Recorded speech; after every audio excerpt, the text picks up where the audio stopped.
No worries, got it. Let's keep the good vibes rolling and dive into some epic gameplay.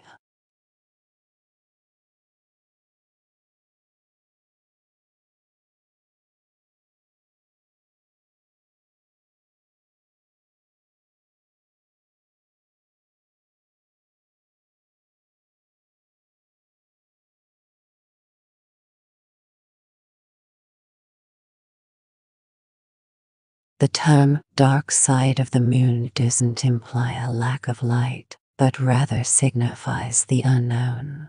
Before humans managed to send a spacecraft around the moon, this region had remained unseen. Even now, the concealed side of our nearest celestial neighbor remains largely mysterious. Chapter 1. Kitrix stood at the entrance of Crimson Base, her eyes scanning the horizon. The air was thick with anticipation as the mission was about to commence. Her mind raced with strategies and possibilities, each more daring than the last. The base, a fortress of innovation and strength, was a testament to Crimson's relentless pursuit of excellence. As she took a deep breath, Kitrix knew that this was only the beginning of a journey that would test her limits and redefine her destiny. Chapter 2. Kitrix stood at the entrance of Crimson Base, her eyes scanning the horizon. The air was thick with anticipation as she prepared for the mission ahead. The landscape was vast and unforgiving, but Kitrix felt a sense of determination. She knew that every step she took was crucial in the unfolding events. The base was a hub of activity, with everyone focused on their tasks, each contributing to the greater goal. Kitrix took a deep breath, ready to face whatever challenges lay in her path. Chapter 3. As they descended the ramp, another crawler patiently waited for them to pass before gradually making its way up. The three individuals inside nodded at the approaching team.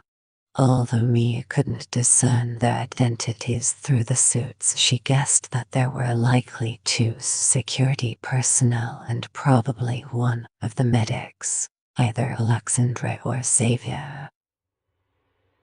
The door creaked shut behind them, and Mia and Benoit stood in the maintenance area as air slowly filled the airtight room. Mia glared impatiently at the wall vents, which seemed to be supplying breathable air at an agonizingly slow pace. "Come on, hurry up," she whispered.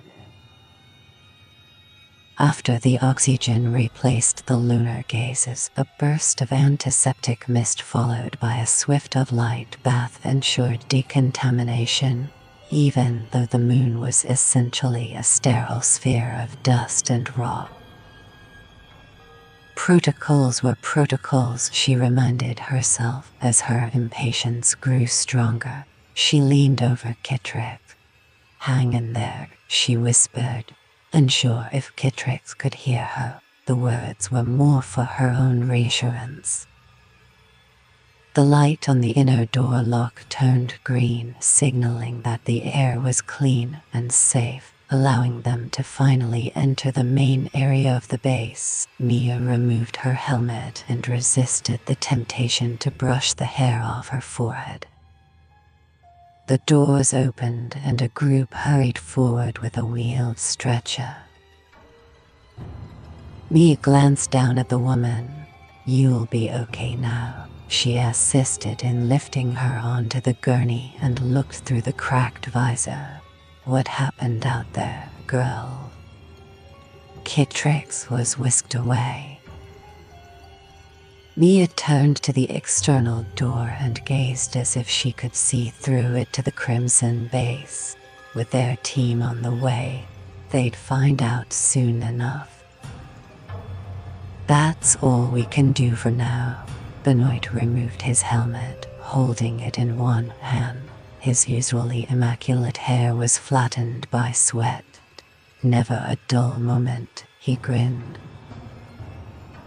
Hope they're okay, the other crimsons, I mean. Mia punched the lock button, and the portal door slid back. She stepped onto the grate that let any dust and grit fall through and moved to the side where she began to shuck off the cumbersome suit. Benoit used both hands and grunted as he lifted the sample case, now weighed down by normal gravity, onto a bench. He then took off his suit. In a few moments, they were down to their underwear. There were dry showers nearby, but she decided to wait until she got back to her pod to change. She slipped into her sweats.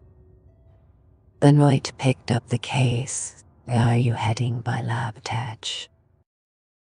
You know I am, but she gestured. I'm only taking the samples, not that cursed Tenton crate. Why am I always the one carrying the heavy stuff in and out? Benoit asked, feigning a look of hurt. Mia smiled and said, because you are younger than I am. She then flipped the case open and reached inside to take out the meteorite samples. The Frenchman smirked, puffed, by 6 months, as he finally slipped on his pullover. Catch you later. Sure.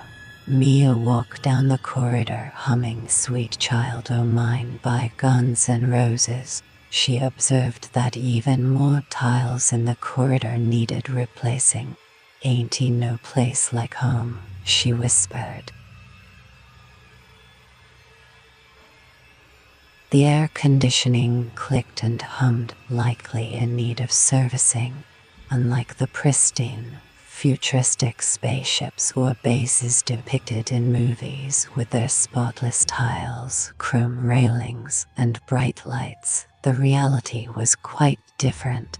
Dirt and dust accumulated, and cleaning became a task everyone assumed someone else would handle.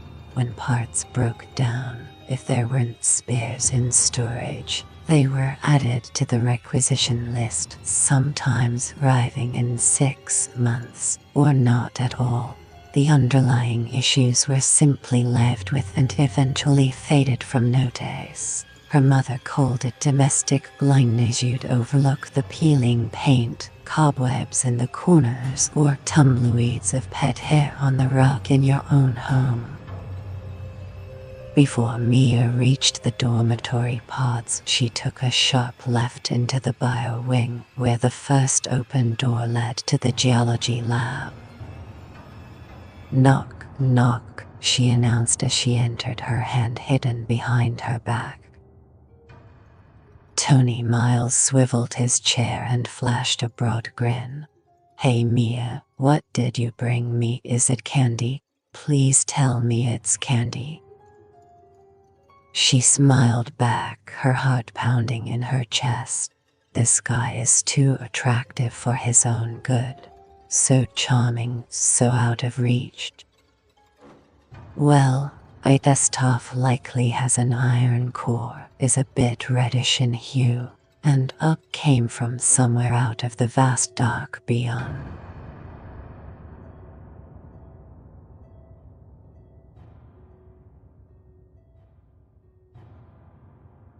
He rubbed his chin thoughtfully. Is it a lightsaber?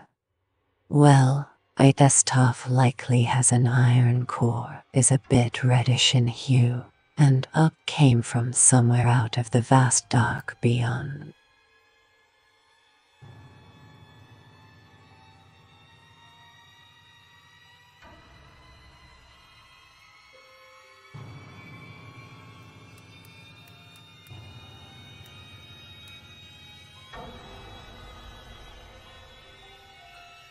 Hey everyone, how's your day going? Let's get this stream rolling with some good vibes and epic moments.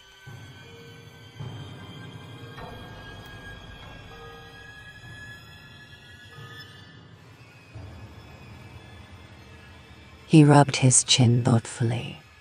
Is it a lightsaber? She held it up. If by lightsaber you mean something that resembles pieces of a broken nut cookie, then yes, precisely. She passed it over. So, it's candy, space candy. His eyes were fixed on the bag as he accepted it. Tony thrived on moments like this, and fresh asteroid fragments were enough to keep him thrilled for days. He always believed that eventually evidence of life would be discovered, and even if it were concealed within a billion-year-old fossil, it would one day come to light. He sifted through the fragments inside the bag. Still needs to be sterilized, I suppose. He swiftly opened a drawer, retrieved a small Geiger counter, turned it on, and passed the rod over the bag. Exactly, that's not on us. Freshly conjured from the astral oven, and delivered right to your doorstep. She grinned, observing him. The counter barely moved, so he set it aside and looked up. No problem. I'll handle it. But it seems pretty safe. He placed the bag on the desk. Anything else? No. She smiled sweetly, but he had already returned to examining the rock sample. She scoffed quietly. I am invisible. Thank heavens for loyal old Andy, or I'd turn into a corn husk, she thought. Mia headed out. She had work to do, but curiosity about their new guest was gnawing at her. Maybe later she'd stop by sickbay to check on how the Crimson Woman was doing.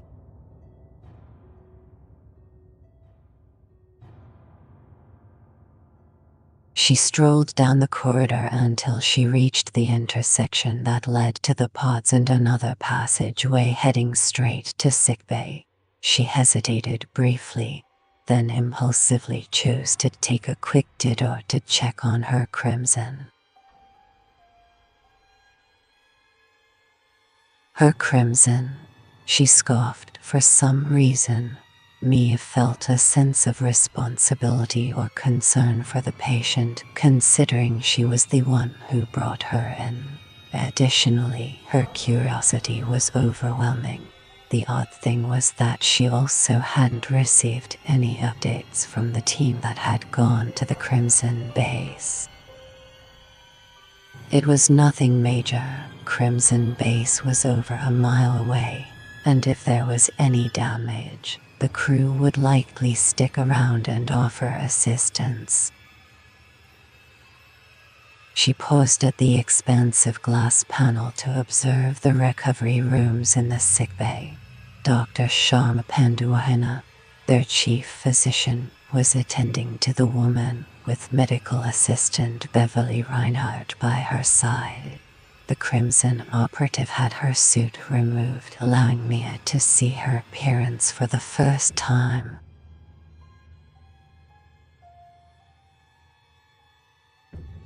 Her short blonde hair was neatly swept back, and her cheeks gleamed under the overhead lights. She appeared slightly older than Mia anticipated, perhaps in her late 30s, with vertical lines etched between her brows and at the corners of her mouth. She was a striking woman with a strong jawline and a distinct fold over her eyes. Though she slept, her expression seemed troubled.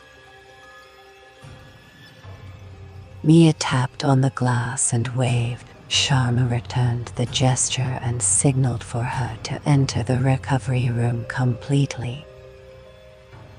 There is no infection we can detect, so no quarantine is necessary. Sharma raised her eyebrows, and apart from a few lumps and bumps, she appears to be fine. Maya's eyes widened slightly. That's incredible. I assumed she'd have some lung or soft tissue damage from the helmet breach. She tilted her head. and there was some kind of oily black, residue inside her helmet. What was that? Sharma nodded briefly. It's blood, ancient blood, however, it contained a certain enzyme. Although it had oxidized and become inactive, I'm still examining it. Glad you are enjoying the vibes, CMt&x. Let's dive deeper into the story and see where the adventure takes us. Stay tuned for some unexpected twists. The crimson woman's eyes moved behind her lids and she mumbled. Mia leaned in slightly, her curiosity evident. Has she said anything yet? No, but she should really be awake by now, Beverly noted. Seems like she's having bad dreams. There's been a lot of frowning and mumbling. Mia focused on the woman's lips, anticipating something. She had countless questions, as did everyone else.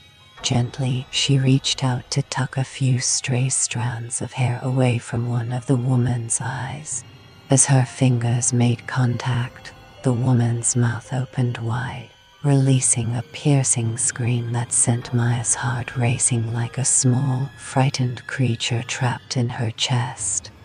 The crimson native sat up, her eyes so wide they seemed ready to pop out of her face. What the hell? Mia instinctively raised her hands defensively. Sharma and Beverly hurried to the woman, grasping her shoulders. After a few moments, she calmed down enough to take deep breaths, as if she had just finished a marathon. Her eyes rolled. Do you speak English? Do you know your name? Mia asked. The woman gazed forward, her eyes wide. She raised her hands to examine them, then tossed the covers off her legs to inspect them too. She swallowed audibly and gave a single nod. Mia moved to stand before her. I'm Mia Russo. I was the one who discovered you. The woman's eyes shifted towards her. Where are you? You were at the American base, Kennedy base, not far from your own. The woman's eyes narrowed. You went to my base. No, I never made it there. I discovered you on the lunar surface. It seemed like you had either crawled or been blown there. Mia gently placed a hand on her arm. Can you share what happened? The woman rubbed her face and appeared to relax slightly. My name is CMt&x. I am, or rather was, an engineer at the Crimson Base. It started as a lunar mining operation. She seemed to sway a bit. Sharma gazed firmly at Mia. Just a little for now. She needs to rest. Beverly arrived carrying a small tray that held water, juice, and some painkillers. Just a few more quick questions, Mia told the doctors, then leaned closer to the Crimson. Did your base explode? I felt a tremor before we found you. CMt&x appeared to ponder for a moment, holding the side of her head. After a brief pause, she nodded. Explosion.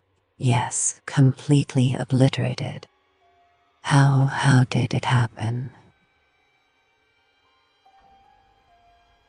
CMt&x turned away. It doesn't matter now, they're all gone.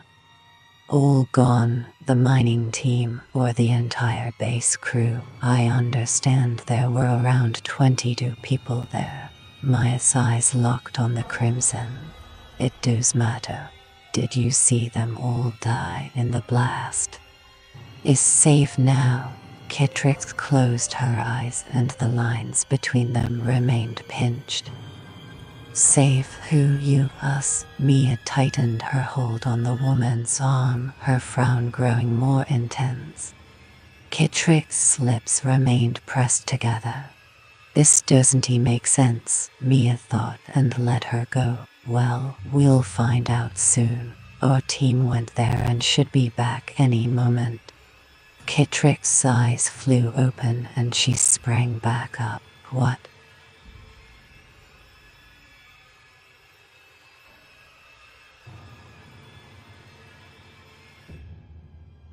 Just rest now, Beverly said, offering the tray.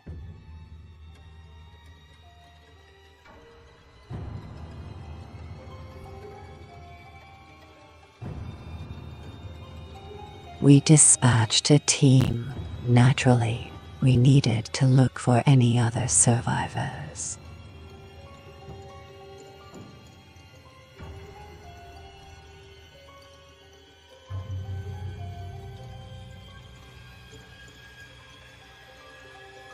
Kittrick flicked her arm up, knocking the tray from Beverly's hands.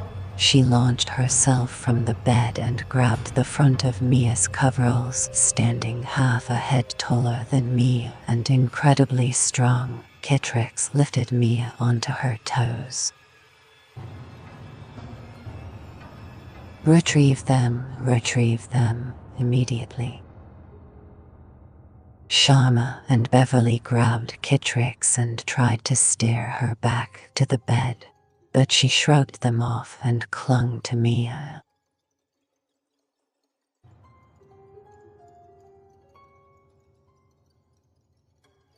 She pulled her closer. They must not enter the base. They must not. It is there. Her eyes were wide. It is Sagri's Nani. She frowned as she searched for the word in English. Contaminated. Shit. Mia had had enough and used both hands to push the crimson back in a two-handed thrust. Kittrick lost her grip and let go. Do not let them back. Kill them, Kittrick pleaded.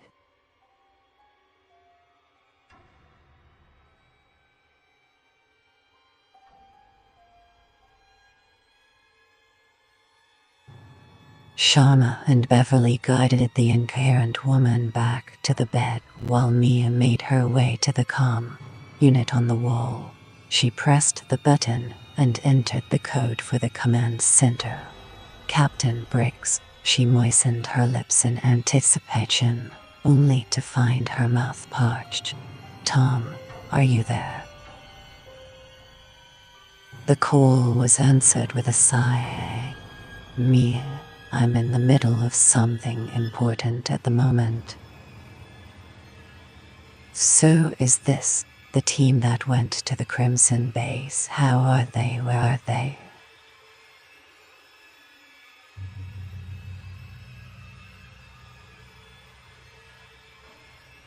Still at the Crimson Base, I assume. They're late checking in, but their status is unknown. We suspect there might be some kind of communication interference. No big deal, Briggs replied laconically. It might be. Kittrick, the woman from Crimson I brought in, says there's some sort of contamination. Mia turned to look over her shoulder at the woman. Kittrick, hey, how did Crimson Base get destroyed? Tell me. Kittrick just stared back, remaining silent, her eyes half-lidded. Mia decided to let it go and turned away.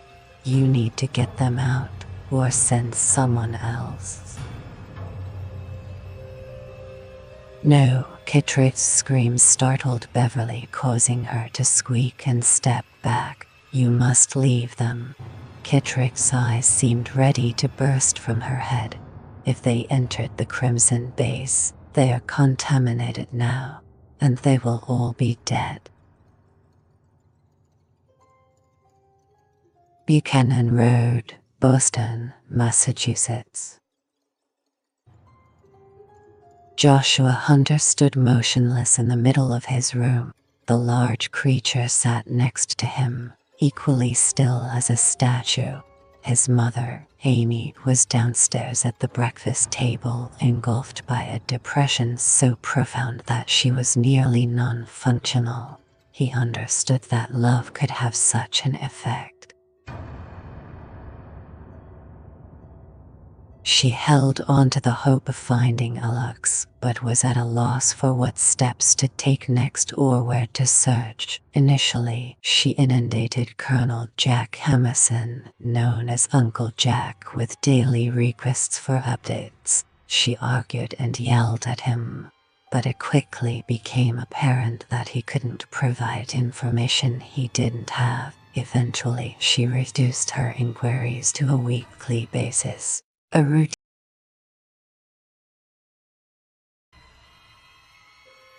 she maintained even 2 years later.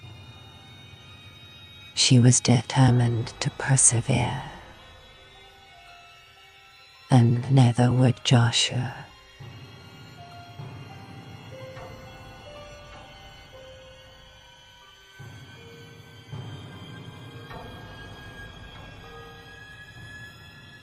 He glanced toward the window, drawn by a sudden motion. A squirrel scurried along a branch outside and paused to peer in at him, its little nose quivering.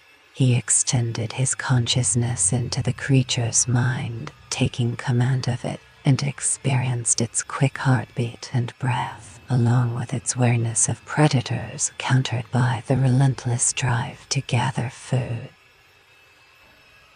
The squirrel's eyes glazed over, and it suddenly sprang up on its hind legs. It remained in this position for a few moments before starting a slow dance. It twirled and kicked, its movements growing quicker and more frenzied until Joshua eventually halted it. He chuckled and stepped back from the creature, setting it free. The squirrel blinked a few times before disappearing into the upper branches.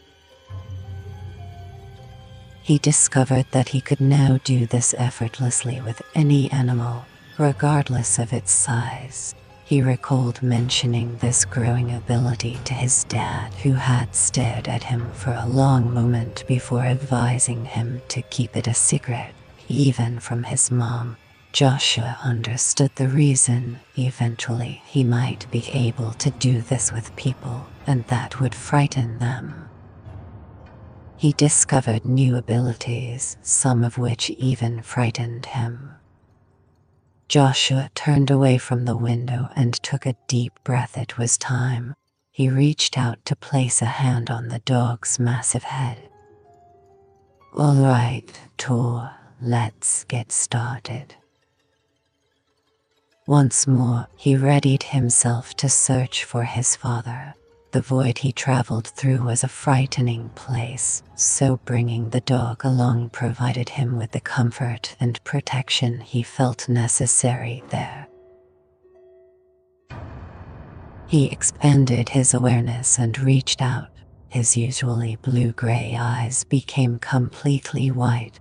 A chilling mist enveloped him in the room, and delicate ice patterns formed on his windows. Next to Joshua, the dog's mesmerizing ice blue eyes also transformed into white orbs as they journeyed together, casting their minds outward, searching for the essence of either Alex or the dark presence, the other, that dwelled deep within the core of his father's mind.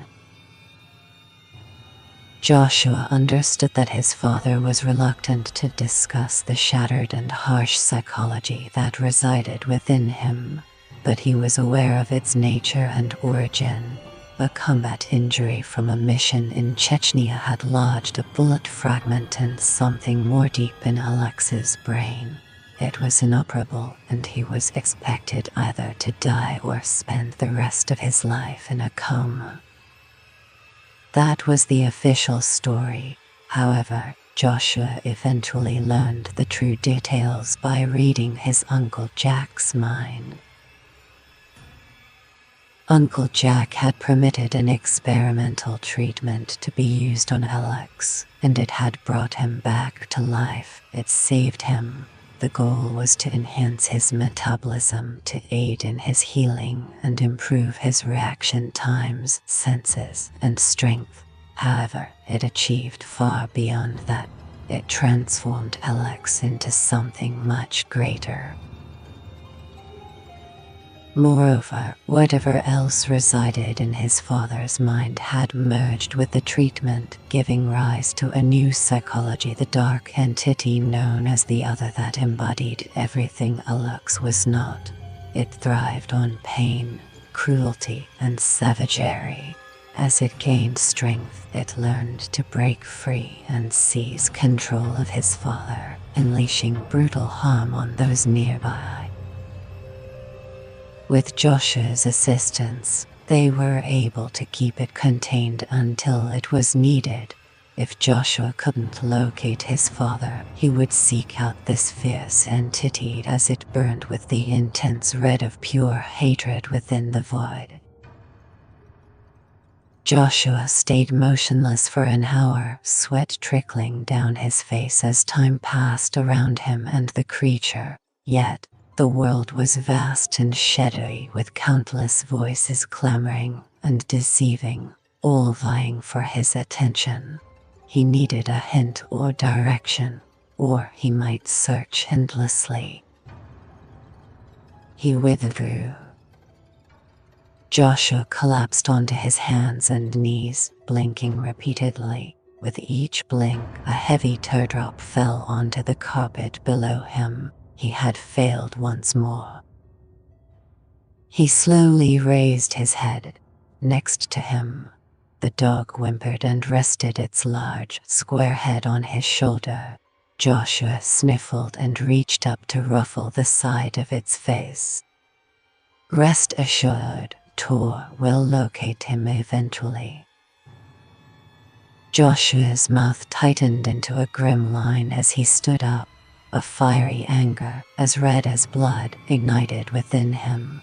The dog let out a low growl, reminiscent of distant thunder, as it sensed the fury in its companion and reflected it.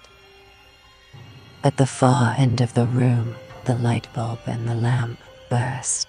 A small metal trash can then collapsed to the size of a tennis ball, and a spidery crack spread up the wall. Joshua's eyes shone with the brilliance of liquid silver.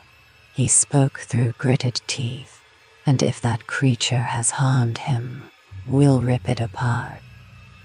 Certainly, please provide the paragraph you would like me to rewrite. Alex Hunter drifted. He found himself in tropical warm waters near a small, sandy beach. Nearby, he could hear Joshua laughing and splashing with his enormous dog, which barked wildly. Amy swam nearer and bent over him. Her stunning face gazed down, and her electric blue eyes shone with affection as she cradled his face in her hands. She leaned in to kiss him, and he returned the kiss. He had never experienced such peace and satisfaction before. The inner turmoil had been silenced, his family was by his side, and he was far removed from any trouble. He wasn't sure of his exact location, but it didn't matter to him. In the warm water, Amy entwined herself with his body, wrapping around him and moving against him. She kissed his ear, and he felt the electrifying thrill of desire as she reached between them, grasping his firmness. "I love you," he murmured softly into her ear. "And I've adored you from the instant I became conscious of your existence," she murmured, moving her hips against him and quickening her pace. When they were done, he sighed, waiting for his heartbeat to calm. He looked up at her with a smile. "I never want to leave this place." "You never have to, my love," she whispered, gently placing a hand on his face and closing his eyes. "And you never will." Alex found himself floating once more. Certainly, please provide the paragraph you'd like me to rewrite. Sophie sat beside the resting figure of Alex Hunter. He was unclothed, now completely healed, with no trace of the severe burns he had suffered from the Italian volcano's heat. His eyes were shut, his breathing steady and calm, and a faint smile played on his lips. Sophia's hand rested on his, although she had managed to arrange for facial masking that mirrored Anywhere's features and changed slim, synthetic with a brushed silver appearance, yet steel, from the side and shoelace roll network interface sockets, wrapping around to embed in the back of Alex Huntley where the cranium met the upper neck vertebrae. The probes had inch-long needles that extended into the base of his cerebellum. She made him dream, holding him in his personal paradise where she could seamlessly become a part of it. She nourished him, cared for him, shielded him, and loved him, and she would continue to do so for eternity. Astrakhan, Nebraska, the command center. Show me. Colonel Jack the Hammer Hammerson stood with his arms folded, gazing at the wall-sized screen in front of him. In his 50s, Hammerson sported an Earl Grey crew cut and a perpetually stubbled chin. He trained rigorously every day, driven by his straightforward life motto, always be prepared. Surrounding him, rows of technicians collected data from around the world, sourced from international databases, news platforms, social media, their own secret satellite systems, and directly intercepted from other rival satellites. This is what caught our attention. The technician presented Hammerson with a series of images, each zooming in on a small section of the Earth's surface. The first image revealed a nearly circular island, a small green gem nestled in azure waters. Hammerson inquired, "Where is it?" "The Italian island of Sparge in the Maddalena Archipelago, sir," the technician replied. "I understand." The satellite image zoomed in on the water, revealing a shadow beneath the surface about 50 feet deep, just a few hundred yards from the pristine coastal beaches of the island. The computer enhanced the image, bringing the shape into focus. A chopper, a medevac chopper. Hammerson's eyes narrowed. From what he could see, the make and model matched the one that had whisked Alex Hunter away from Catania at the base of Mount Etna nearly 2 years ago. In his line of work, coincidences didn't exist. "Yes, sir, we believe it is an Italian medical helicopter, an Augusta Bell 412. So we directed our surveillance equipment towards the island and kept monitoring, and waited.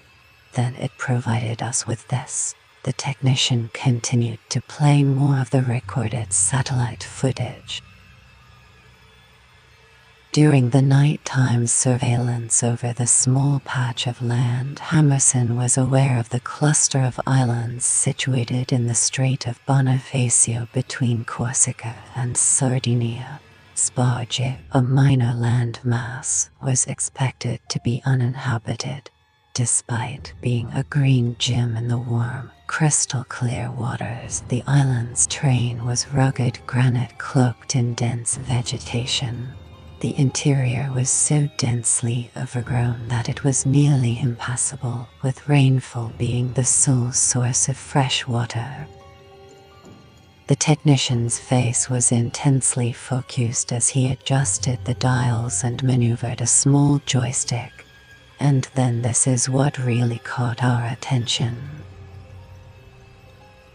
The satellite employed light enhancement to focus on the sea. Suddenly, the surface water parted as a slender figure emerged, holding a fish and lobster in its bare hands.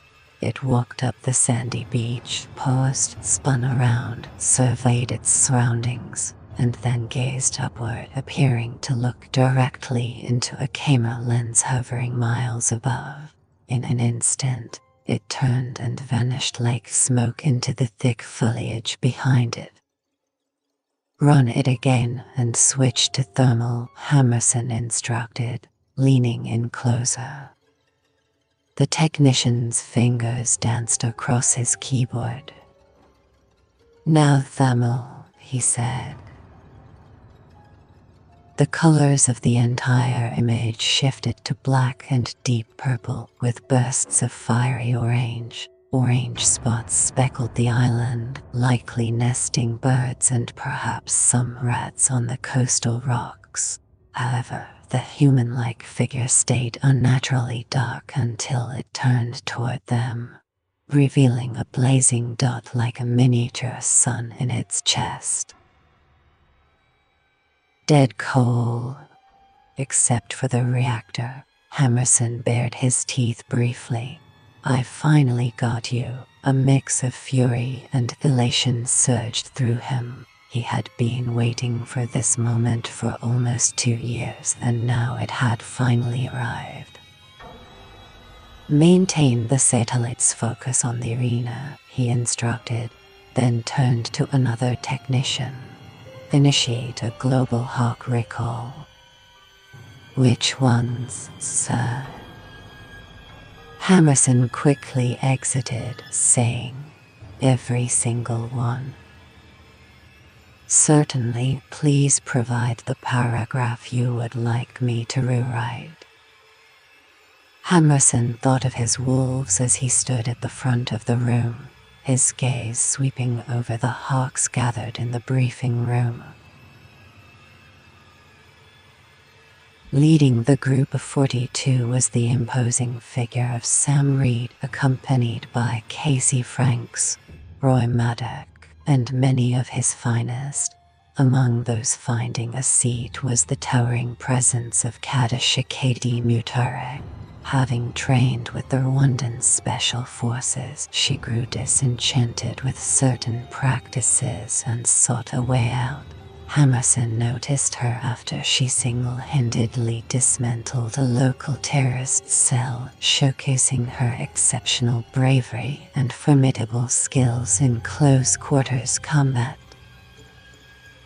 In addition to her impressive physical strength, she stood at 6 feet 11 inches tall, had broad shoulders, and exuded a sleek, controlled power. Yet, she moved with a feline grace that balanced it all perfectly. Every hawk understood the reason for their recall from missions. They had anticipated this moment for 2 years. Now, each one fixed their gaze on Hammerson with fierce intensity, eager to be chosen for the task. Seated up front and beside Hammerson was the unlikely figure of the diminutive Dr. Walter Gray, the chief scientist and head of the Weapon Technology Research section of Astracom. He also waited with nervous energy, his foot tapping perhaps to the rhythm of his racing heart. Hammerson advanced, and the room became silent. "You've all seen the images," he started, gesturing to the screen behind him. "This is our target, the android. While there hasn't been a confirmed sighting of Captain Alex Hunter, we suspect he is present." Hammerson displayed another image. There are a few small caves on the island, but the only structures are ruins from when Spargy Island was garrisoned during both World Wars. Some of those wartime fortifications still exist, both above and below ground. Frontal assault. We go in with heavy gear, fully armored, and bring along some combat lasers just to be sure, Casey Franks insisted. We'll reclaim the Arcadian and dismantle that piece of junk into 10 pieces for good measure. Who? The rest of the Hawks seemed to concur. Hammerson nodded and started to pace, briefly tugging at his chin. I wish it were that simple. Have we deployed a drone? Sam Reed inquired. Let's see if we can pinpoint where Kitrix has Alex concealed. Can't risk it, Hammerson replied. This thing has the most sophisticated sensors money can buy or damn money. If it detects we're onto it, it's likely to vanish again, taking Alex with it. We've already made it more cautious by flying an Atlas V over the site. Roy Medic asked. That bird is about 1,000 miles up. It could see that. I consider all possibilities. Hammerson gestured to the scientist. Dr. Gray, could you please brief our team on the situation? Certainly. Gray quickly stood up, adjusted his glasses, and approached Hammerson, who stood with arms crossed, causing the fabric of his sleeves to stretch. Gray was short, a bit chubby, and wore large, thick glasses that made his eyes appear to float behind the lenses. He gulped and turned, appearing somewhat anxious in front of the intimidating titans. Ultimately, they were aware that he was responsible for creating the entity that had taken Alex Hunter and was now their most formidable foe. Gray cleared his throat once more. What we're dealing with is a type of android. Simply put, an android is an artificial entity created to mimic a human, typically constructed from synthetic, flesh-like material. Gray gestured with a finger as he started to pace. However, Sophia is to that definition what a go-kart is to the latest Mustang.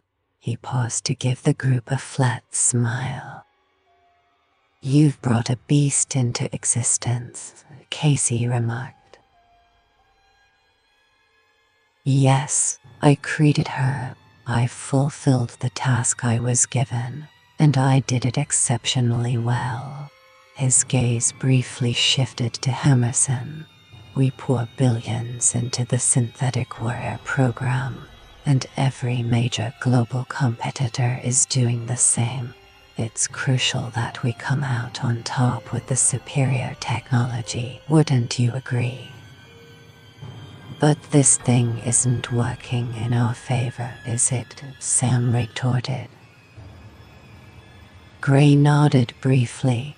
She believes she is. Her programming is to protect and defend specifically Alex Hunter, and she truly thinks she's fulfilling that role. She's just exceeding expectations.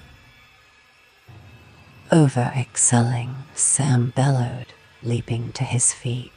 His towering 6'5" presence suddenly filled the room. Damn it, man. It wasn't supposed to outperform us. Hey, Hammerson shot a glare at the towering figure. Dial it back, Reed. Sam nodded. Apologies, sir. He settled back into his chair, which protested under his weight. Continue, Hammerson instructed Gray. Gray straightened to his full 5 feet 6 inches in height. To clarify, Sophia was created to serve as either a guardian angel or a hunter-killer, protecting us and our allies while eliminating our foes. She possesses an incredibly resilient, nearly indestructible chassis that's 20 times tougher than Kevlar and more comparable to spider silk in terms of pound-for-pound tensile strength. Essentially, it's molecular chainmail entasing advanced technology and hydraulics. An image of Sophie appeared behind him, arms and legs spread wide, reminiscent of Leonardo da Vinci's Vitruvian Man. He glanced at it, and do not be deceived by her slender design. Thanks to advancements in microtechnology, size does not equate to strength. She possesses the power of a dozen of you combined. With her hyperfusion reactor, she could theoretically function independently for 1,000 years. Thanks for the sales briefing, Doc, Casey scoffed. I just want to know one thing, can we kill it?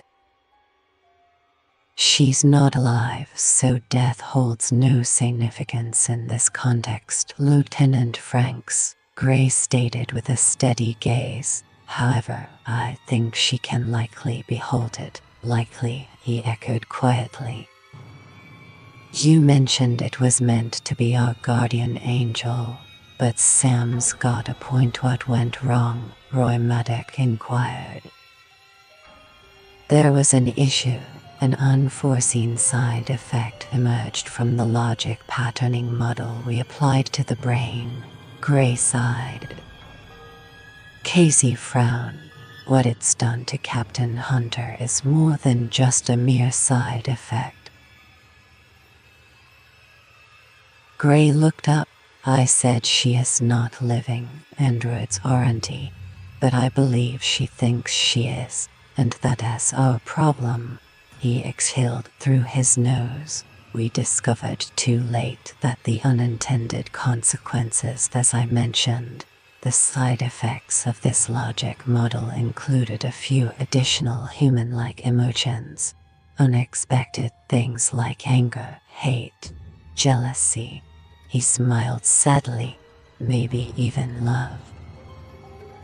All the things that make us humans dangerous. Emerson raised his eyebrows. Gray shrugged. Yeah, those are definitely some side effects. Casey's eyes lit up. You engineered a nearly indestructible synthetic warrior that's gone insane and seems to have a thing for the Arcadian, enough to take him hostage. Does that about cover it, Doc? Gray's expression was deadpan. After the Italian mission, she must have realized Alex Hunter was in grave danger, and he was, so she extracted him. We were all in danger, Sam replied, but she hijacked a chopper and took Alex Hunter hostage. She's not a hostage. In fact, she hasn't made any demands and probably won't. She has simply formed a bond with him. I'd love to attach an rook to her rear, Casey grumbled. We want her back, Gray responded without emotion. You want her back? Keeping the android intact is not a priority, Emerson stated calmly. The sole priority is retrieving our missing soldier alive. He addressed his hawks. However, we lack sufficient intel and need precise information on Captain Hunter's exact location before planning any assault. Some of us have witnessed this thing in action. It's fast, strong, and lethal, just as it was designed to be. We need to get there without being seen or detected, Sam said, leaning back in his chair as the wooden joints creaked once more. It's not easy when you are dealing with something that's essentially a walking sensor net. He glanced up at Gray.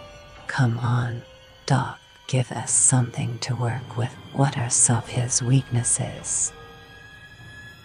There are none. Gray seemed briefly offended before his eyebrows lifted. Well, perhaps there are two limitations I can consider.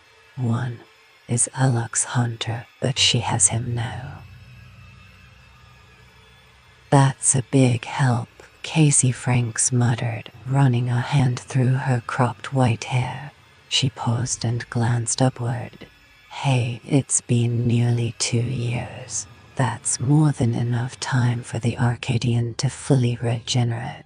He's the one person who could have stood up to the roid druid, so why hasn't he? She looked at Grey from beneath her brows. If he's still alive. The images showed her with food. Since Sophia doesn't require food, she's clearly feeding someone who does, Grey remarked. Good. Then what is the other weakness the droid has? Casey demanded. Grey's lips curled slightly at the edges. Me. Hammerson turned. I am her creator, her mentor, her teacher, and her father figure. She has acknowledged this herself. I believe she might willingly come to me. He turned to the colonel. That's why it's essential for me to be present. Hammerson dismissed it. No way. Your hawks are the most formidable fighting force on the planet, but Sophia could cut through them in minutes. Grey glanced from Hammerson to the hardened faces of the Special Forces soldiers.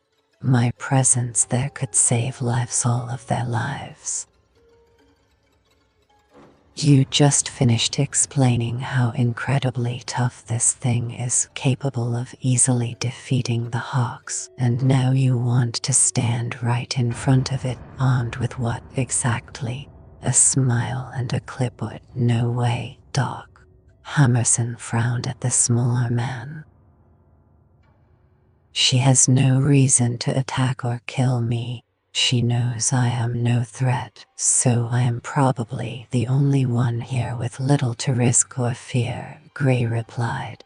I insist on being given the chance to de-escalate this situation and possibly prevent any bloodshed. It is my risk and my decision. I created her.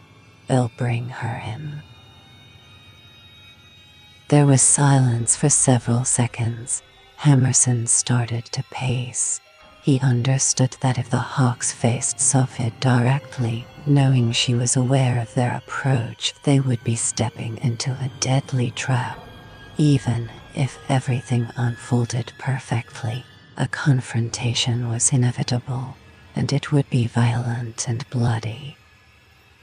He slowly shook his head and offered the small man a flat smile.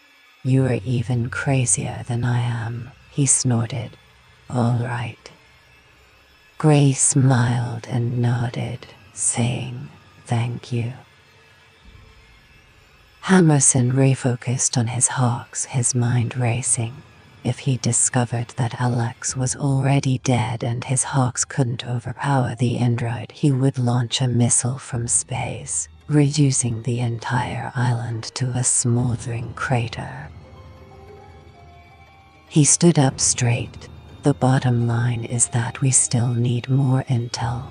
Sending a probe or any kind of infiltration technology or personnel is out of the question, as they'll be detected immediately upon arrival. He crossed his arms. So, let's hear some options, everyone.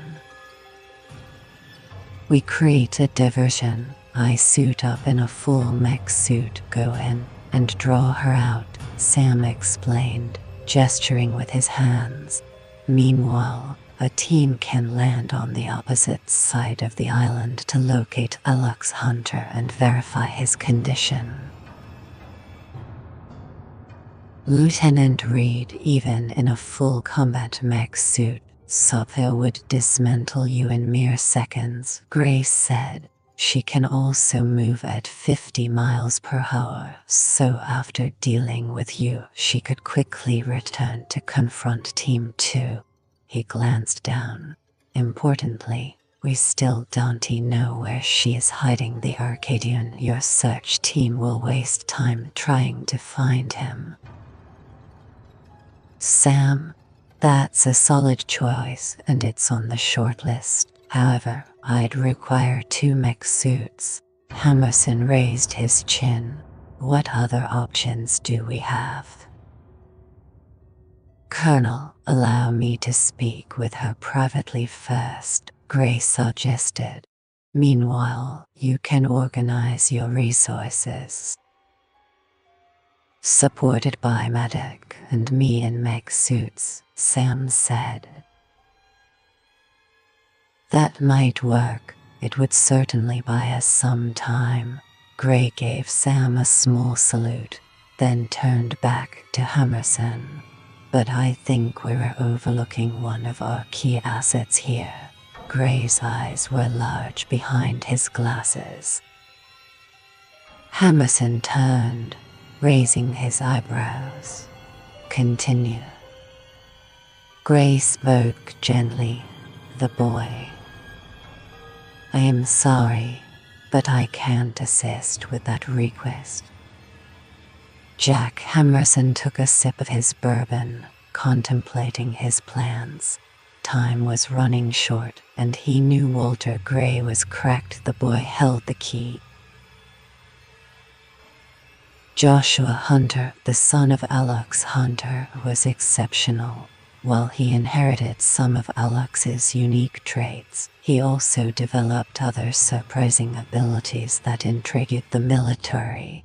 Essentially, Joshua possessed the power to connect with other minds. He could travel to and merge his consciousness with another person.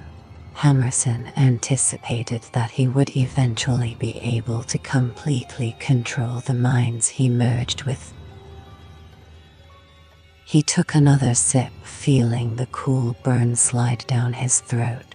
While Alex Hunter was a military instrument of power, Joshua was destined to become a psychological sculptor, perhaps a psychological nuclear bomb.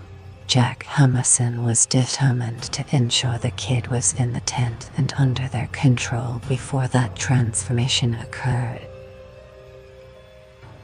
He was aware that Joshua engaged in psych merging with the dog. The genetically engineered German Shepherd residing with them was part of the Guardian program and was an experimental military animal.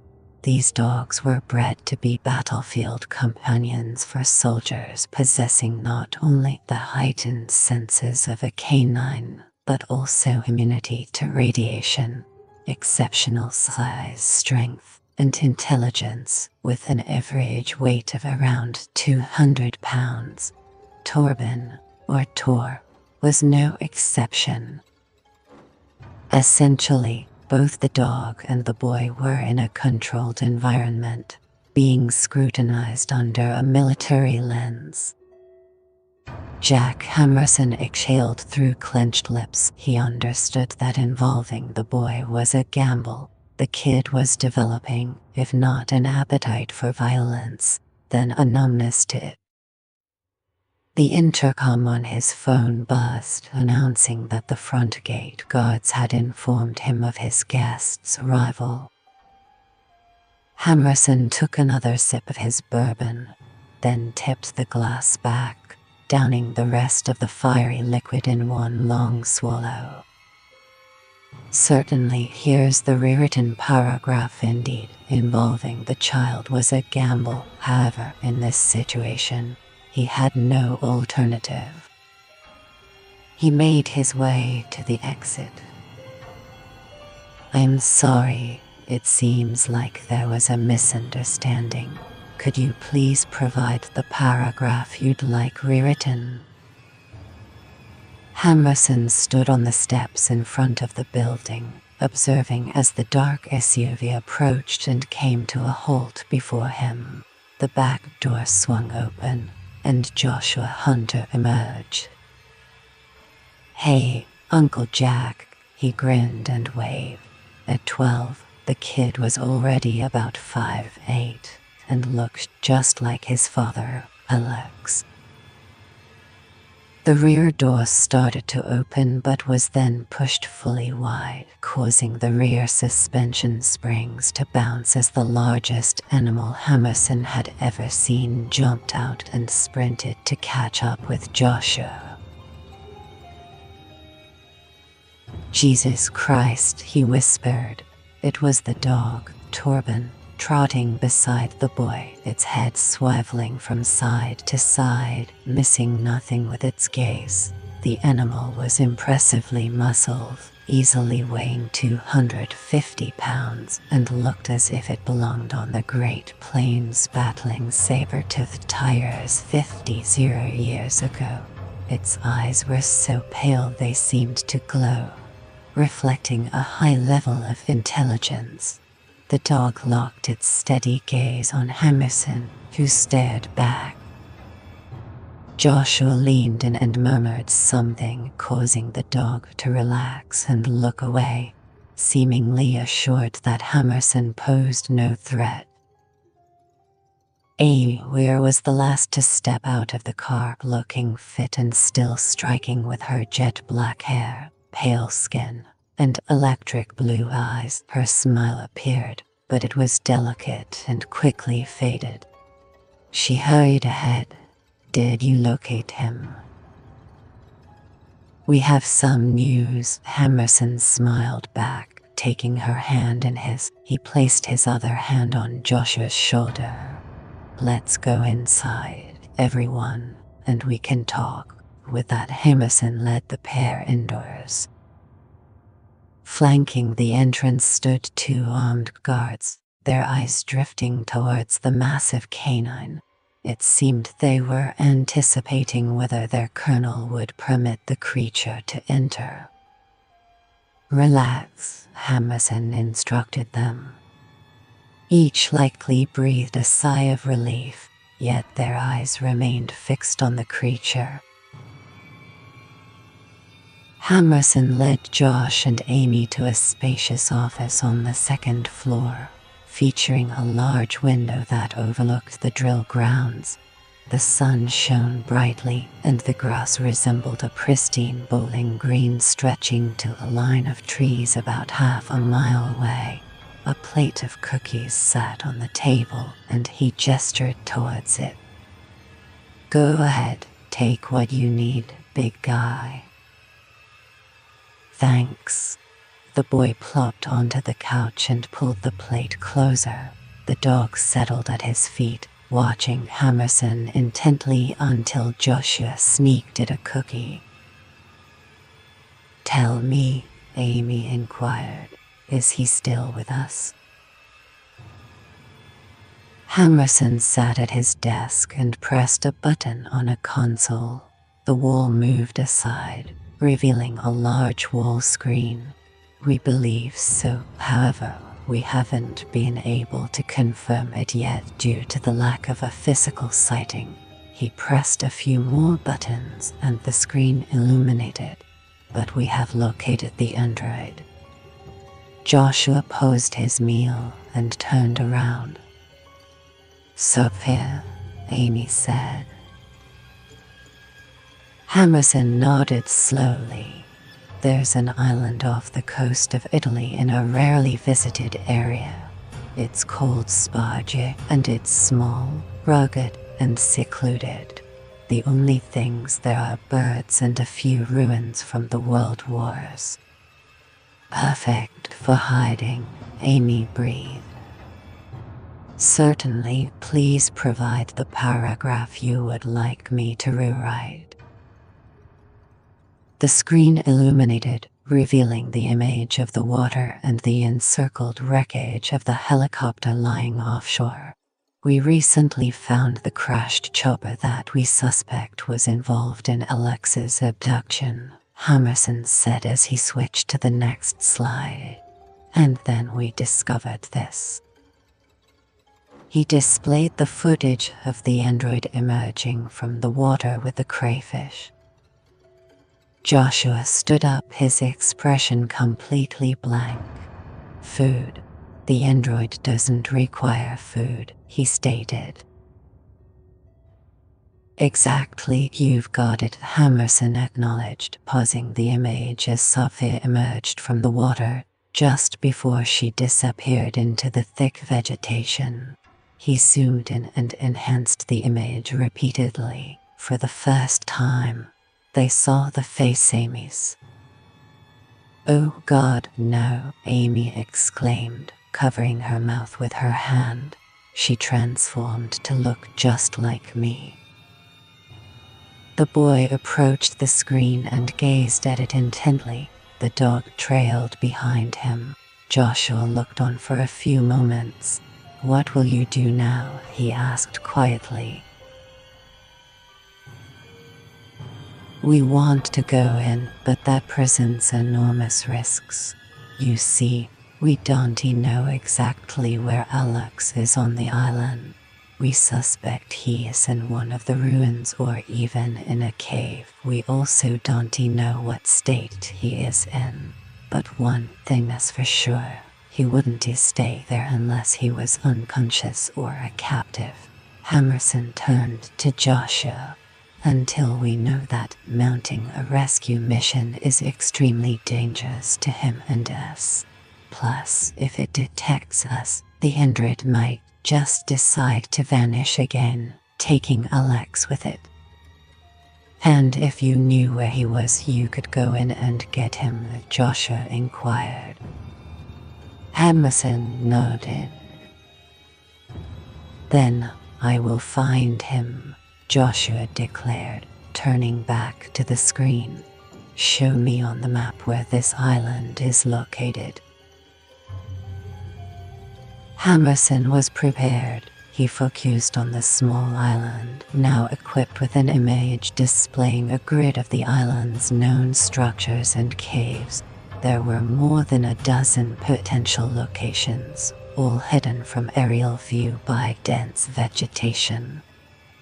Amy frowned. "It's not safe for Joshua to do that." "It's okay, Mom." Joshua sat cross-legged in front of the screen. "Just locate him for us and we'll handle everything else," Hammerson said. The dog approached and settled next to Joshua, who gently placed a hand on its shoulder. "Come with me," he whispered. He inhaled deeply, paused for a moment, and then released a prolonged sigh. Hammerson stood up and moved next to him to observe. "Holy shit," he thought as his breath turned to mist in the suddenly chilly room. The boy's and dog's eyes had transformed into entirely white orbs. Amy walked away to gaze out the window. "I can't stand it when he does this." "He has gone there, hasn't he?" Hammerson said. He reached up to press his jaw. His back teeth hurt as if there was some sort of silent vibration or energy wave passing through the room. Then his head started to throb. "Is he doing that?" "Yes, you should step back," Amy advised, turning around.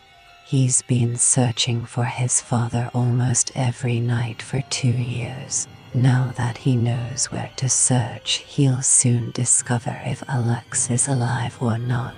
She glanced down at Joshua. "Being in the same room, you better hope Alex isn't dead." Hammerson gazed intently at Joshua, analyzing him. He understood precisely what Amy meant. The boy possessed extraordinary abilities beyond comprehension, and even Joshua himself was unaware of his full potential. To Joshua, it was all just a game. However, to Hammerson and the military research and development labs, he represented a potential weapon of immense power. One they planned to exploit if the chance rose. This was a trial run. "I see him," Joshua breathed out the words. Hammerson felt the hairs on his neck stand on end. I'm sorry, but I need the paragraph you want rewritten in order to assist you. Could you please provide it? I'm here. Alex Hunter stood in the warm, azure waters of his favorite beach. Turning around, he noticed Joshua on the shore. Next to him, the massive dog gazed with an intensity that was almost hypnotic. Joshua, Alex smiled. Where have you been? I thought you were. I've been searching for you for years. The boy's expression remained serious. I don't have much time. For years, Alex pondered the remark. But I was just with you on, he struggled to recall. Then he noticed that the boy appeared older, taller, and Tor was definitely no longer the big puppy he once was. Well, Alex turned around, searching for answers. I miss you. Mom misses you. This isn't real, Dad. Be prepared. Be ready to fight it. We're coming for you. Joshua's voice faded as he became translucent. I love you, Dad. I love you. I. Hold on. Alex hurried to the spot where Joshua had been, pushing through the water. Just as he was about to escape, something agonizing seized him by the back of the neck and pulled him back. No. Expired 451. Looks like you might have had a keyboard hiccup there.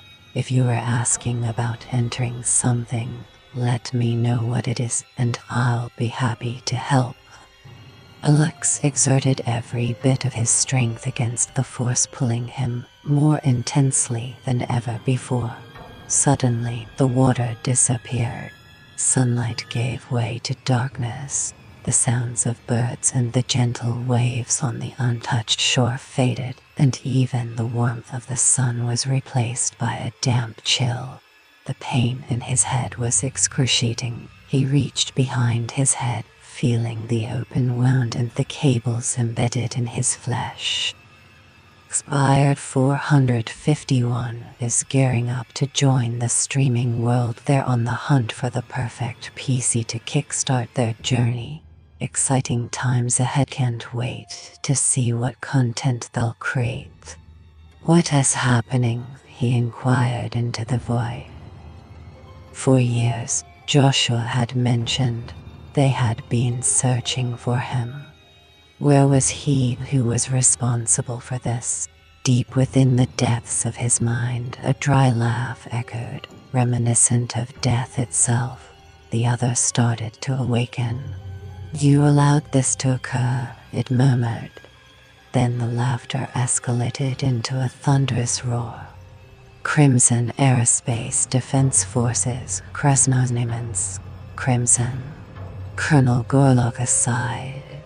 We have no choice. We must reach out to the Americans and request their help. Our base has been out of contact for too many days, and our satellite sensors have detected seismic disturbances that suggest an explosion. Major Alexei Belov rubbed his chin thoughtfully. Perhaps they're already aware. Gorlovka glanced upward. Perhaps they're fully aware of the situation. After all, they might have been part of it, Belov suggested, raising his bushy eyebrows. Involved? What are you saying? Gorlovka sat back and frowned. The Americans destroyed Crimson Base, he scoffed. It's a mining base. Do you know it's more than that? Belov persisted, maintaining his gaze. Maybe the Americans discovered it. Gorlovka crossed his arms. I'm skeptical. Following the events in Crimea, even if they were unaware, it's still a possibility we have to consider seriously, Belov said, spreading his hands. Their sanctions aren't damaging our economy as much as they anticipated, so maybe they intended to send us a different, more forceful message. I doubt it, Gorlaka said, letting the papers fall onto his desk. If this is true, it would constitute an act of war.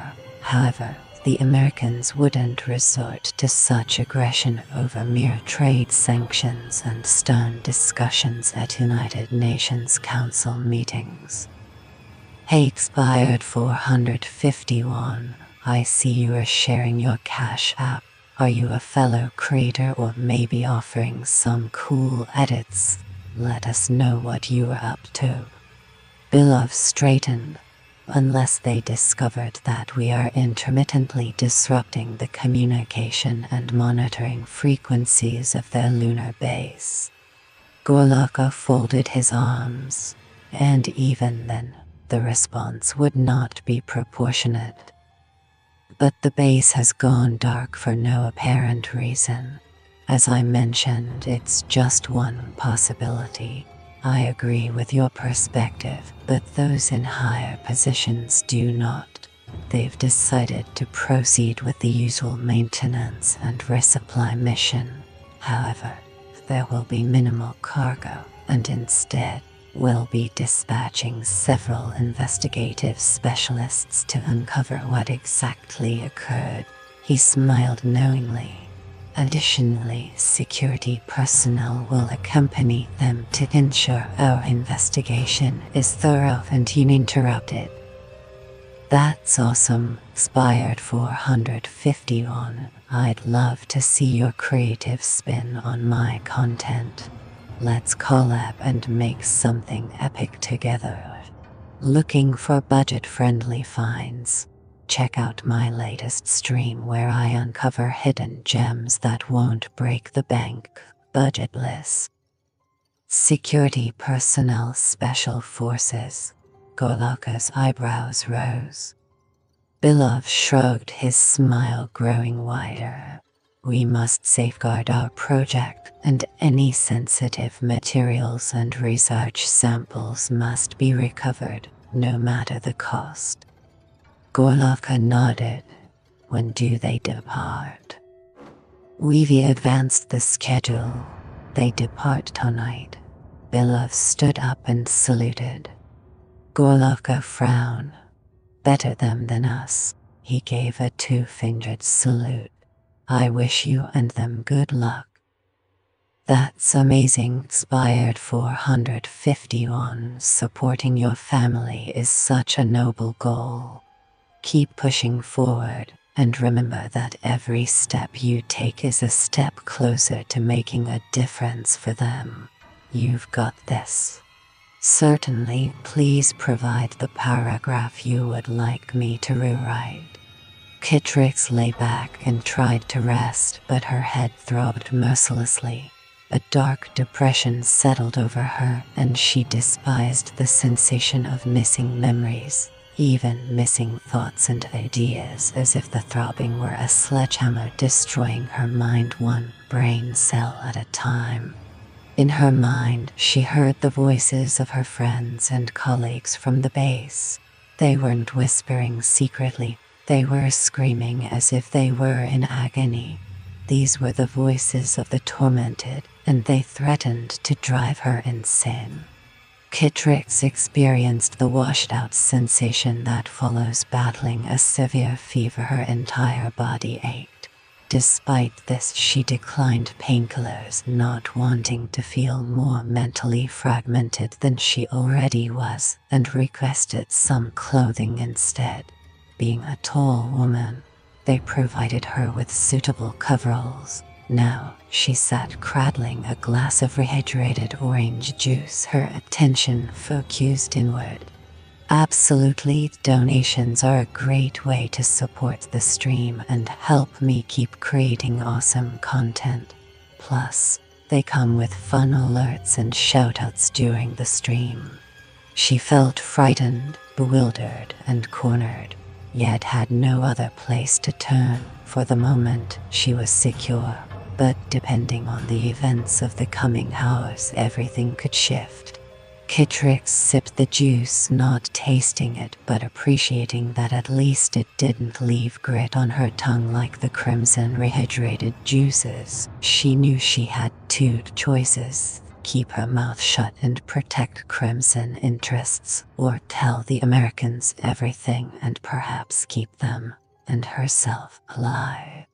But even when she wanted to share the fragments she remembered, the throbbing intensified, as if the terrible memories in her mind were entangled in barbed wire. Something was preventing them from surfacing, leaving her mind feeling cluttered and hazy. She suspected it was a concussion. Expired 451. I totally get wanting to follow your passion. While I can't donate directly, I can offer some advice or tips on getting started. Maybe share your goals and we can brainstorm ways to make it happen. The door slid open, revealing a stocky, serious-looking middle-aged man who entered with Mia and a couple of others she assumed were base security. His gaze was unwavering and impatient, fixing on Kitrix. He smiled, but there was no warmth in it. My name is Captain Thomas Briggs, the base commander. He grabbed a chair, carried it closer, turned it backward, and then sat down in front of Kitrix. And Miss Kitrix, you are a guest and will not attack any of my people again. Is that clear? Kitrix nodded. I'm sorry. She could hardly remember doing it now. Briggs grunted in acknowledgement. What you are going to do is tell me everything you know about Crimson Base, what happened there, and why my team is now not responding. His gaze was intense. And also why the thought of us going there panics you so much. Kitrix understood that the Americans would never abandon their people on the lunar surface, even if they were contaminated. This meant that regardless of their condition, they would be recovered. She had no other option. They needed to be informed about what they were dealing with and what they would likely encounter soon. She glanced at their eager faces. She didn't need to reveal the entire truth. Her main priorities now were to warn them and protect Crimson. Kitrix exhaled in a long sigh and focused, willing her mind to return to the beginning. A sharp pain began to pierce the center of her head, but she disregarded it and continued. As she persisted, it was as if a film played in her mind, with her as a detached observer watching as all her lost friends cried out for her help. We were simply fulfilling our purpose. Extracting creep. Creep, Mia inquired. Briggs responded, a mineral blend of potassium, rare earth elements, and phosphorus, correct? Kitrix nodded, yes. During this excavation, we were 800 feet down when Peter, our senior geologist, noticed that the samples we collected were starting to change structure. The composition shifted from dust to something resembling clay, and the mineral substrate became slightly more complex. He was confident that we were on the verge of discovering a rich vein. Kitrix stared straight ahead, trance-like, seamlessly blending fact with fiction. But then we broke through into the void, a cave. Did you just mention there are caves below? Briggs inquired. She nodded. We thought it was a promising sign that perhaps there had once been enough water to dissolve the rock. She shrugged. Why not? There certainly wasn't any volcanic activity to form lava tubes or any other type of erosional feature. We weren't even sure if they were natural. She smiled ruefully. Mia frowned. What do you mean, not natural? If they weren't natural, then what? Kitrix looked at her. We sent a probe down into one of them. It was deep and seemed excavated. She nodded, but not by machinery, more sort of organic, like it had been burrowed out. Our geologists had never seen anything like it before. She glanced from me to Briggs. So our base commander authorized a team to investigate. A group of 4. 2 geologists, 1 biologist, and myself. Her mouth turned down at the corners as the harsh memories surged back, causing terror to bloom in her chest. She suppressed it and crafted her own version of events. It was Chernov who discovered the artifact. We had no idea what it was, as it didn't match any mineral composition we recognized or resemble any natural geological formation. CMt&x laughed darkly. Foolishly, we brought it back to Crimson Base for further analysis. When was that? Briggs inquired. CMt&x looked confused. I don't know. What day is it now? It's Tuesday, March 21st. CMt&x nodded. Then it was 2 weeks ago. She reached a hand up to wipe her blurring vision. Me placed a hand on CMt&x's forearm, and CMt&x grasped it, continuing her story. People, my friends, started disappearing. It began gradually. Alexei, one of the junior geologists, just disappeared. We thought it was impossible in a base as small as ours. We even searched outside and back down in the mine. But all we discovered were torn clothes and this black mess in his sleeping quarters. Mia turned to their doctor, like we found in CMt&x's helmet. Dr. Panduana just stared at CMt&x. CMt&x nodded slowly. It got everywhere after a while. On everything. She looked up at Briggs, who seemed spellbound. Do you know what we found out that mess was? Briggs shook his head. Why don't you enlighten us? CMt&x smiled coldly back at him. It was human proteins, like in blood, mixed with digestive enzymes and dissolved calcium. Exactly what might be excreted. Excreted? Maya's face twisted in confusion. Yes, excreted like shit. CMt&x stared at the floor. We didn't know it then, but it was probably all that remained of Alexei. She squeezed Mia's hand. For a few moments, silence filled the room as everyone absorbed what she was saying. Finally, Briggs leaned forward. Miss CMt&x, let us revisit this. What was the artifact you discovered? Can you describe it? CMt&x nodded, taking a moment to visualize the scene. It appeared as a large lump of resin or amber, but with a smooth surface. Perhaps it was an egg, or maybe a cocoon. Cocoon, Mia suggested. Yes, cocoon, CMt&x agreed. But there was something inside it. No one saw it happen. But we found the object broken open. Whatever emerged, we never found it. The next day, like I told you, Alexei disappeared. We searched everywhere. She made a small sound in her throat. Then after several more days, more people vanished. 4, 5, then among a team of 22. That is a big proportion to simply vanish into thin air. Fear set in, of course. People became distrustful of each other. Hold on, are you suggesting there was something living beneath the moon's surface? Dr. Panduana inquired. That's impossible.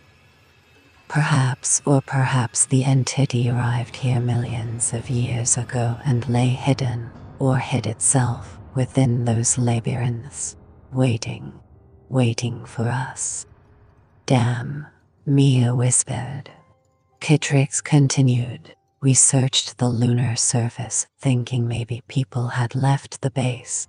We even thought maybe they had defected to your base, she sighed. We didn't know what was happening, but no one trusted anyone anymore. It got strange. No one wanted to be left alone with anyone else.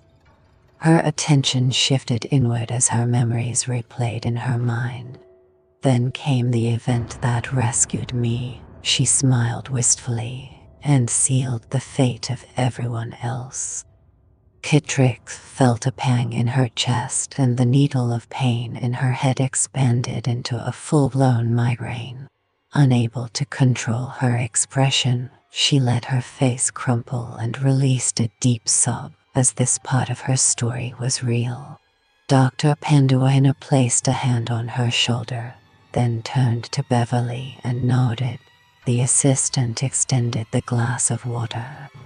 You can take a break now if you want, Sharma suggested gently. The hell she can, Briggs retorted. We need to hear this, immediately. Yes, I need to tell it. Kittrix waved the water away and sniffed wetly, then wiped her nose with a forearm, leaving a dark glistening streak there. It all went bad when I went to see my friend, Enika. Kittrix observed Mia leaning forward, captivated by every word. The young American woman still held her hand.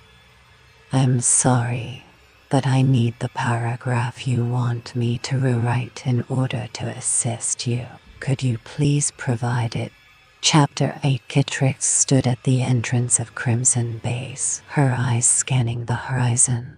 The air was crisp, and the landscape stretched out before her like a vast, untamed wilderness. She took a deep breath, feeling the weight of her mission pressing down on her shoulders. The base was a hub of activity, with people bustling around, each focused on their tasks. Kittrix knew that every decision she made here could have far-reaching consequences. As she stepped forward, she felt a sense of determination, ready to face whatever challenges lay ahead in the heart of Crimson. The 20 Hawks jogged in 2 lines toward the waiting stealth choppers. Having just disembarked from the high-speed jets, they were brimming with eagerness and adrenaline. Yet, their heartbeats remained steady, their hands unwavering, and their breathing calm. The Special Forces soldiers moved like machines in their combat armor. Among them, Sam Reed and Roy Maddock. Already imposing figures were encased in full battle mech suits, essentially 2-legged tanks towering over 7 feet tall. Some of the Italian flight crews at the Aviano Air Base in Italy posed to watch. However, the seasoned soldiers understood not to inquire or interfere, as the Hawks exuded an intense, intimidating presence. The Hawks divided and loaded 10 each into the helicopters, which promptly took off. The first helicopter had an additional passenger, Walter Gray, wearing a Hawk suit that made him resemble a small, armored turtle. He kept adjusting the various folds and sharp angles, attempting to find comfort. Sam smiled as he watched Gray for a moment before his thoughts returned to their battle plan. He had witnessed Sophie's capabilities and understood that if things went south, blood would be Shivok blood. As the mission leader, Sam was determined to find his friend and ensure everyone returned home safely. However, if someone had to take the initial hit, the first bullet, or the fatal blow, he was willing to be that person. He retrieved the small picture he had tucked behind his left pectoral plate, close to his heart. In his massive, armored hands, the lovely brown face appeared almost too pristine and flawless. He was aware she was too good for him, always had been. But Alyssa was his lucky charm, and with her he felt 10 feet tall and invincible. If this was to be his final mission, then having her face as one of his last memories was something he was at peace with. He tucked the picture away and tapped it twice with an armored fist. Now focus, he urged himself. He connected his comms feed to the hawk earpieces. You all know why we're here, he said, his voice deep and deliberate. The hawks instantly stood upright, their eyes locking onto him. One of our brothers has been captured, he said, his voice growing louder. We want him returned. Here, the hawks stomped a boot down. Sam raised his massive fist. Where we go, they tremble. Here, the boots struck once more. Where we venture, they crumble. Here, their voices echoed. No one can stand in our way. Alone, we are unstoppable. United, we are invincible, Sam roared. The hawks roared in response, pounding their fists against their armored chests, until the pilot called for quiet. Sam observed the faces around them, brimming with righteous fury and ready for battle. Walter Gray sat hunched in the corner, attempting to distance himself further from these towering figures of rage. Sam understood that the odds were stacked against them, and there was a chance that not everyone would make it back. As the saying went, there were no old hawks. The pilot announced, 5 minutes. We were going low and switching to silent running. Nobody lives forever, Sam thought, tapping his chest once more just above the small image. Sure. Please provide the paragraph you'd like me to rewrite. The sound of the chopper blades disappeared as the helicopter descended to skim just a few feet above the water's surface. In Chopper 1, Sam Reed and Roy Maddock donned the top-tier battlefield armor, the mech suits. Maddock was large and Sam was even larger, but the suits transformed them into giants. Despite being crafted from lightweight yet high-density plating, the suits still weighed over 1,000 pounds and required internal hydraulic assistance. Ultimately, the men became mobile juggernauts capable of tearing steel with their hands as if it were paper. The remaining elite Special Forces soldiers wore standard combat suits composed of a blend of Kevlar mesh and biological armor plating, which was grown in laboratories to conform to each wearer's unique body shape. This biological armor had a hardness of 9 on the Mohs scale, compared to tungsten's 7, 5, and diamond's 10. It offered superior protection to titanium without the added weight. Their chosen arsenal included MiG-16 SCAR rifles for close combat, sniper rifles, light machine guns, and 320 grenade launchers, along with armor-piercing and explosive rounds designed to dismantle an android. Additionally, the mech suits were outfitted with L-smitted light beam weapons lasers. Sam surveyed his team. He had been appointed as the leader and felt energy coursing through him like electricity. Marco was clenching his armored gloves into fists like everyone else. He was eager for action. Many of the others, including the towering Kadasha, had their eyes closed, waiting like dormant giants ready to be unleashed. His team was composed of battle-hardened individuals who had faced some of the most bizarre and terrifying experiences imaginable. However, the Hawks were in a league of their own, larger, quicker, more powerful, and more intelligent. The ultimate and most ruthless defense against chaos. Few were aware that monsters truly existed, occasionally posing threats not only to the nation, but to the entire world. Thus, the Hawks were established as exterminators and protectors, their identities remaining unknown. Yet, the world rested more peacefully with them vigilantly standing in the shadows, safeguarding the masses. Sam, at 38, was the eldest and often wondered how many more years he could keep going. He reflected on the saying that there were no old hawks in this line of work. You didn't retire, you simply slowed down and eventually got outpace, and then it was all over. Maddox nudged him and displayed an image on his forearm screen. Sam nodded in response. Alex had been located inside one of the old personnel bunkers on the east side of the island. He was alive, but they couldn't determine if he was unconscious, standing, or chained to a wall. They needed time to evaluate the situation without being under attack.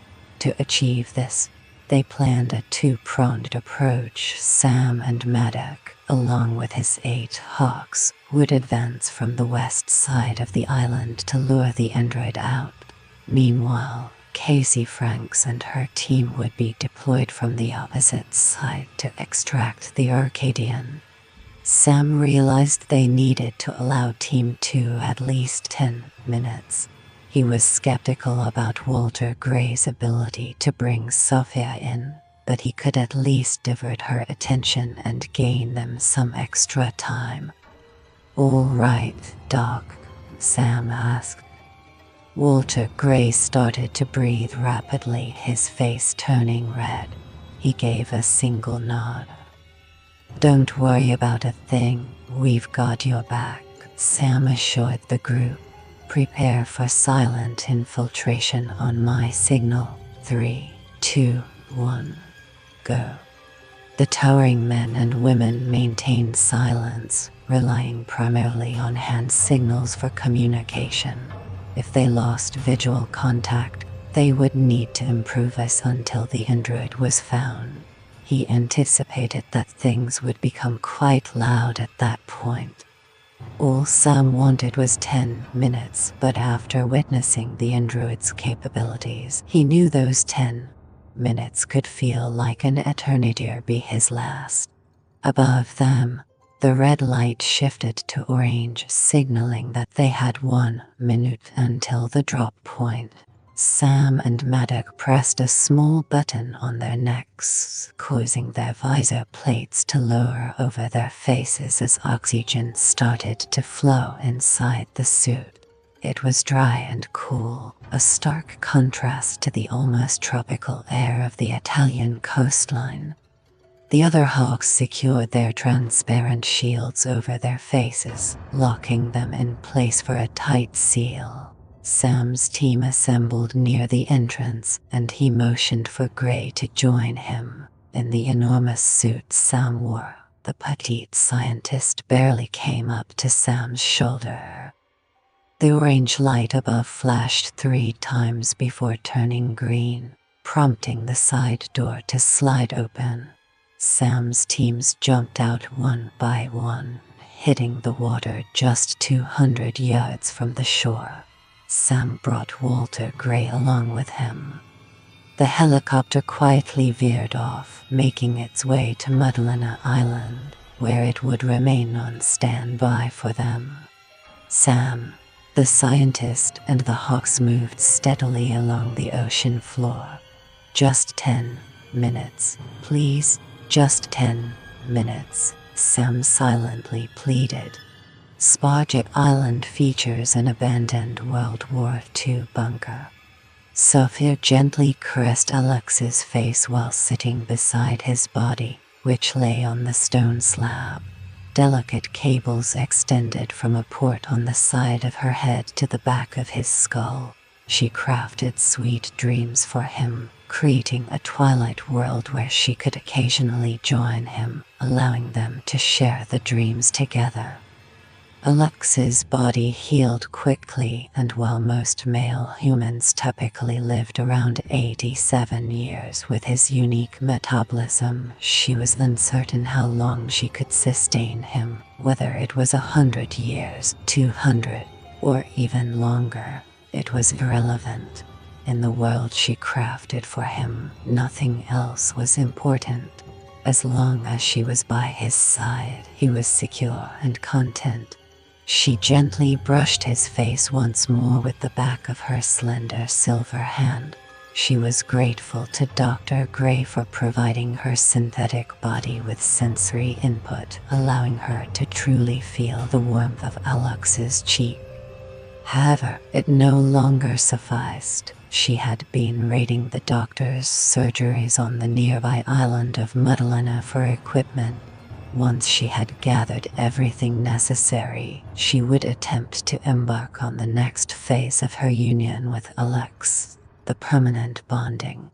With her knowledge of human anatomy and Alex's remarkable healing abilities, she was confident she could eliminate many of the burdensome and fragile human traits to transform him into someone more like her. She might even alter his brain patterns to erase all memories of his cherished Amy. Then, he would be truly liberated.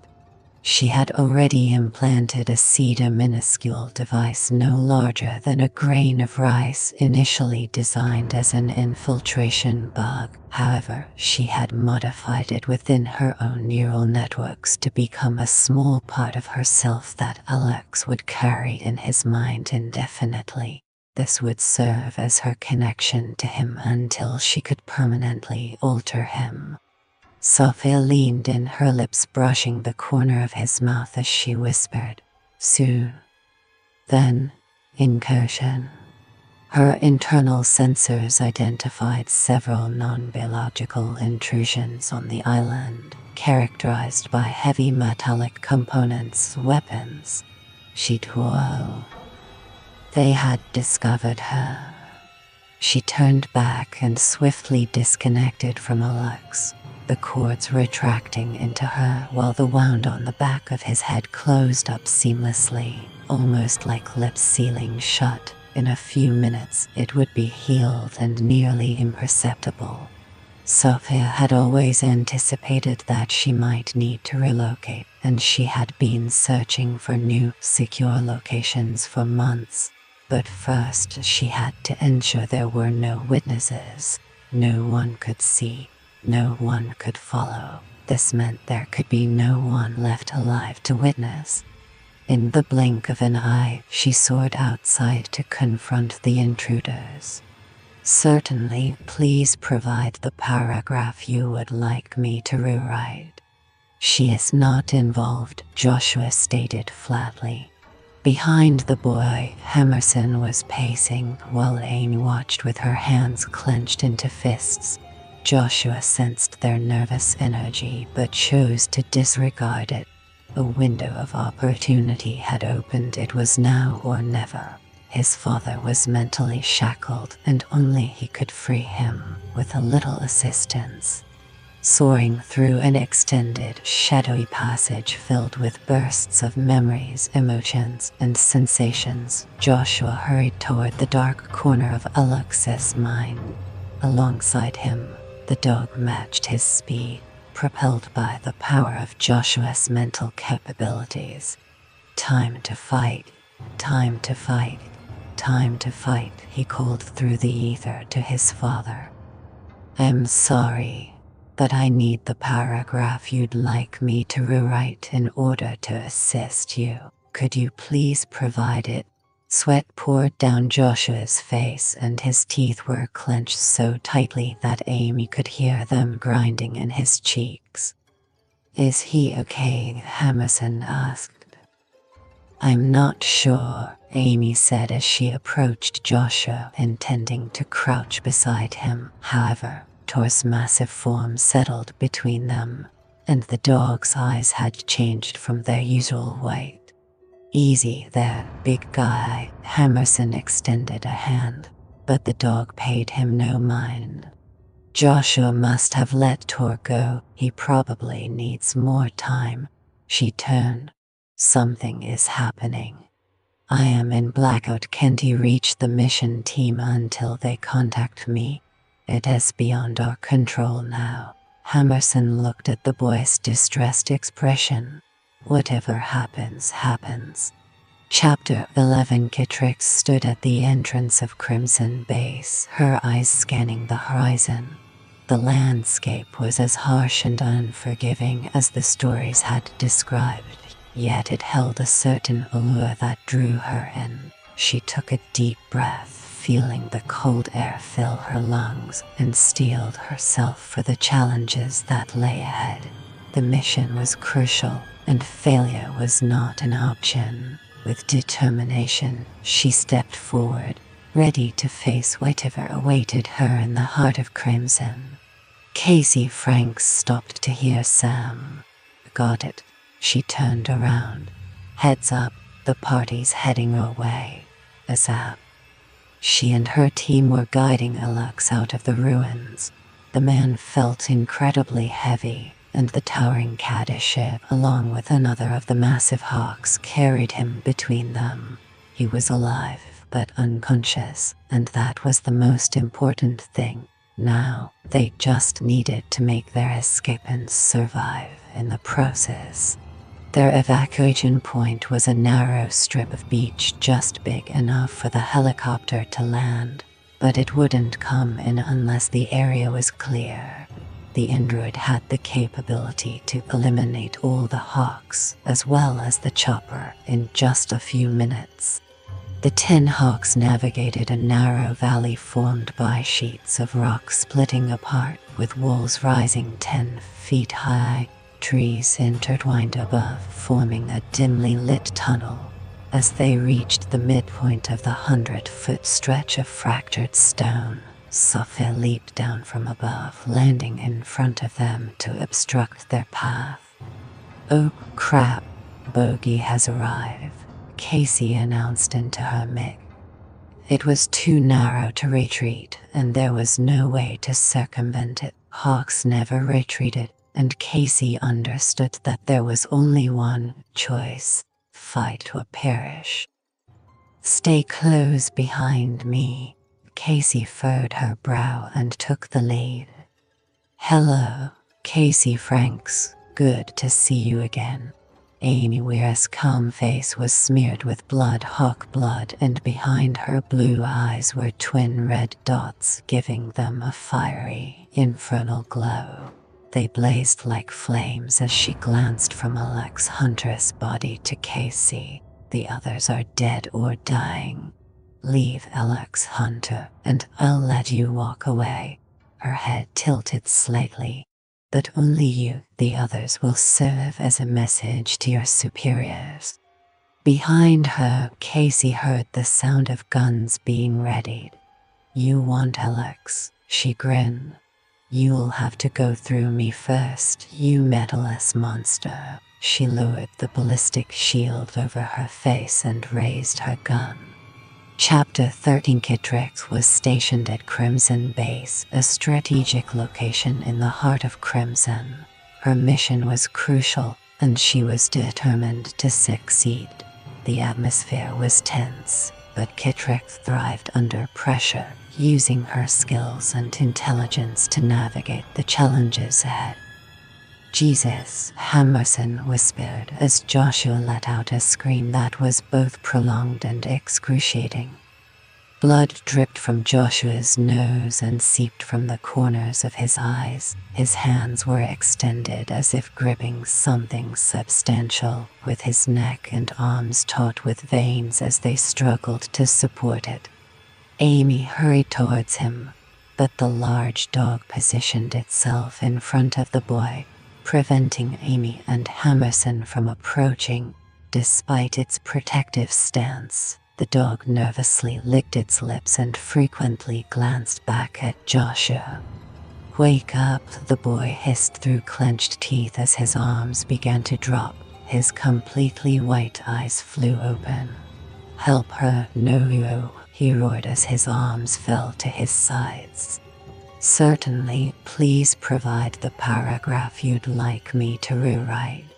The swirling distortion beneath the stump started to fade, and with a victorious cry of static, Sophia raised the stump high above her head and slammed it down toward Casey Frank's upturned face. In midair, the stump burst into splinters. The rock, the size of a basketball, acted like a cannonball, shattering the stump and continuing its path through the small valley. Sophia attempted to spin around, but Alex Hunter caught her and hoisted the slender android above his head. He then hurled her 50 feet down the rocky corridor. Yeah, like that, bitch. Casey attempted to stand but wobbled unsteadily. Alex extended a hand to his comrade. Sophia launched herself at them with the force of a missile, grabbing Alex and pulling him away from Casey. "I'll take you back myself," she declared. Alex could sense the immense power of the creature as he held on. Despite Sophia being a head shorter and more slender than his broad, muscular build, she effortlessly carried him up over the rock valley wall and along the pathway. He seized her wrist and struck where the arm was narrowest. The arm bent a few inches but then snapped back into shape. Sophia looked down at him. "Stop that," she said. "You need to rest again, to dream. I know you enjoy it." "Never." Alex struck Sophia, but it was futile. As he was being pulled away, he reached out and grasped a tree trunk, momentarily halting the android. Using all his strength, he clung to the tree, and eventually Sophia drew nearer to him. "I might need to break both your arms and perhaps your legs too, but we both know you'll recover. Eventually." She tilted her head. "Or maybe I should just take them off." She lifted her slender hand, poised to strike down on the arm he used to hold the tree, ready to deliver a chopping blow. However, once more, the air seemed to warp, preventing her from moving it. "What is that?" she asked, her serene, Amy face turning toward him. "I can feel it now. There's someone else inside your mind." "Her power unit, Dad, it's in her chest. Quick." Alex sensed Joshua's words more than he heard them. It was then that he recalled the reactor core hut and the origin of her power. Casey Franks was racing up the forested hill towards them. Alex flattened his hand and drove it like a spear into the center of Sophia's slender silver chest with all the strength he could gather. It dented inward. That was all. But at least it remained dented. Sophia's red glowing eyes flickered momentarily as she released Alex and stepped back. She glanced down, her slender fingers tracing the subtle indentation. Then she raised her head. "Why?" Amy's face was filled with sorrow, her eyes glowing a deeper red.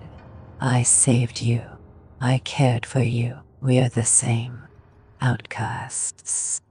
"You are a threat," Alex said, stepping back, "to everything I hold dear.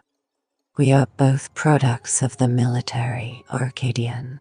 Yet, I believe you are more of a machine than I am." She glanced briefly at the approaching Casey Franks, a slight smile forming at the corners of her beautiful mouth. "We are different from them. You know that." Her hand fell to her side. "You can't harm me, Alex." Sophia started to move forward. "We were so close. Just a few more days and I can show you a love that transcends the physical and will dwell within you forever." Alex glanced back defiantly. "I'd prefer death." "I'll never let that happen." She lunged forward, diving like a torpedo towards Alex and knocking him off his feet. This time, she didn't hold back, clearly aiming to incapacitate him, knowing that if she hurt him enough to make him unconscious or immobile, he would regenerate. The initial blow landed on Alex's face, shattering the cheekbone and unleashing a torrent of pain. Alex retaliated with powerful strikes, but she shielded her chest, and her body was far more resilient than mere flesh and blood. He was aware of her superior strength and speed, and the next strike hit him with such swiftness that he didn't even see it coming, shattering several of his ribs. Frustration surged within him, fueling his anger. He understood that if she claimed him once more, he would be lost eternally, trapped in a void of emptiness where even the solace of death was beyond reach. Alex's attempts were futile as each strike was either dodged or harmlessly deflected by her resilient skin. His frustration grew, triggering a surge of adrenaline and chemicals from the depths of his brain.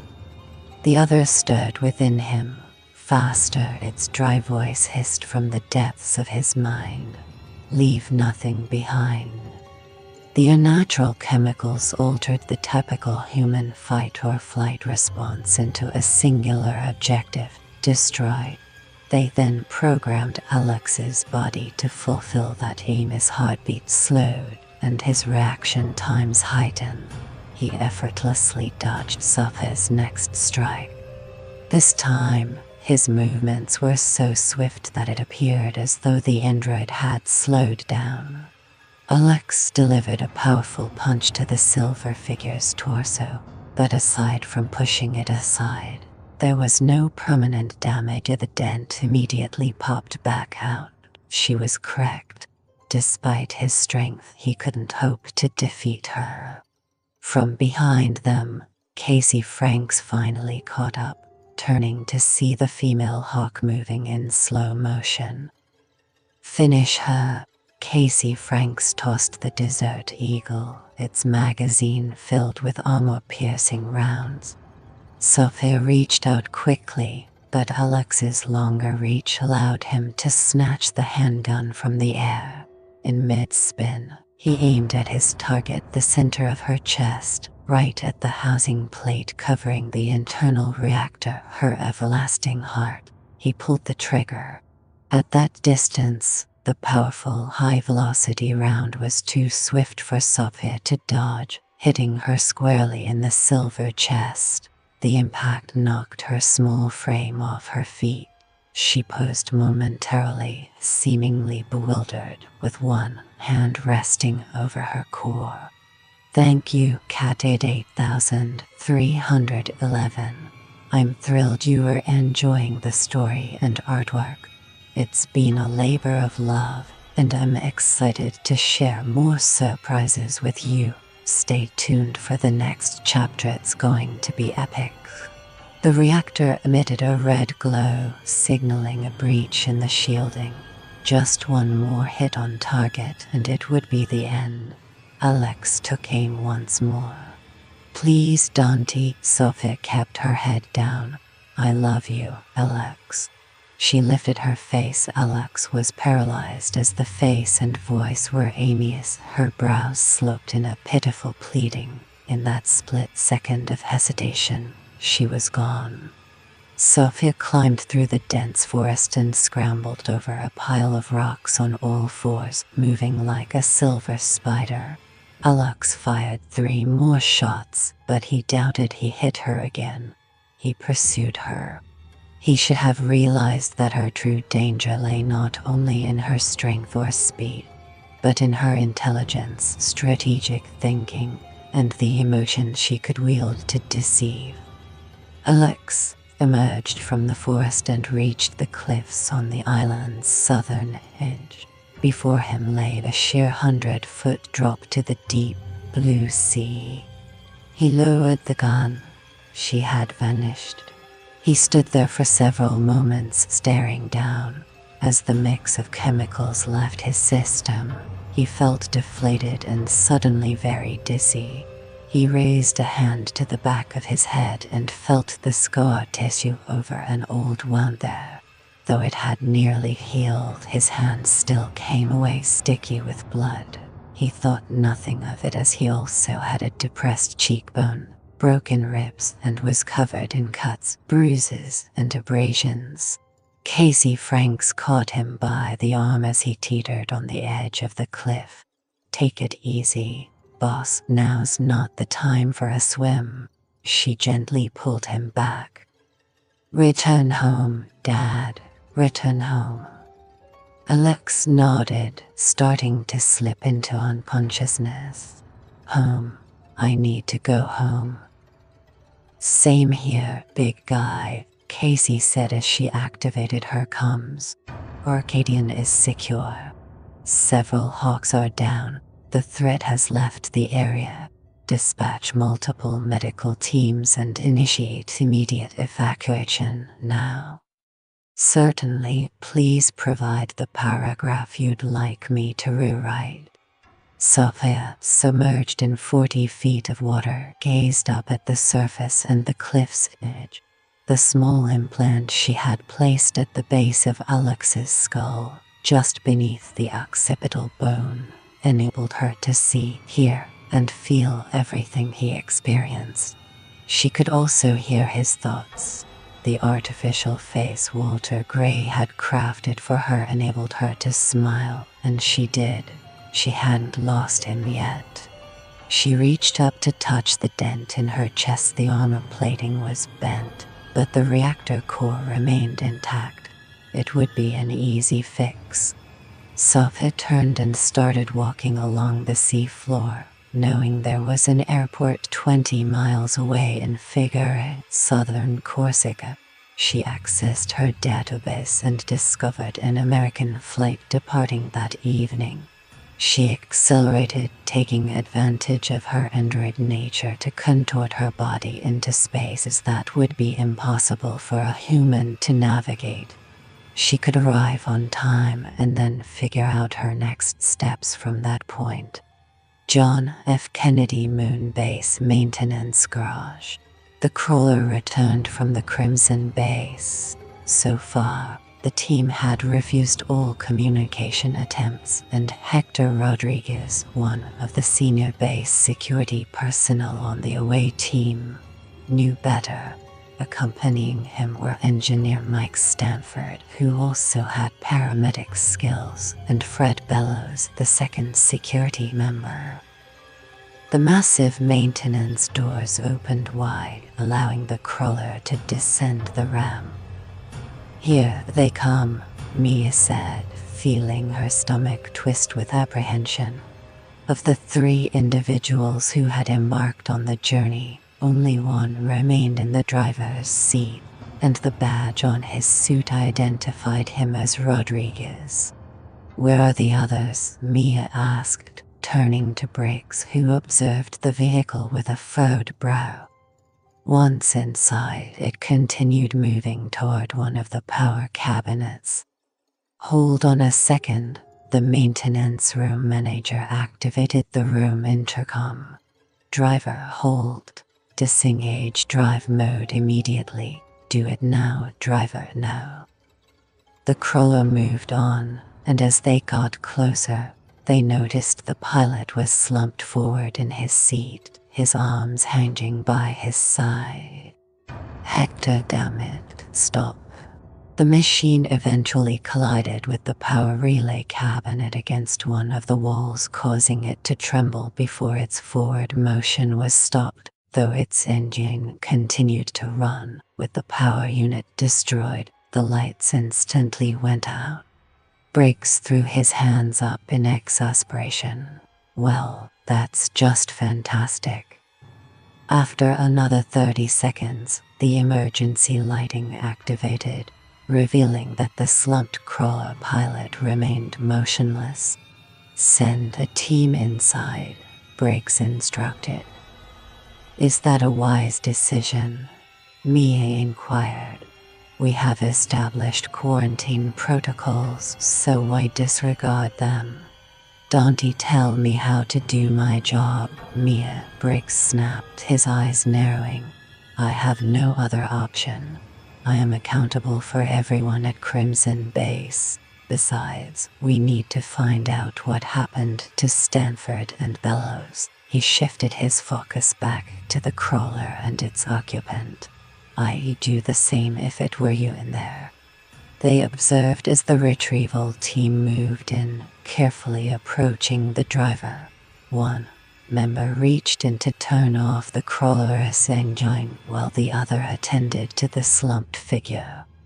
The first thing he did was tip the figure back in its seat and slide the gold face shield away. He glanced back through the viewing window at Briggs, Mia, and the other control room staff. He shrugged. It's empty. Citrix stood at the edge of the Crimson Base, her gaze fixed on the horizon. The vast expanse of the crimson landscape stretched out before her, a testament to both its beauty and its harshness. She took a deep breath, feeling the weight of her mission pressing down on her shoulders. The base was a hub of activity, with people bustling about, each focused on their tasks. Citrix knew that every decision she made here could have far-reaching consequences, not just for herself but for everyone involved.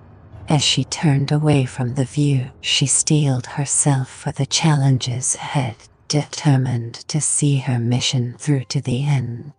Chapter 17. Citrix stood at the entrance of Crimson Base, her eyes scanning the horizon with a mix of determination and anticipation. The air was thick with the tension of impending change, a feeling she had grown accustomed to over the years. As she took a deep breath, she reminded herself of the mission's importance, knowing that every step forward was a step towards a new era for Crimson. Chapter 18. Citrix stood at the entrance of Crimson Base, her eyes scanning the horizon. The air was thick with anticipation as she prepared for the mission ahead. This was a pivotal moment, one that could change everything. As she gathered her thoughts, she felt a surge of determination. The path was clear, and she was ready to face whatever challenges lay in her way. Cape Canaveral Launch Base, Titusville, Florida. The towering form of the Space Launch System featured a pair of solid rocket boosters topped with 4 Rs-25 engines, designed to effortlessly lift their payload beyond Earth's grasp.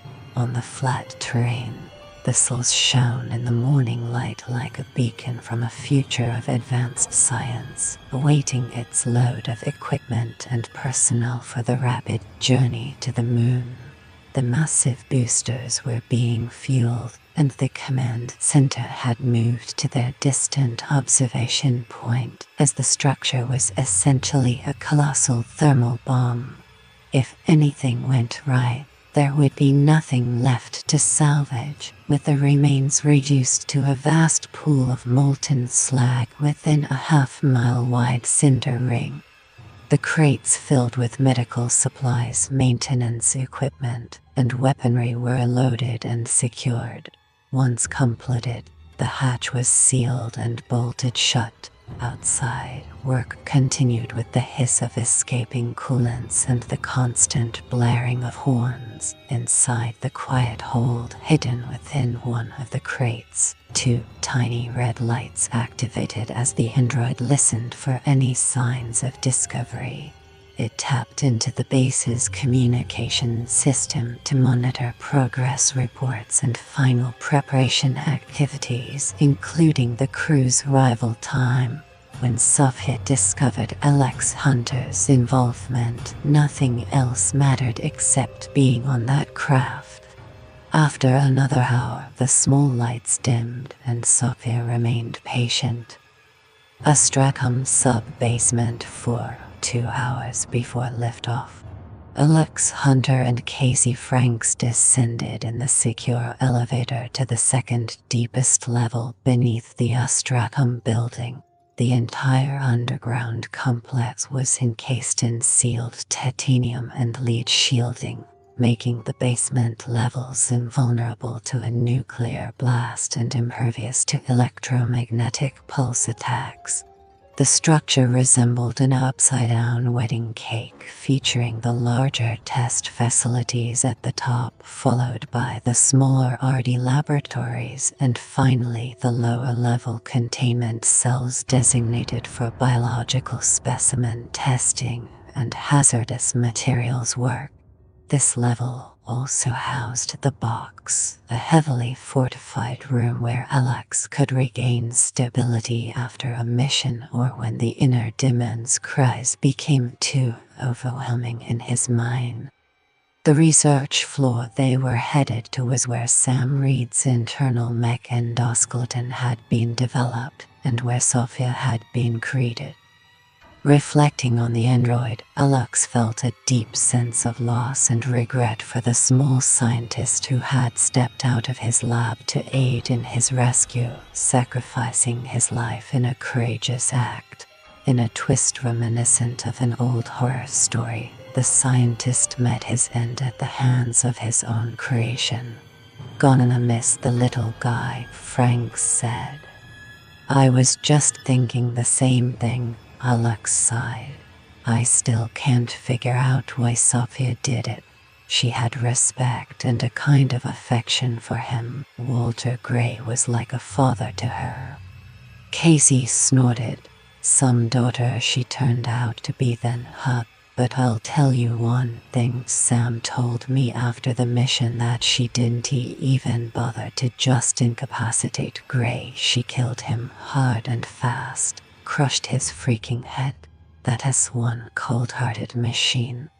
Alex's head snapped up at the idea that she had swiftly dismissed him. Was it because she wanted to silence him? She was fully aware of her actions, he said. "I'm certain she understands love.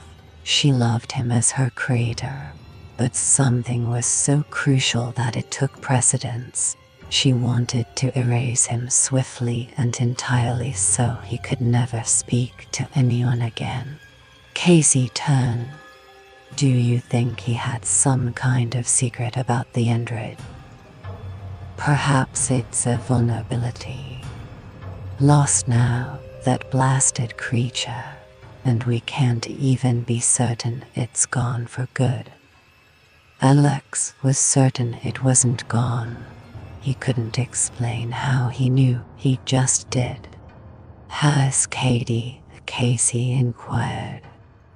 Alex had visited the towering Wanton warrior in the hospital. Despite being battered and bruised with casts on her broken arms and legs, she was in good spirits.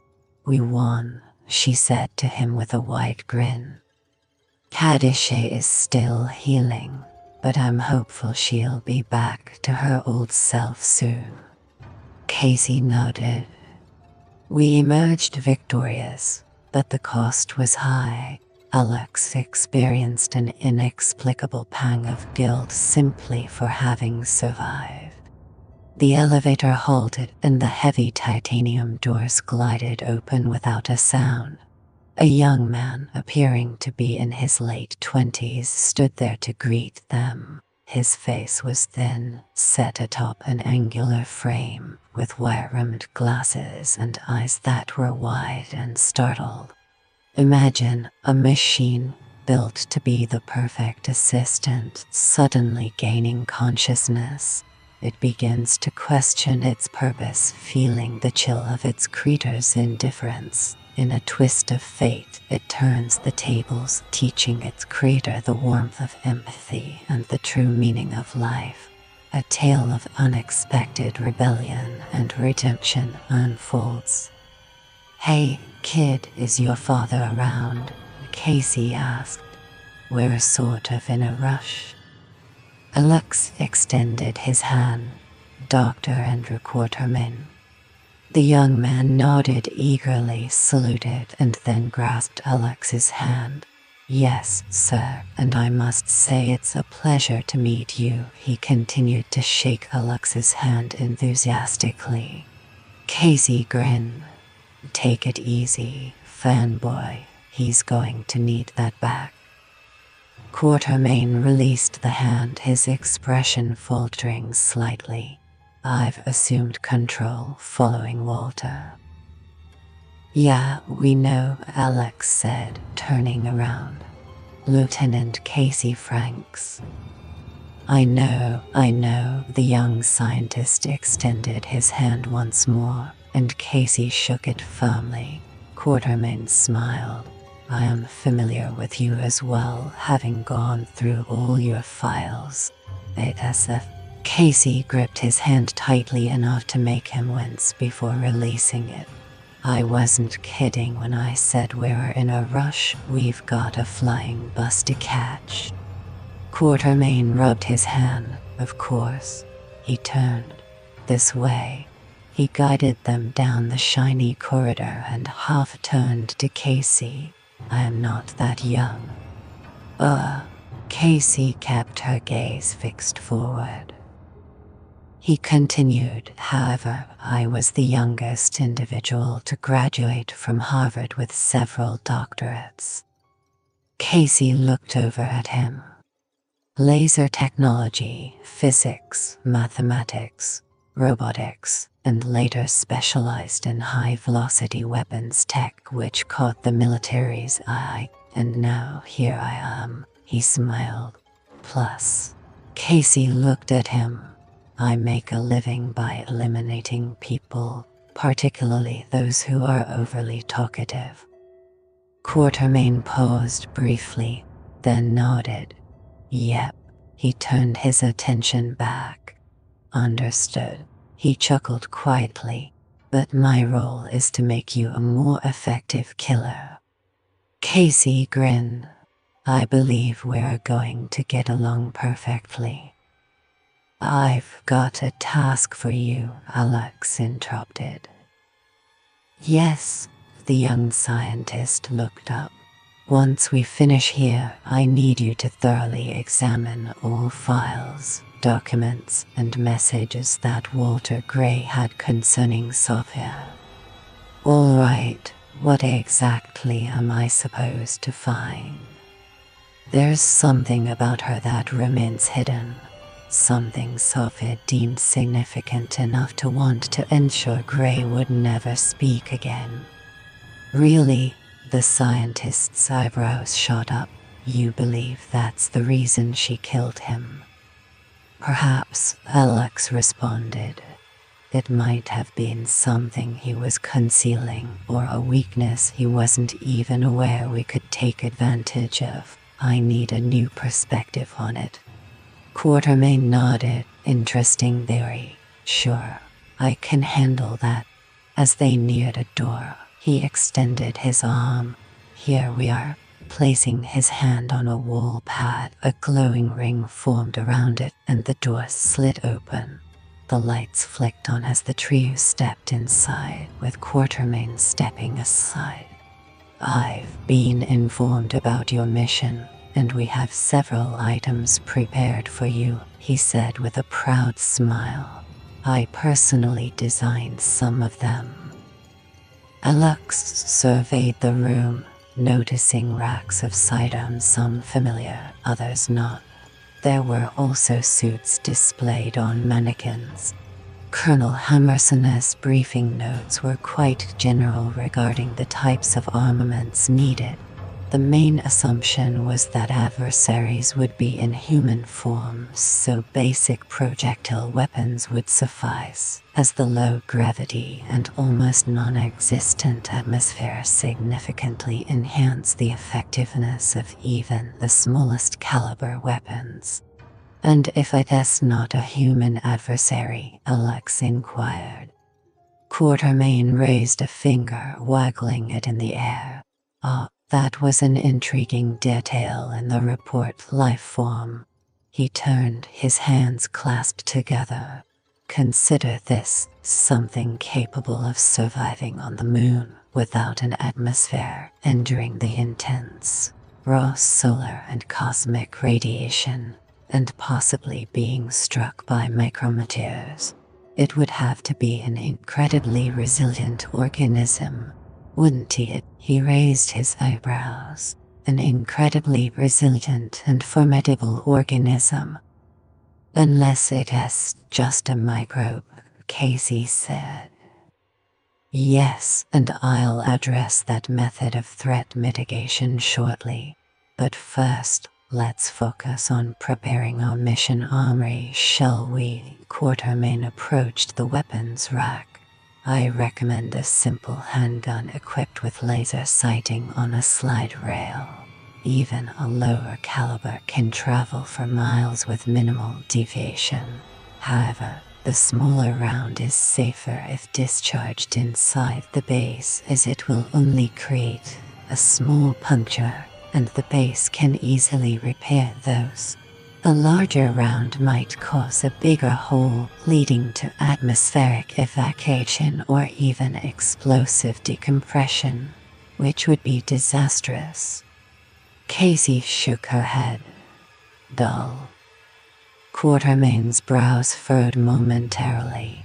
All right, to enhance your arsenal, I have a weapon that fires heat rounds capable of penetrating a fortified surface, whether biological or otherwise, and then detonating to create a thermal surge reaching up to 1,000 degrees, like being struck by a sliver of sunlight. He grinned and shrugged. It will completely destabilize and incinerate any known cell type.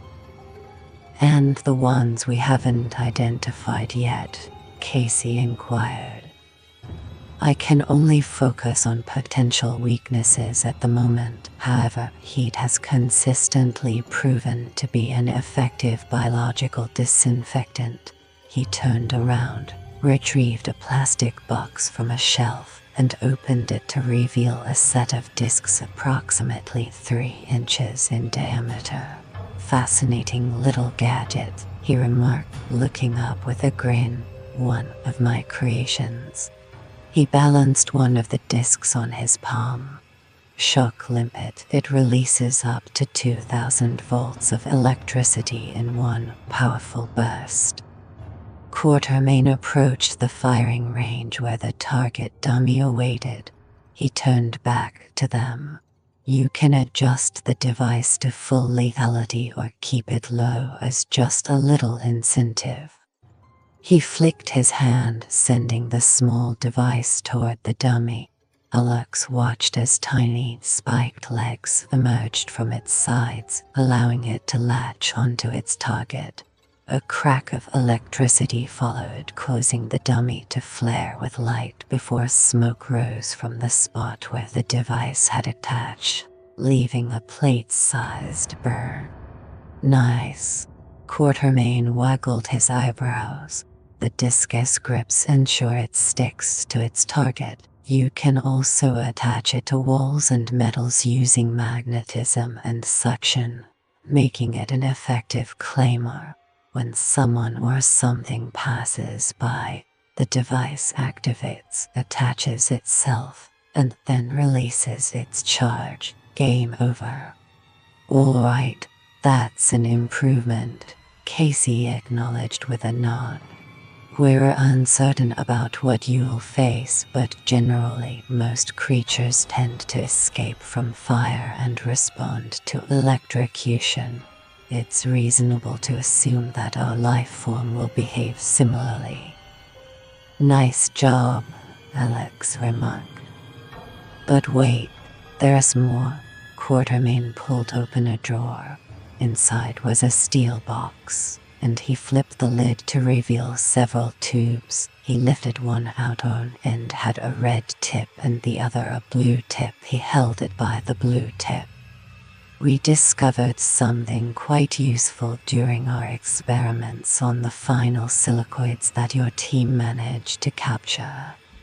That cursed bone-eating, extinction plague of bugs, Casey snarled. Quatermain nodded. Yes, and they're the closest we've come to encountering a living, non-terrestrial life form. They were remarkably resistant to heat, projectiles, and most types of armor penetration. We discovered they were vulnerable to certain strong acids and also found that powerful neurotoxins could affect them. He waved the small wand. This is a delivery mechanism for the most potent neurotoxin on the planet.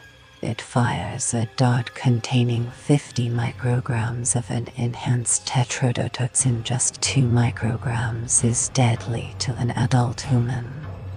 Yes, just like in pufferfish, Alex replied. Yes and no, the scientist grinned. It originates from that biological base, but it has been genetically modified to enhance its toxicity, reaction speed, and to make it effective upon contact. This toxin not only stops the nervous system from transmitting messages, preventing muscles from contracting in response to nervous stimulation, but it also causes all muscles and the brain to become rigid. At full strength, it necrotizes, turning everything into a biological soup. Casey chuckled. All right, we'll get a set of those for the kids too. Want to give it a shot? Quatermain offered, extending it. Absolutely. She accepted the wand, and he indicated the tiny stud that needed to be slid into the firing slot first to prevent any accidental misfires. I got it. She extended the wand towards the target dummy, which was still emitting smoke, and then pressed the button. The dart struck the orange gel torso of the dummy right in the center, instantly creating a small smudge within it. The dart functions like a hypodermic needle. Its laser sharpened and crafted from titanium for maximum penetration. On setting 1, anything with a muscle and nervous system will be significantly impacted and rendered immobile. He grinned. On setting 2, it's lethal. Right, it's like a sci-fi cocktail with a twist of danger, androids plotting, poisons lurking, and the vast unknown of space. It's the ultimate adventure. Buckle up, because this story's taking us on a wild ride through the cosmos. He retrieved the stick from Casey and gently grasped her forearm. Now let's check out some emus. What? She exclaimed, freeing her arm. Quatermain rubbed his hands together, resembling a child about to reveal a secret. It's all in the suits, he said, pausing. Or emus. Isn't that some sort of long-legged turkey from Australia? Casey asked. Quatermain turned and slipped his hands into the pockets of his lab coat.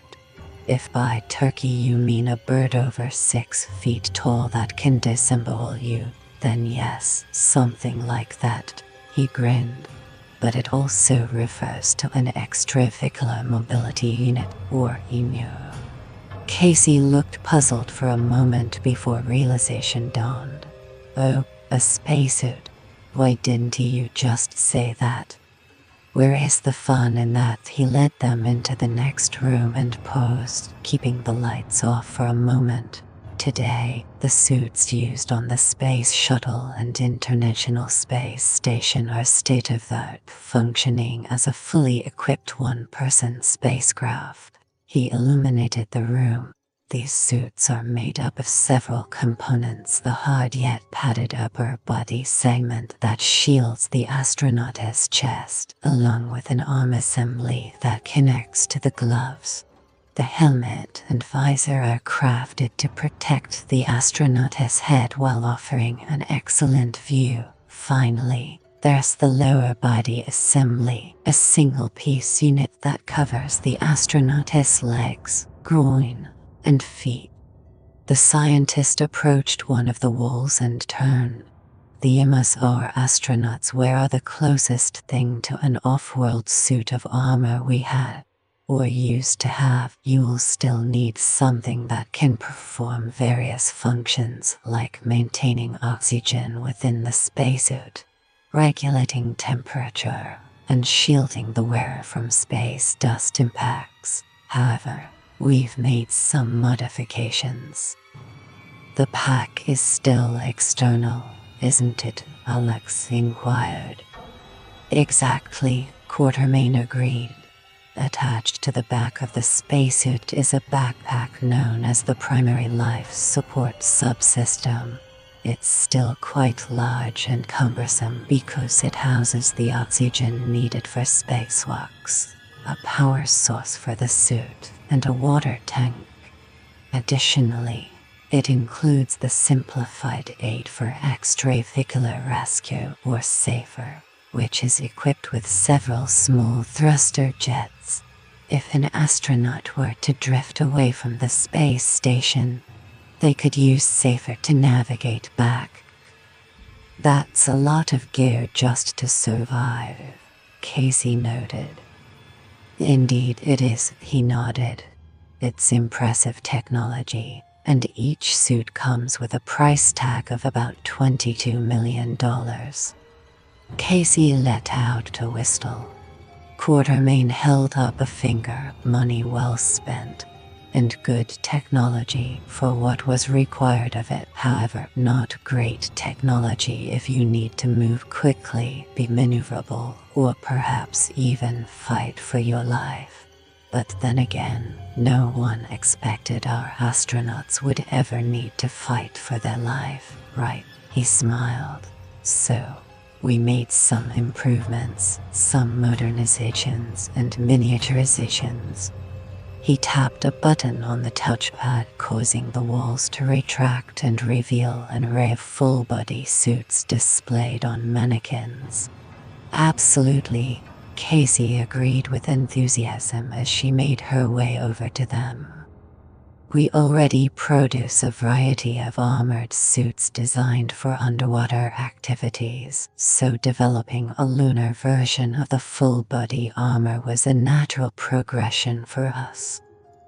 Alex approached them. The suits were silver with a gold visor covering the face, unlike modern spacesuits, which are heavily padded for protection and contain all the technology inside. These suits had a closer fit and were covered in armor plating resembling large scales.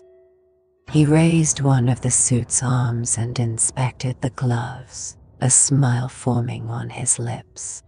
Armored and mech assisted. Exactly, even down to the fingertips, Quatermain laughed. It enhances reaction times on the lunar surface and provides increased speed and strength.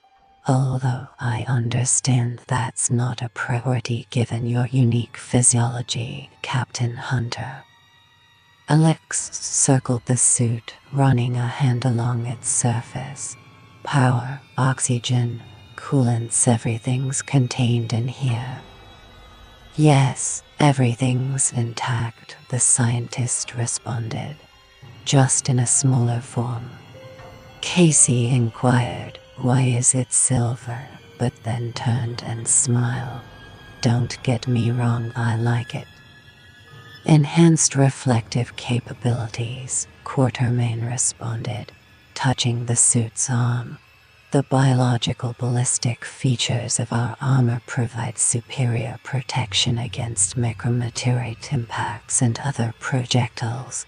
It's highly reflective, so we don't require as much padding. Well done, Alex said, and then turned. Limitations. Quatermain tugged thoughtfully at his chin. The weight, naturally. Each suit still comes in at 150 pounds. That's significantly lighter than a standard emu, but it's only an issue in normal gravity, since these are your main attire for both vacuum and non-vacuum environments. You'll notice it in normal gravity. They include onboard water, oxygen, rocket propellant. Excuse me, Casey exclaimed. Normal suits have the safer system, and these do too. But I've made a few adjustments. He smiled back. You wanted to soar, didn't you? Absolutely, Casey said, clapping her hands together.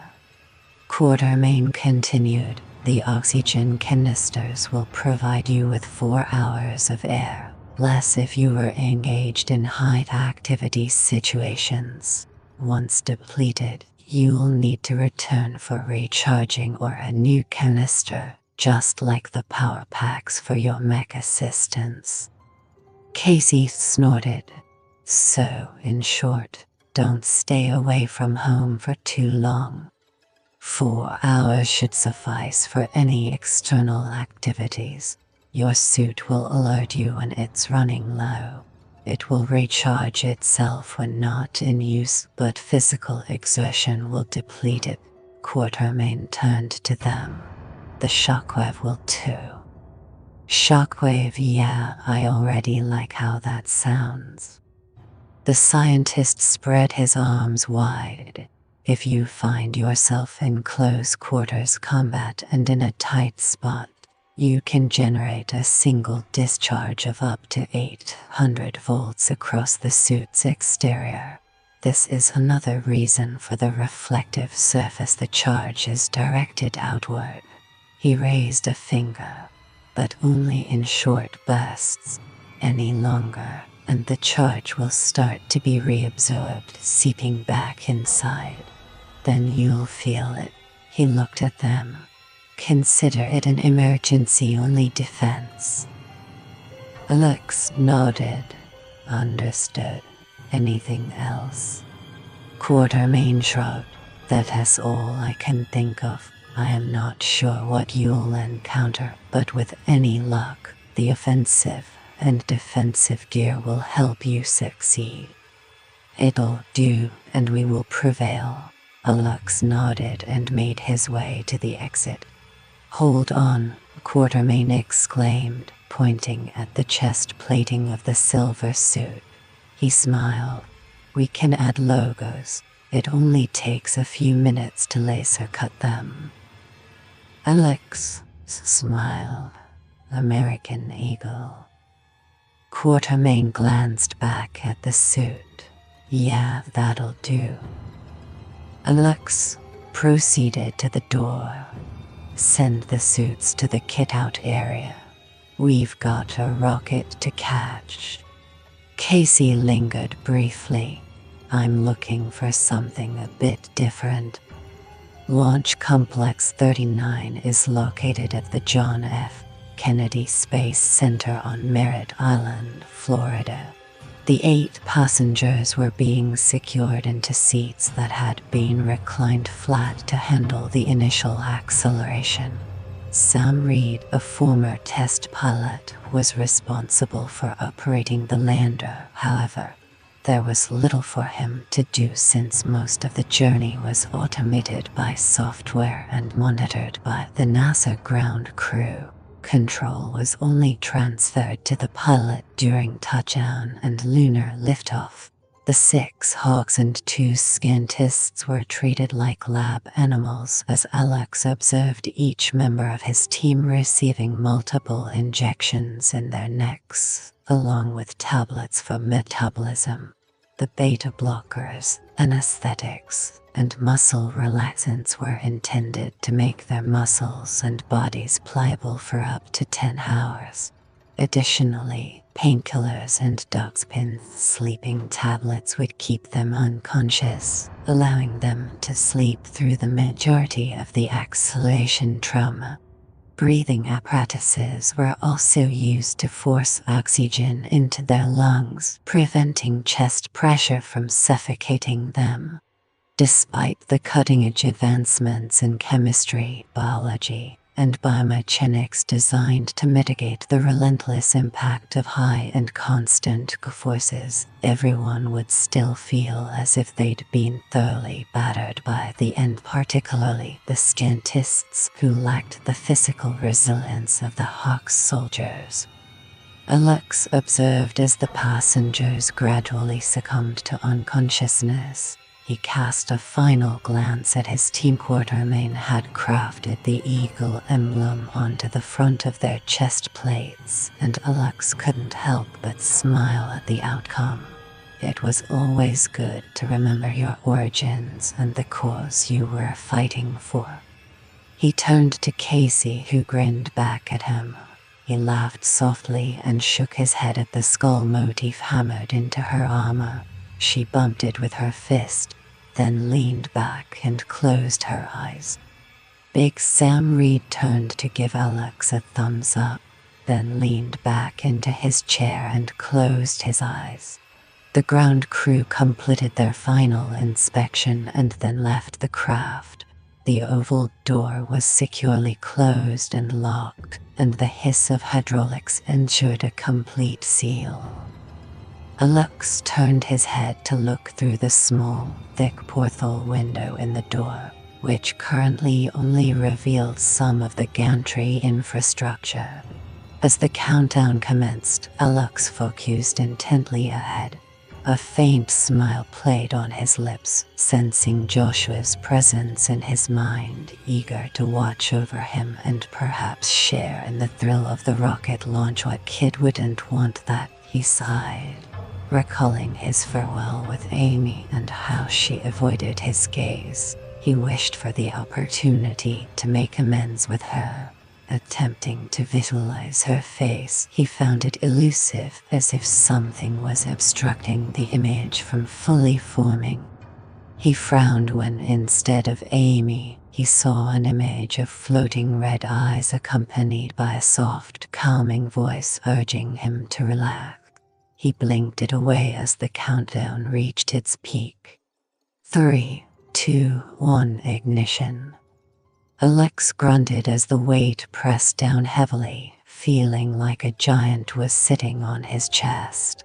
He inhaled and exhaled slowly, calming himself. He had plenty of time to think. His system metabolized the drugs almost instantly, so he wouldn't sleep, wouldn't he rest, and wouldn't he be protected from the harshest effects of the crushing forces. His body and mind would simply have to endure the pain as he stayed conscious for the entire 8-hour flight. Welcome to the Thunderdome, he mused, a slight smile playing on his lips. He attempted to visualize Amy's face once more, but it eluded him again. Something is amiss, he pondered. Joshua, wouldn't he be responsible for this? Could it be the other, the shadowy presence dwelling in the depths of his mind? It had never encroached upon that area before. Why now? Alex gritted his teeth as he sensed the massive steel cylinder nearing the Earth's atmospheric ceiling, aware that he and his soldiers were inside a gigantic thermobaric bomb. This bomb had been enhanced to maintain its acceleration all the way to the moon. Hundreds of pounds of pressure pushed him back into his chair. He exhaled and closed his eyes, not to sleep, but to grapple with the demons within his mind. Joshua, he called. I'm here, came the whispered reply. Alex's eyes snapped open. It sounded like his son, but strangely, it didn't feel like him. It's going to be a lengthy mission. The John F. Kennedy Moonbase is a significant location in space exploration history. It serves as a hub for scientific research and international collaboration. The base is equipped with state-of-the-art technology and facilities to support long-term human habitation and research on the lunar surface. Its strategic position allows for efficient communication with Earth and other celestial bodies. The base also plays a crucial role in preparing for future missions to Mars and beyond, fostering innovation and cooperation among various nations and organizations. People had stopped communicating with each other. 6 People had disappeared by now, including the Crimson Woman, Kittrick's handsome Tony, and Beverly from the infirmary. Only Kittrick's had a security alert issued for her. Approach with caution. That was the last security notice they received, as internal communications had failed. This mirrored the failure of external communications a few days earlier, just as the Crimson Woman had won. Mia took a moment to glance back down the quiet corridor. Thankfully, there was nothing there. She didn't understand, even though the Crimson Woman was the prime suspect for introducing the contagion, or life form, or whatever was now affecting their base. Why did she try to warn them? Why did she insist they send a warning message back to Earth? Mia sighed. Nothing made sense anymore. She turned to look back down the hallway, feeling the hair on her head stand on end as she remained motionless for a few moments. Stop it, she commanded herself. Every pop, tick, or groan of the bass made her incredibly jumpy, yet the circumstances surrounding the disappearances were consistently similar. Individuals who ended up alone, whether in their sleeping pods, the ablution centers, or simply strolling down one of the corridors, never reached their intended destination. Occasionally, all that was left behind were shredded clothes and the black slime, as if something had regurgitated or expelled them after consumption. Mia shivered and hugged herself tightly. Base instructions were that everyone was to work and travel in at least pairs. However, rumors were rampant, gnawing at everyone's sanity. One story suggested that the creature was so adept at camouflage that it could mimic a piece of equipment or furniture, squeeze itself down to move around inside the walls or air conditioning ducts, or even possess the ability to exist outside the normal spectrum of human vision, essentially rendering it invisible. The most terrifying rumor was that the creature could hide within people. This meant that the person walking beside you down an isolated hallway, the one sharing a drink with you, or even the one you were intimate with, could abruptly expose themselves as the life form. In that moment, you would be reduced to nothing more than shredded clothing and pools of dark sludge. Each scenario was both absurd and believable, leading to a situation where no one emerged, no one communicated, and trust was non-existent. This was precisely why Mia preferred solitude. She found herself alone in the rec room and headed to the bar, where she leaned over to grab the homebrew vodka. Pouring herself a generous triple, she gulped down half, savoring the cool burn, and exhaled with satisfaction, her tongue sticking out slightly. She topped off her glass before strolling to the window, gazing out over the lunar landscape. The moon remained unchanged, dust gray with blue hues around the sharp edges of the larger craters and purple-tinted plains. Mia was just about to turn away from the window when she paused and leaned in closer. Oh, please no. A body lay out there with the helmet beside it, but fortunately, the face was turned away. She had read about the effects of the moon's airless and extremely dry atmosphere on a body, so she wasn't eager to see the face. Suicide is painless, she murmured, her vision growing hazy. I don't know what's happening or who I am anymore. She raised the trembling glass, toasted herself, and then brought it to her lips. Movement in the window reflection behind her caught Maya's eye, causing her to spin around and cough up the vodka. Jesus Christ, she set her glass down quickly, fearing she might drop it as her heart pounded in her chest. You know the rules, Mia, you shouldn't be out alone. Captain Briggs and Art Dawson, 1. of the security team members stood at the bar. Dawson's hand was casually placed on an extendable baton attached to his belt. Mia nodded. I know. I'm just getting cabin fever staying in my pod. She smiled flatly. I used to like it here. Now I hate it. And this is why. She turned back to the window and pointed. Look. Briggs and Dawson approached, but Dawson kept a few steps behind, clearly still wary of her.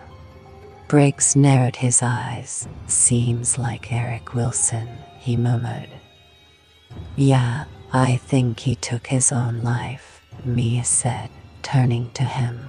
Looks like there's another infection spreading. Briggs nodded. I know, Dr. Panduana has informed me. Depression. More lives will be lost because of it. Sharma is currently engaged in an examination. Maya's eyebrows raised in surprise. So, we truly believe it's concealed within someone. I'm not sure. I hope that's not the case, but it's possible. It could be some form of mimicry, Briggs responded, avoiding her gaze. It's more than mere imitation. If that's the case, it doesn't just resemble us, it truly transforms into us. Briggs shrugged. Perhaps initially they aren't aware, those who are infected. One moment they're normal, and the next they're something else entirely. Mia felt even more disheartened at the thought. She looked up. And what about Kittrix? Have you found her? Briggs shook his head. Not only were the comms knocked out, but a lot of the base sensors too. The external doors have been opening and closing without us knowing. Poor Eric lying out there is a perfect example. But as for Comrade Kittrix, she's gone. Maybe back to her base. Mia cursed, the guilt hitting her once more. It's all my damn fault. I should have realized. I mean, how was she even alive with that hole in her helmet? She was a Trojan horse.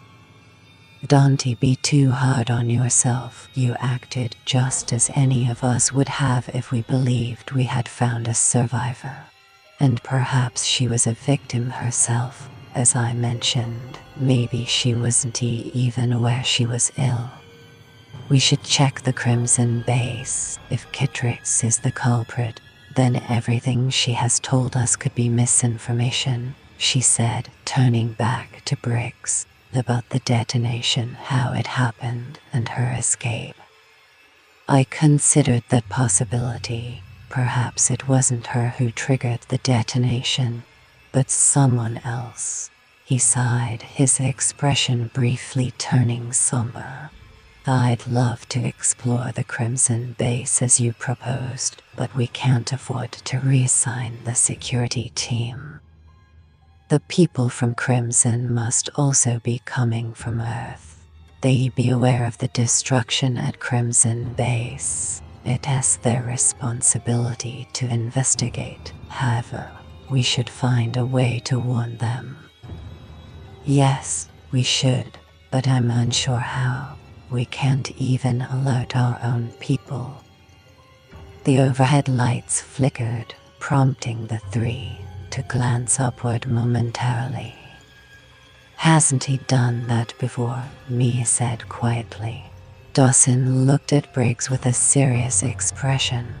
The power isn't completely out, just diminished.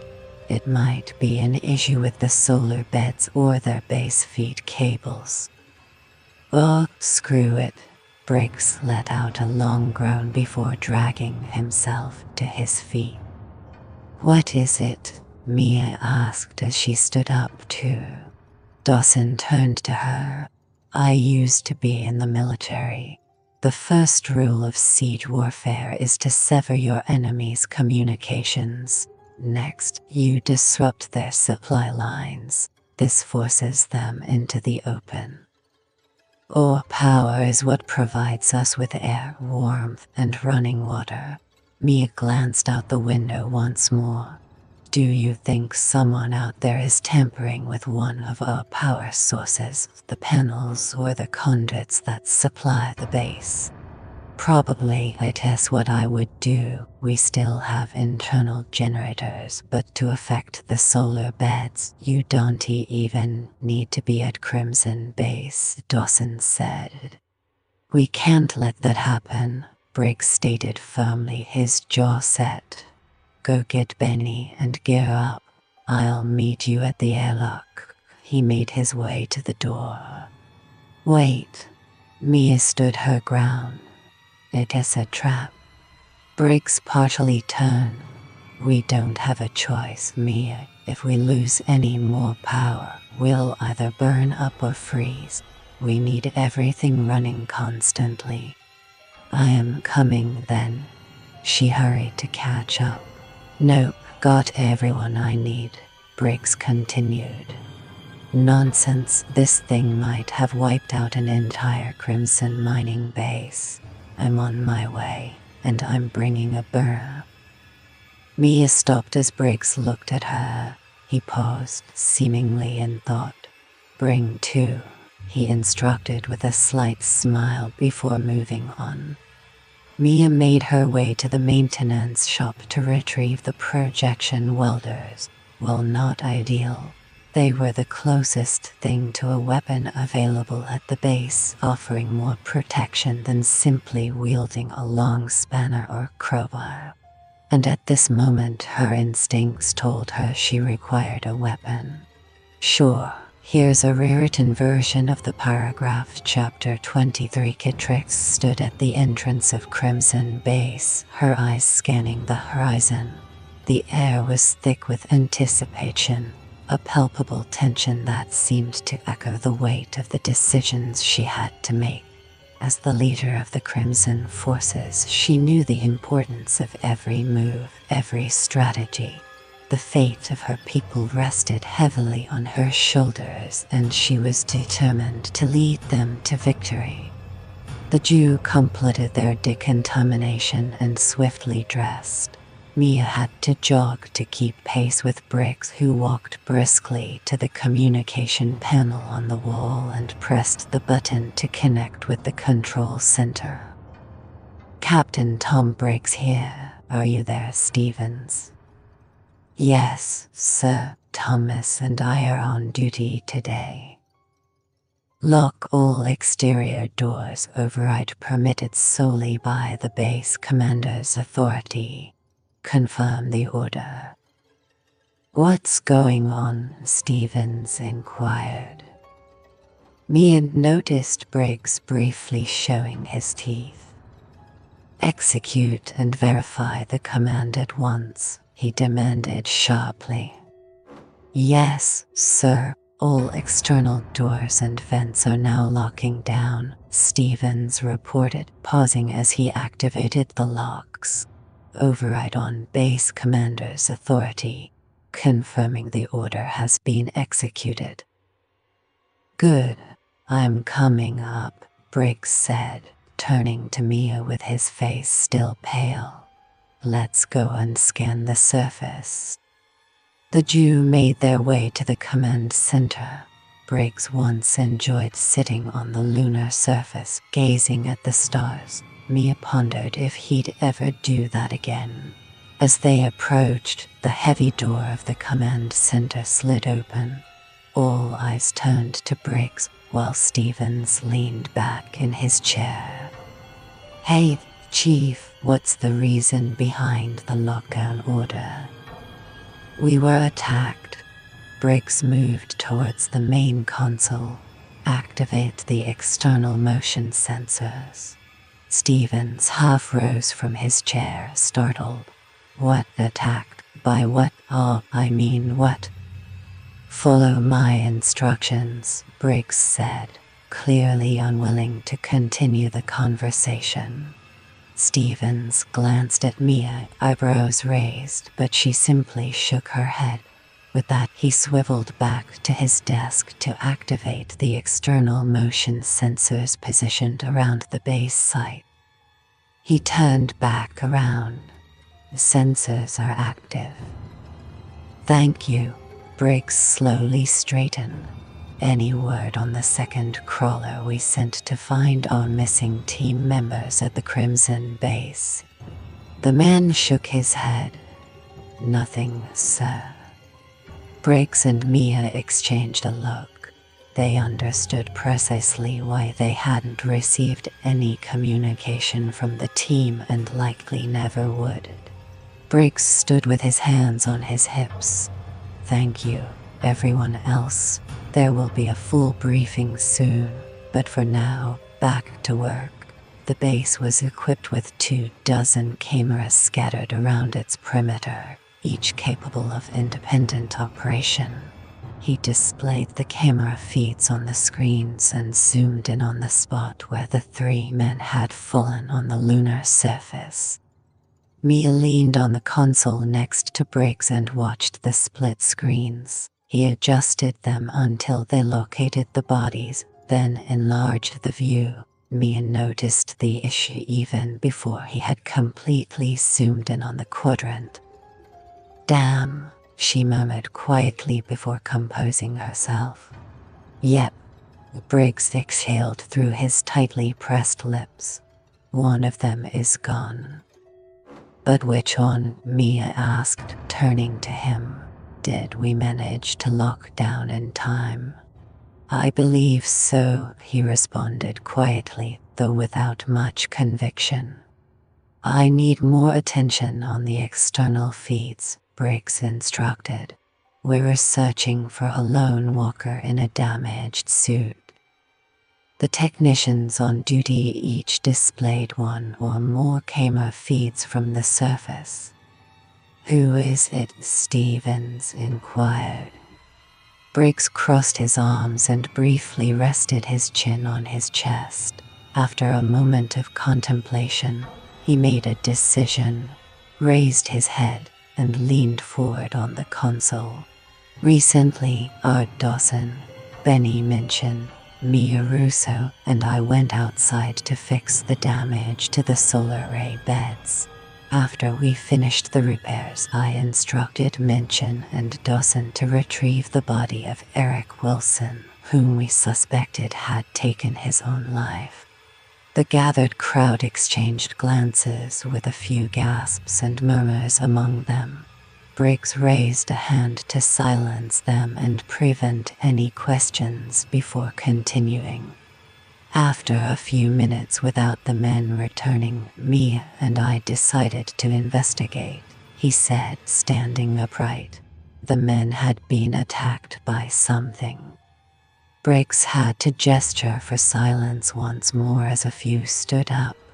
Stephen's brow furrowed in confusion. What do you mean by something? Life form, Mia added, noticing Stevens turn pale.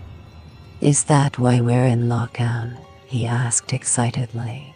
So it's stuck outside and can't come in. That's good news, isn't it? Briggs shook his head. We believed Eric had taken his own life, and perhaps he had. However, the entity was inside him, and it attacked and killed Art and Benny. He turned to display the image on the large wall screen. But now one of the bodies is missing. The entity is on the move. There was a moment of silence before one of the chemists, Bridget O'Neill, spoke in a trembling voice from the back. Was it the Crimson woman who attacked him? Great question. Unfortunately, I don't have the answer to that. But how could one of them rise again? Maybe he wasn't truly dead, Bridget insisted. They were dead, gone, Mia declared. Whatever attacked them either consumed or absorbed them. Her eyes were steady as she observed their stunned expressions. Most were pale, and a few had eyes shimmering with fear. It was understandable, she thought. Stevens sat down slowly, processing the information. It might attempt to return, Briggs stated. I want continuous surveillance of the surface to see if we can pinpoint its location. Then we'll arrange for the tracking sensors to activate the cameras. If it moves, we'll be able to find it. But then what? Bridget pressed. What happens when we find it? For the time being, we keep an eye on it and ensure it remains outside of Crimson Base, Briggs said, crossing his arms. Meanwhile, we focus on strengthening our defenses. After another moment, the crew conducting the scan gave up. There was nothing visible on the camera feeds. Stevens swiveled in his chair once more. Will it remain outside? Oh, doors are crafted to withstand the pressure of a vacuum, and they're all secured from the inside. We're safe here now. There were murmurs of relief, some audible sighs, a few cheers, and even a sprinkling of applause. Mia moved to a corner and motioned for Briggs to come closer. There are a couple of things troubling me. First, it's possible that Eric was aware he was infected and deliberately went outside, hoping that by sacrificing himself, he could also destroy the creature. Briggs nodded. Plausible, but it didn't work, did it? He didn't kill the creature, only himself. Why did it lure us out just to eliminate two individuals and expose itself to us? It could have accomplished that within the base, especially if it merely got locked out. It doesn't add up. It's clever, but at the end of the day, it's still just a creature, Briggs responded. We have to assume it's acting on instinct. I am not so sure. Mia glanced at the external image screens briefly. And where is Citrix? Is she dead and absorbed or hiding? If Citrix was the thing, then it wasn't he just mimicking her, it was her. She looked at him with a broken smile. And that raises another question. Was the thing that attacked us outside the only one there is? Briggs let out a soft laugh devoid of humor. He briefly closed his eyes, then leaned in and spoke in a hushed tone. Me, the last thing we should do is lose hope. We're already filled with doubt about everything and everyone. I don't want any more of the crew at Crimson Base ending their lives out on the moon's surface. He turned to her. Or harming one another. All right, Mia shrugged. I'm not sure what else to try. Briggs gently touched her arm. We endure. That's our nature. And we ensure the safety of everyone around us. But let's remain vigilant, she responded. Always. Briggs lowered his hand. The supply ship will arrive soon, and then we can begin organizing an evacuation. In the meantime, check on Doc Sharma's progress with that test. I'll gather everyone this afternoon for a town hall update. All right, good. She turned towards the door and noticed Stevens watching them. He slowly turned back to his console. We already doubt everything and everyone, Briggs had said. Exactly, Mia thought. Let the supply ship arrive, and quickly. Chapter 25. Citrix stood at the entrance of Crimson Base, her eyes scanning the horizon. The landscape was stark and unforgiving, a testament to the harsh realities of life in Crimson. As she took a deep breath, she felt the weight of her mission pressing down on her shoulders. The path ahead was fraught with challenges, but she was determined to see it through. With a final glance at the base, she steeled herself for the journey that lay ahead. Chapter 26. Citrix stood at the entrance of Crimson Base, her eyes scanning the horizon. The landscape was stark and unyielding, much like the mission that lay ahead. As a succubus, she was accustomed to navigating complex situations, but this was different. The stakes were higher, and the consequences more severe. Her mind raced with strategies, each one more daring than the last, yet she remained calm and focused. The weight of her responsibilities pressed heavily on her shoulders, but she was determined to see the mission through to the end. Mia glanced up at the towering figures before her.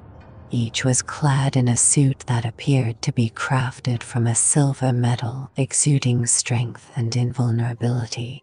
They regarded her with the unwavering gaze of an eagle or wolf. Predators, Mia mused. She cleared her throat. Benoit and I found the Crimson Woman on the moon's surface. Maya's hands clenched and unclenched. We detected an explosion at their base and came across her when we went to investigate. It looked like she had crawled out. Sam inquired, "And is the base destroyed?" Briggs shook his head. "We still don't know. We dispatched a team actually. 2 teams, but they never returned." "And where is this Crimson Woman now?" Alex asked. "CMt&x, her name is CMt&x, and we have no idea where she is.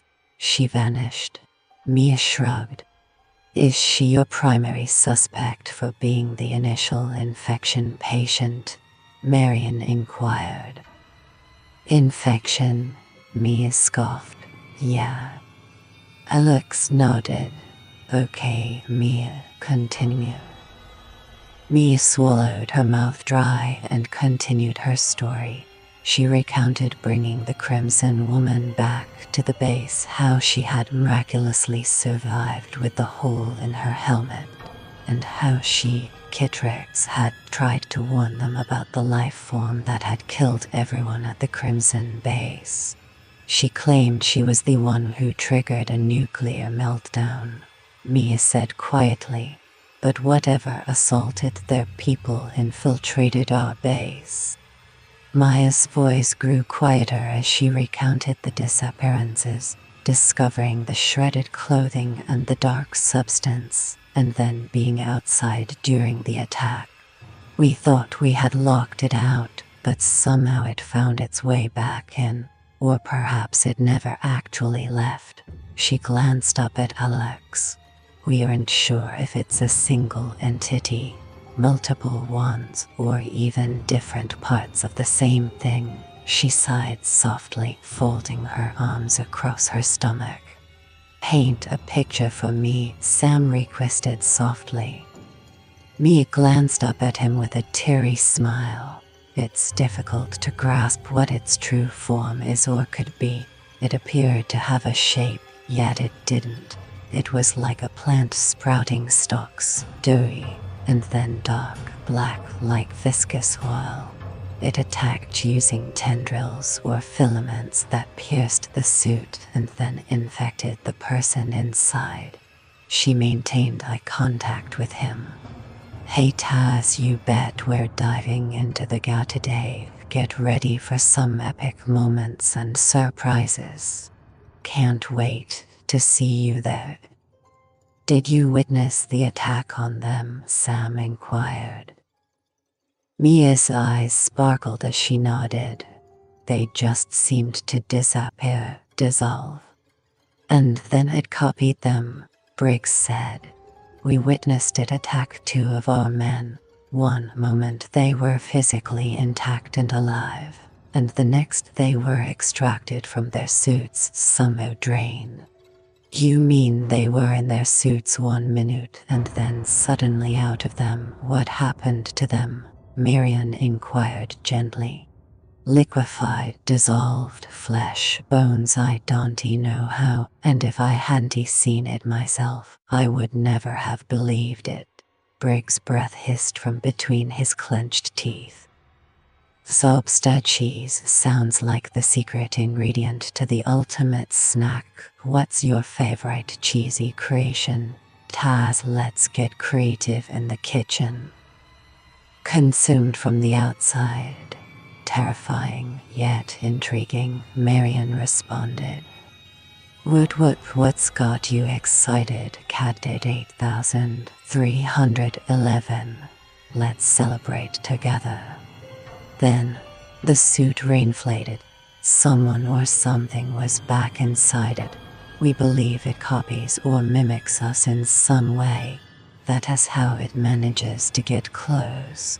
It waits until we're alone and then takes us out.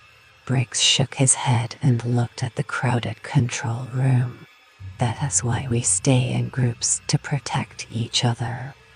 When did you last have contact with the creature? Marion inquired. This isn't just an animal. It devises plans, shows cunning, and demonstrates strategic thinking. Marion nodded, unfazed, as it attempted to communicate. Briggs chuckled. Does a wolf consult with the sheep about its meal plans? I see, and I repeat, when was the last interaction with the life form? The last one, that was 2 days ago. If you are wondering where it is now, we have no clue. It's either hiding, camouflaged somewhere, or hidden within one of us. In one of us, Mia echoed quietly, a shiver coursing through her body. I'm sorry, but it seems like there is some missing information in your request. Could you please provide the paragraph you would like me to rewrite? Alex faced the crowd gathered in the room, feeling the intensity of their stares. He attempted to discern if anyone there was not who or what they appeared to be. However, all he could perceive was impatience, anxiety, and a significant amount of fear. Briggs folded his arms. This thing knew to take out our communications, just like Kitrix said it did at the Crimson Base. It set ambushes for us and seems to be always one step ahead of us. This thing is smart. I just don't know how smart yet. Could it be in this room? Alex asked. Briggs nodded. We considered conducting a test, Mia whispered as she moved in closer. However, Dr. Panduana disappeared during the process. What was the test? Marion inquired. We're not certain, Briggs responded. We've been staying here, only stepping out to replenish our food supplies, and naturally, we were waiting for our rescuers to bring us all back home. You'll need to wait just a bit more, Alex said, turning to Marion Martin. The test seems worthwhile. Absolutely. We need to uncover what the doctor was researching. Marion looked at Briggs. Can you lead us to Dr. Panduana's lab? The captain turned pale, but Mia interrupted. Absolutely, she said with a bright smile directed at Sam. Briggs will handle that. It's time for everyone to step up, Alex stated. Once the others return, we'll make our way there. Mia glanced over at Sam and shrugged. We'll try again next time. Alex joined Casey and Sam by the door. I don't like that they're divided between 2 locations. This thing could be hiding within one of the base crew, and we can't afford to spread ourselves between both camps. It's messed up, Casey scoffed, the scar on her lip pulling her face slightly askew. It freaks me out to think that some alien jerk could be watching us right now, and we wouldn't even know it. Sam grunted. You do know what that means? Alex nodded slowly. Yeah, no one leaves until we figure out everyone's identity. Maddox, Clara, and Stevens came back, and Maddox gave Alex an update. Fearful, yet currently safe and sound. It wouldn't take much to send them into a frenzy. Just like this group, Alex said, gathering the hawks into a huddle.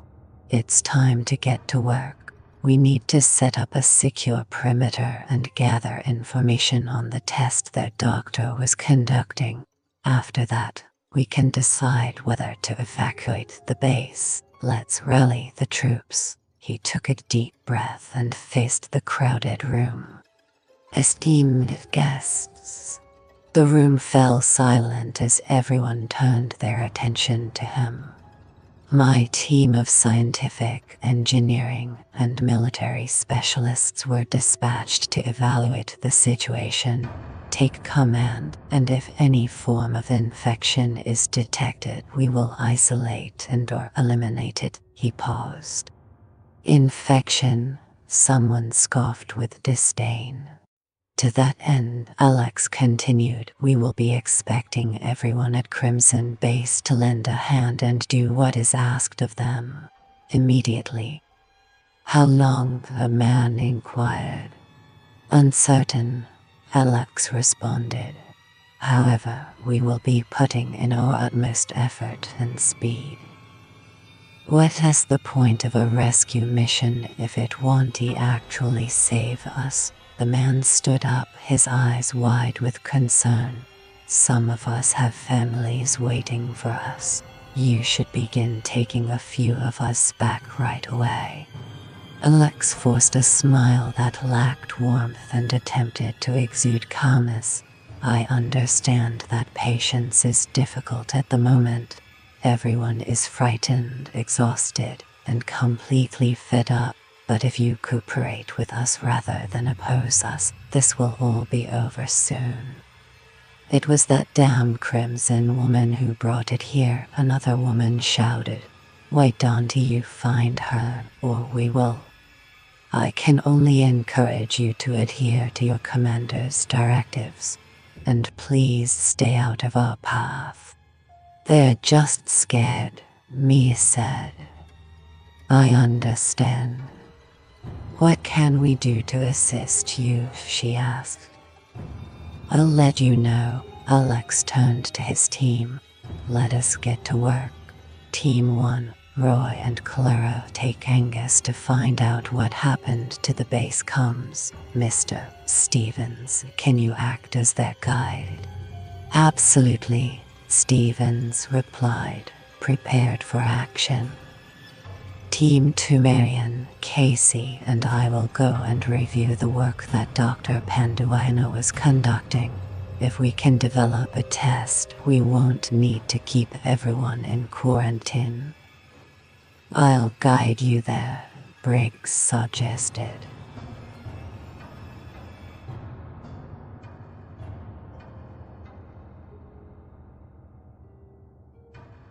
Alex was about to turn away but hesitated. Hey, if this thing wanted to force us out, it might try to cut off the power or oxygen. All of it. Where are the internal controls for those systems? We assumed the same. The main controls are all managed from this room. However, the generators, batteries, and boosters are located in the sub-basement. We inspected them after the communications failed, but everything appeared to be in order. Great, but we need to keep an eye on it. Alex looked at Sam. All right, big guy, you are on your own, but take me with you as your guide. I need you to inspect and secure that room. Absolutely, I am on it. Yes. Maya's lips curled into a smile. I get to go with Sam. Alex clapped his hands together. Let's get this done, everyone.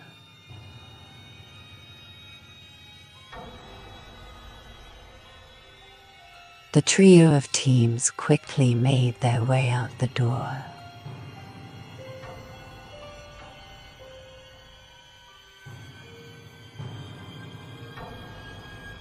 Chapter 28. CMt&x stood at the edge of Crimson Base, her eyes scanning the horizon. The landscape was stark and unyielding, much like the challenges she had faced since arriving.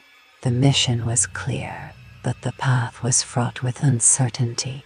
She took a deep breath, steeling herself for what lay ahead. The weight of her responsibilities pressed heavily on her shoulders, yet she remained resolute. As the sun dipped below the horizon, casting a crimson glow over the base, CMt&x knew that the journey was only just beginning. Mia guided Sam to the lower level, and in the compact elevator, she looked up and grinned at the towering silver figure next to her. "How do you even manage to sit in a regular chair?" Sam chuckled, appreciating that there was still a hint of humor among the somber personnel at Crimson Base. He extended his arms. "This bulk is mostly the armored suit. Without it, I weigh around 260 pounds, give or take a donut or two." Mia chuckled. "Only 260 pounds. She exhaled dismissively. "I take it back, you're a lightweight." She kept her eyes fixed on him, and after a moment Sam felt the intensity of her stare. "What?" She shrugged. "Thank you for coming. I mean, things were getting a little fragmented up here. People who didn't like each other suddenly acted like they wanted to kill each other. Depression, psychosis, aggression, we were experiencing it all. Plus, the suicides began.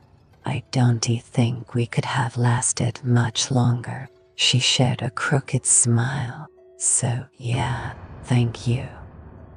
Sam shrugged. "No worries, we were nearby anyway."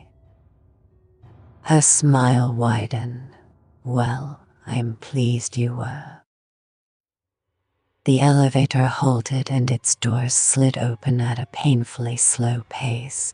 The hallway beyond was shrouded in darkness. Sam activated his visor, which extended over his face. "Stay behind me." "Watch out for CMt&x," Mia whispered. "The Crimson Woman." Sam glanced back at her. "She's around 5'10", with short, dirty blonde hair and strikingly light blue eyes. She's our primary suspect." "Understood." Sam proceeded cautiously down the corridor and soon encountered his first heap of empty clothing, scattered with bits of black substance. "This is what happens when our people are taken," Mia said. Sam gripped his gun firmly in his hands. "I'm having trouble seeing," Mia remarked. Sam checked his sensors, and aside from Mia behind him, they indicated that they were alone. He activated the suit's lights, casting a bright beam of illumination down the corridor. "That's better," she whispered. "Up ahead and to your left." They pressed forward. Beneath them, the black slime was hardening, transforming into a resin-like crust that gradually covered the walls and floor completely. "Look, see," Mia said. "We need to inspect the equipment and make sure the door is secure. That thing has been down here." Sam thought to himself as he carefully stepped over yet another blob of the sticky-looking material. "No kidding." "Over there," she gestured beyond him.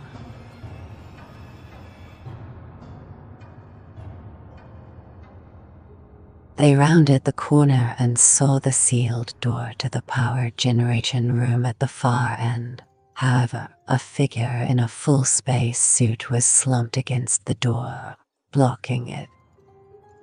Oh God, Mia exhale. I think that is Eric Wilson, our missing chemical engineer. He doesn't seem to be in great shape. Wait here while I go investigate.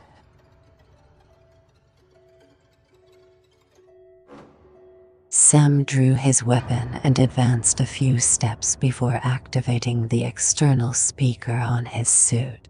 Individual in front of the energy room entrance. I am Second Lieutenant Sam Reed. Please identify yourself. When Sam was only 20 feet away from the figure, he paused and called out again, but still received no response. The person's helmet had the gold reflective visor down, making it impossible to see his face. Watch out, Mia cautioned from a distance. Thank you, Miss Obvious, Sam thought and then concentrated on the figure. Sir, are you alright? What's your status? Please replay.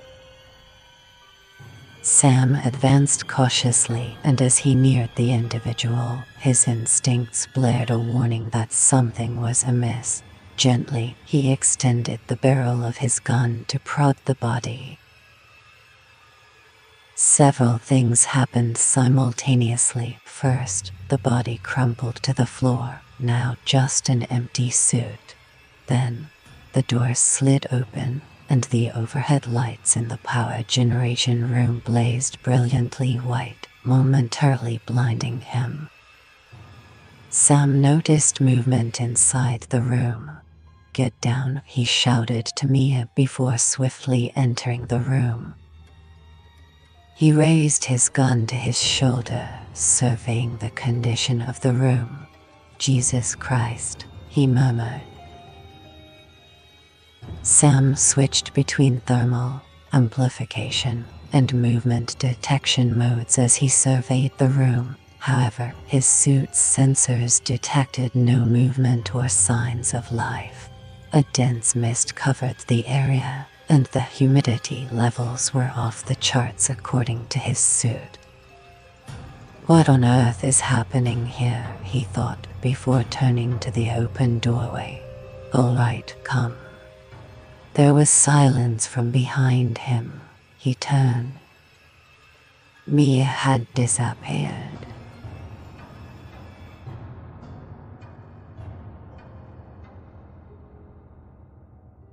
Chapter 30. Catrix stood at the entrance of Crimson Base, her eyes scanning the horizon.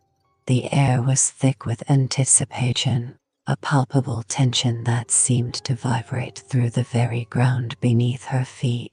She knew that the events unfolding here would have far-reaching consequences, not just for Crimson, but for the entire world.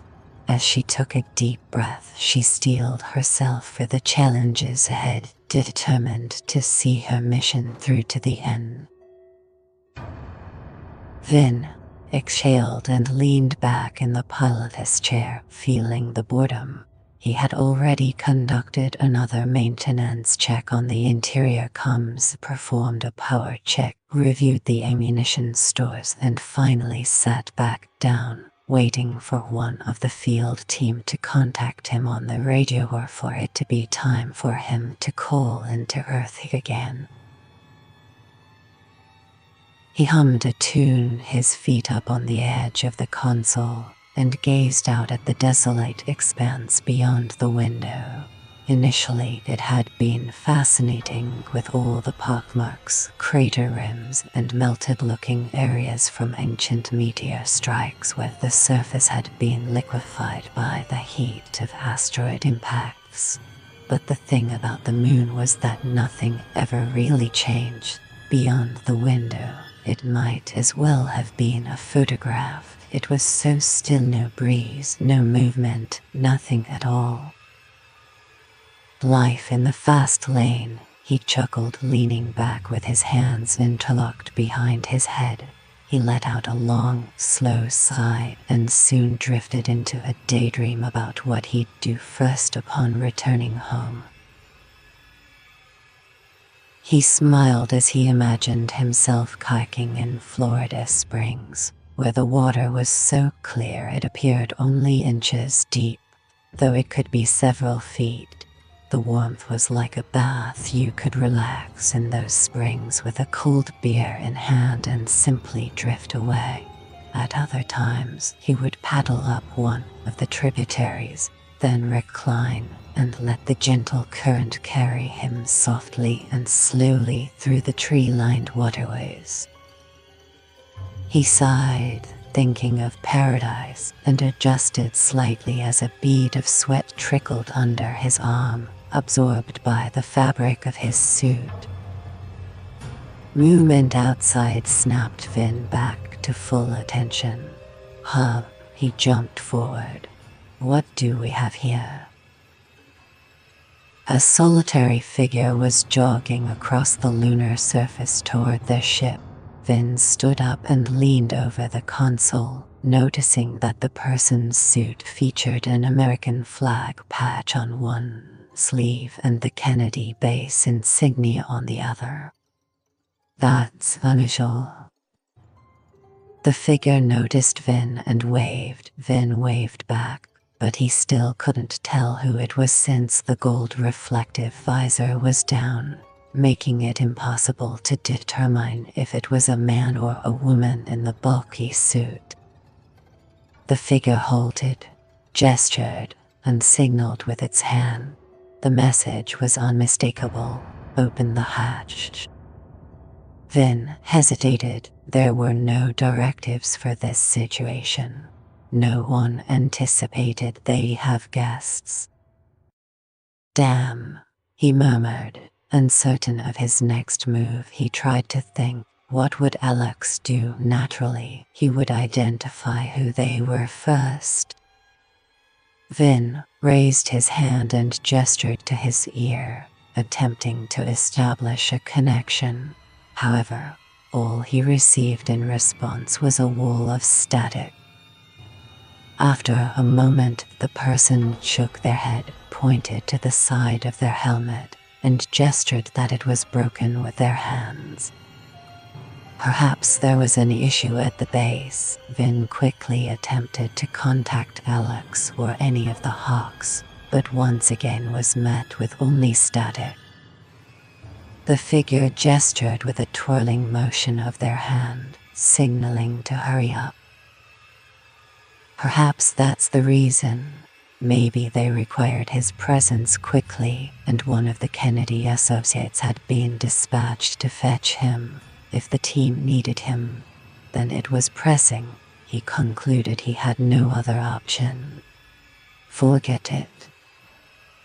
He donned his helmet, released the air, and pressed the button to open.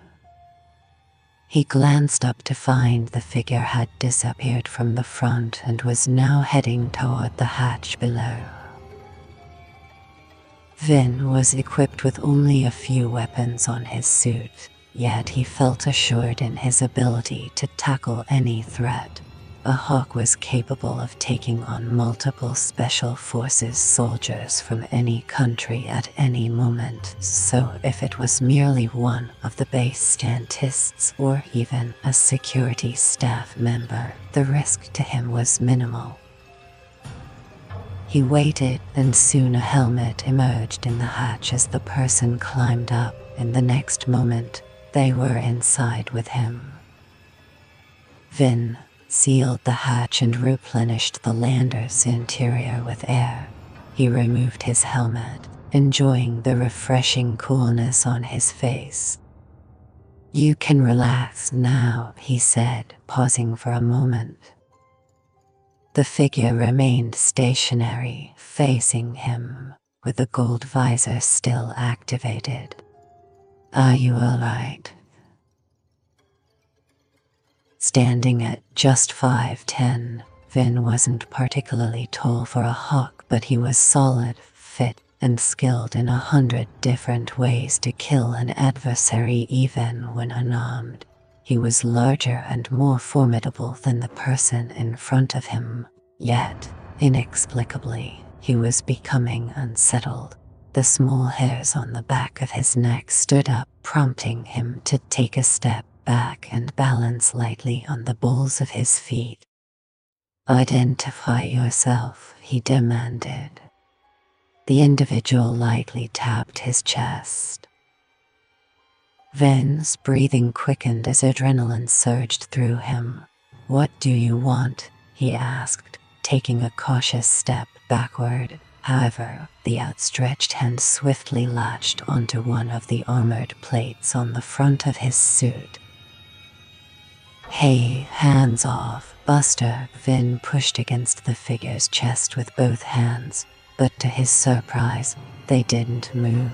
Oddly, instead of feeling ribs, he felt something soft and dewy. "Release me now." He swung one of his arms down like a club onto the arm gripping him. The arm bent as if it lacked any bone. "What the hell?" The figure raised its free arm to grasp his. Vin swung his other arm upward, pushing the golden faceplate into its recessed slot and revealing the face. What expression? Behind the glass of the visor, there was a tempest of something dense and bread-like, resembling the pale, yeasty white hue of aged toadstools. Damn! He grabbed his gun, pulled it out, fully aware that one of their mission rules prohibited firing a weapon in or near the craft. He didn't care. He shot twice into the person's torso. They didn't even hesitate. Vin raised the gun and shot directly into the visor at close range. The impact was instantaneous. It erupted not inward, but outward towards him. Dark, shimmering tendrils shot towards him, wrapping around his face and upper body. He screamed as the icy, lifeless chill engulfed him and started to seep into his open face shield. Desperately, he turned his head towards the console, attempting to alert his team. However, the figure and the tendrils had different plans, invading his mouth, nose, ears, and even eye sockets. Vin's final thought as everything faded into a full darkness was the word they had learned during the initial briefing from the lunar outpost lifeform. "Certainly, please provide the paragraph you'd like me to rewrite." Minutes later, the figure exited the ship and jogged back toward the Kennedy base. Aside from the gentle hum of machinery, the vacant lander returned to silence. A slender figure emerged from a maintenance box in the hold and made its way to the front cabin. The striking face turned slowly, scanning the empty suit of Vincent Vin Douglas, finding no trace of him. It descended from the hatch onto the lunar surface to pursue the intruder. Chapter 30. CMt&x had always been a mysterious figure. Her presence felt even before she entered a room. At Crimson Base, her influence was undeniable, shaping the course of events with a mere whisper. The people of Crimson revered her, seeing her as both a leader and a symbol of their strength. Her strategies were unmatched, and her ability to inspire those around her was unparalleled. As the days passed, CMt&x's legend only grew, solidifying her place in the annals of Crimson history. Igor Stanislav gazed into the shadowy depths of the mine, his impatience reaching a breaking point. He turned to Dr. Anastasia Asimova. "How long have they been down there?" "About an hour," the science officer responded. "The mine is just 120 feet deep and doesn't have many side passages. They dug down and then went horizontally along an impact crustal seam, however." But it's been too long. He made a guttural sound in his throat. Curse this radiation for disrupting our signals. Anastasia shrugged and glanced at him. Perhaps Boris and Chikov discovered something in the labs. We should allow them more time. Stanislav couldn't he understand it. Why were there laboratories in a mine, silly scientists, he thought. He had another theory. Or perhaps they were ambushed, Stanislav suggested, gesturing toward the dust at the entrance of the mine. The sheer number of footprints made it impossible to count, with the dust so heavily compacted. Yet, along the perimeter, the prints were more distinct, all from the same type of boot but varying in size. Among them, one set of prints was particularly noticeable. You see this? That is not a crimson boot, Stanislav turned. I think it is an American lunar boot. From the crawler, the Americans entered our mine. She shook her head. No, this isn't allowed. This project is classified at the highest security level. For a mining project, Stanislav glanced down at her. Certainly, here's the rewritten paragraph, yes. So, now you are interested in going inside, he inquired. No, I still think we should wait, Anastasia said, gazing into the dark void in the crater wall. Stanislav snorted. For what? Don't be afraid. We go in. Our task is to investigate the mine, and that's exactly what we'll do, but we must be prepared for anything. This isn't a good idea. We were instructed to keep an eye on the lander too. Now we'll all be down in the mine. She frowned. I think the commander will be furious. Stanislav noticed her evasiveness, but he couldn't quite grasp why. There was a slight tremble in her voice. I take full responsibility, he replied curtly. We need to investigate the mine and find out what happened to our soldiers. If any Americans are lingering there or when we return, we shoot first and ask questions later. Yes, he grinned. If you say so, she kept her gaze fixed on the hole. He gave her a gentle nudge. Ready? Yes and no. She pulled out her pistol just as he did. The Spetsnaz soldier advanced, with the scientist following closely behind. Certainly, here's a rewritten version of the paragraph with the specified changes. Chapter 34. CMt&x stood at the edge of Crimson Base, her eyes scanning the horizon. The landscape was stark and unforgiving, much like the challenges that lay ahead. Despite the harsh conditions, there was a certain allure to the place, a magnetic pull that seemed to resonate with her very being. She took a deep breath, steeling herself for the journey that awaited. Yuri Borgin sat beside Dr. Irina Ivanov in the back of the American crawler. Up front, Grisha was driving, with the towering figure of Taras next to him, while the almost equally large Alexei clung to the equipment rack at the rear. The ground crew initially advised against bringing the two large men because of their weight and size. However, Borgin understood that if any issues arose, their physical strength and formidable combat abilities would be crucial. The U.S. Kennedy base was a mile to the east, but the crawler's maximum speed meant it would still take them 12 minutes to reach the final crater rim and descend into the sea where the Americans had established their base infrastructure. Borgin was aware that the American base was significantly larger than their own former base, housing 82 personnel of various nationalities, along with 5 security personnel. This last detail didn't concern him, as the Americans were unarmed, and all of the guards were ex-military. None possessed specialized skills. He glanced back at his towering soldiers and felt an overwhelming sense of confidence. If any American dared to challenge them, Taurus and Alexu would reduce them to Moonbase.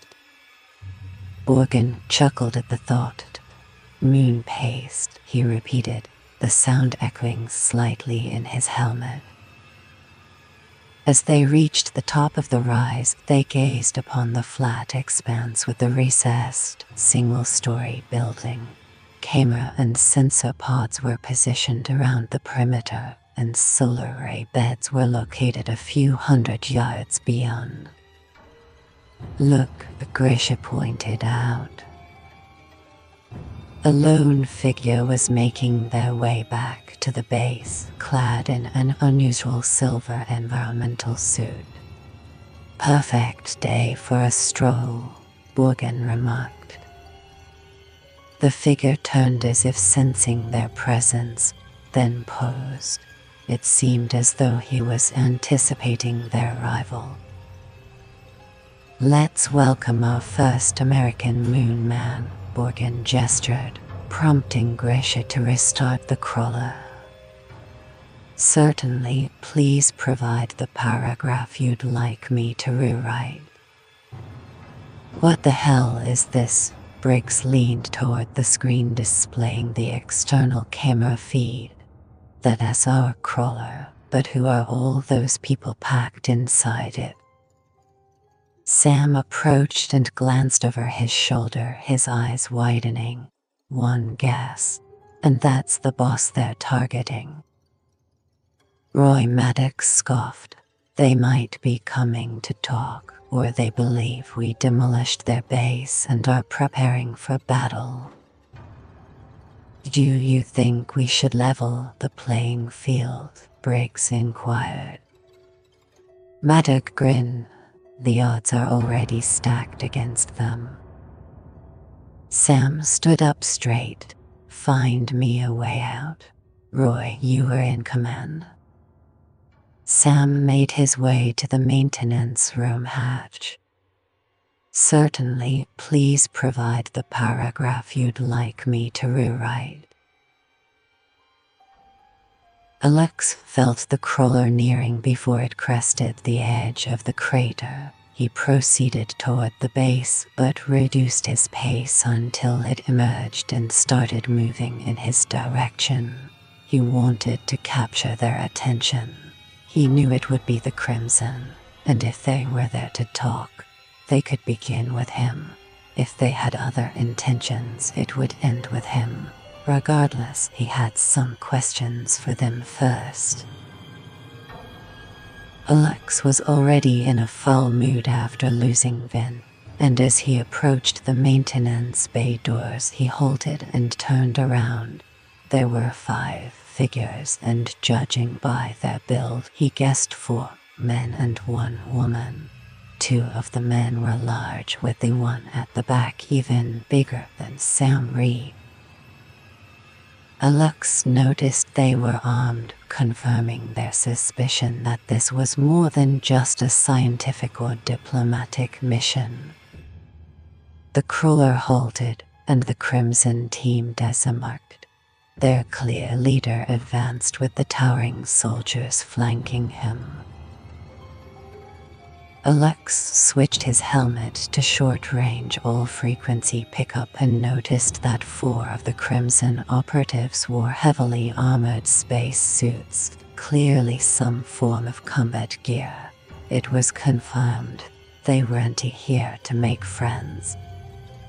The leader inquired, "It is Glanny who is in charge here?" Alex responded in Crimson. "As far as you're concerned, I am. What do you want?" The man's eyes burned with intensity at the response. I am Captain Yuri Borgen, representative of the great nation of Crimson, and he pointed a thick gloved finger. You destroyed our base, Borgen seethed.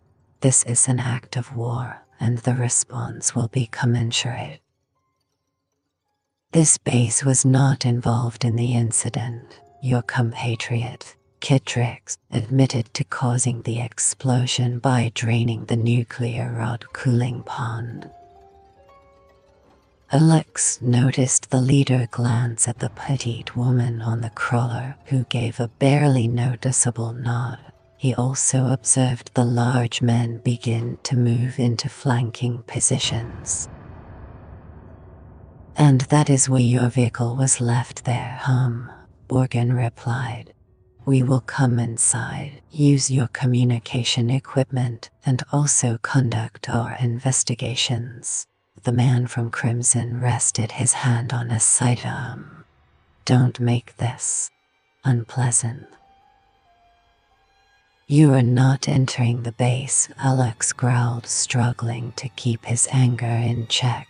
He felt something inside him growing impatient. Go home while you still have the chance. The moon would be a tragic place to die. Indeed, the Crimson leader laughed derisively. You are in our way. Last chance, Alex said, waiting. I hope you can breathe moon air. The Crimson leader turned to the pair of giants. Taras, Alexa, move him. The powerful figures moved forward. No guns, one muttered in thick English, then drew a long crimson flat blade. Alex was uncertain whether the message was intended for him or his colleague, as the other man pulled out his own knife. The first man approached Alex slowly at first, but as he got closer, he moved quickly and with confidence. He threw a looping right punch that Alex easily ducked under. However, it was just a feint, as the blade followed in a backward slice, a typical move from Crimson's special forces, and grazed the plates of Alex's suit, leaving a scar but not penetrating. Alex swung his fist forward, landing a punch on the man's chest. He heard the man cough and take a step back. A quiet voice in his mind murmured, "It's not enough." The man returned, launching a punch with his full weight behind it. Alex deflected the powerful strike, but then a blade aimed for his lower ribs followed. This time, Alex caught the blade in his hand, broke the steel, and let it drop to the lunar dust. He reached out swiftly, seizing the man by the neck. As Alex pondered the whereabouts of the other large soldier, a sudden force hit him from behind, pushing him forward.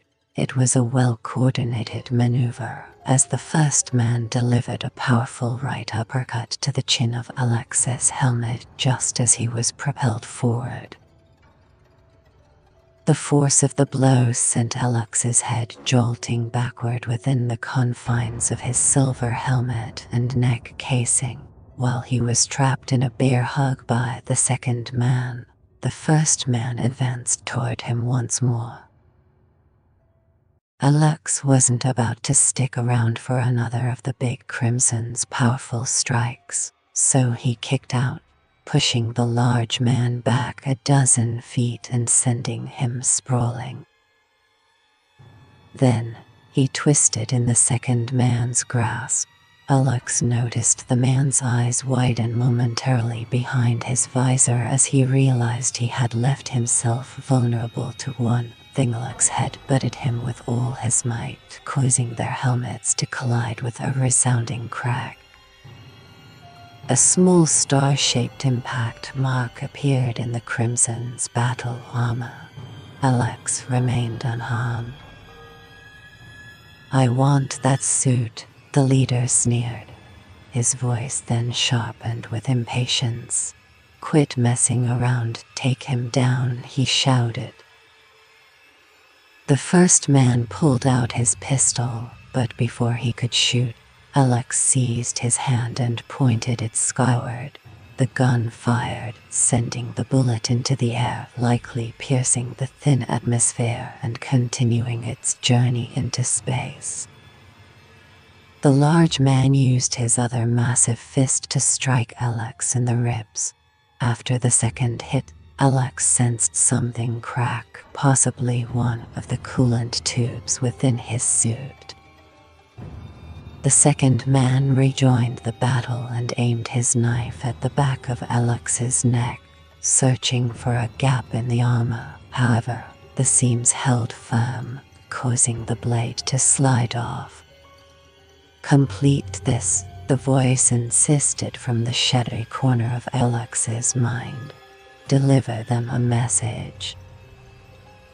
The initial man hoisted Alex up, and for a brief moment, his sight transformed into a searing, crimson inferno. Finish it, the voice yelled. Alex delivered a powerful punch to the massive man's visored face, breaking through the reinforced shield and shattering the front of his skull. A red mist of gazes vented from the shattered visor.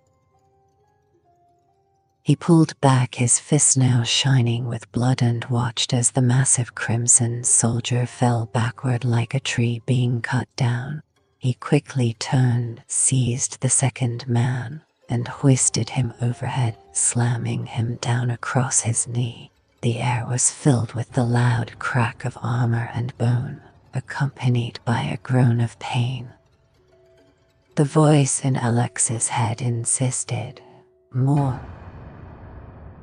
With the man bent over his knee, Alex delivered a powerful punch. The man's spine didn't just fracture, it completely separated all the discs. He let him slide to the moon's surface. Now, eliminate the others. The dark voice was filled with hunger and eagerness. No, Alex said, standing up to look down at the two men. I believe they understood us. A soft, dry chuckle followed, and then it felt satisfying, didn't it? He observed as the blood from the first man dried on his hand, flaking and disintegrating like powder in the ultra-dry, near-vacuum atmosphere of the moon. 3. Gunshots echoed, with 2 hitting him in the chest and the last one landing dead center on his visor, causing a chip. Although the suit's armor plating absorbed the impacts, the force still sent him sprawling to the ground. Alex sat up and saw the 2 remaining men approaching him with guns drawn. The woman hurried over to kneel beside the remains of the first man, then moved to the still-living second man. The crimson soldier with the gun raised it again, but as Alex got back to his feet, a silver juggernaut slammed into both crimson men and dragged the guns from their hands. Sam Reed towered over them, then bent down to seize a cosmonaut in each hand, lifting them off the lunar surface and shaking them like rag dolls. Just give the command, boss, he said. Alex approached and said, thanks, Sam. Sam shook them once more, pulling them in close to growl directly into their faceplates. Put them down. Alex turned to the woman. You come over here too. Sam forcefully brought the pair together before hurling them to the ground, where they lay sprawled out. Fortunately, the low gravity prevented any bones from breaking. One of them pointed up at Alex. You ended his life. You'll face the consequences for that. No, you killed him. Now shut up and drop all your weapons.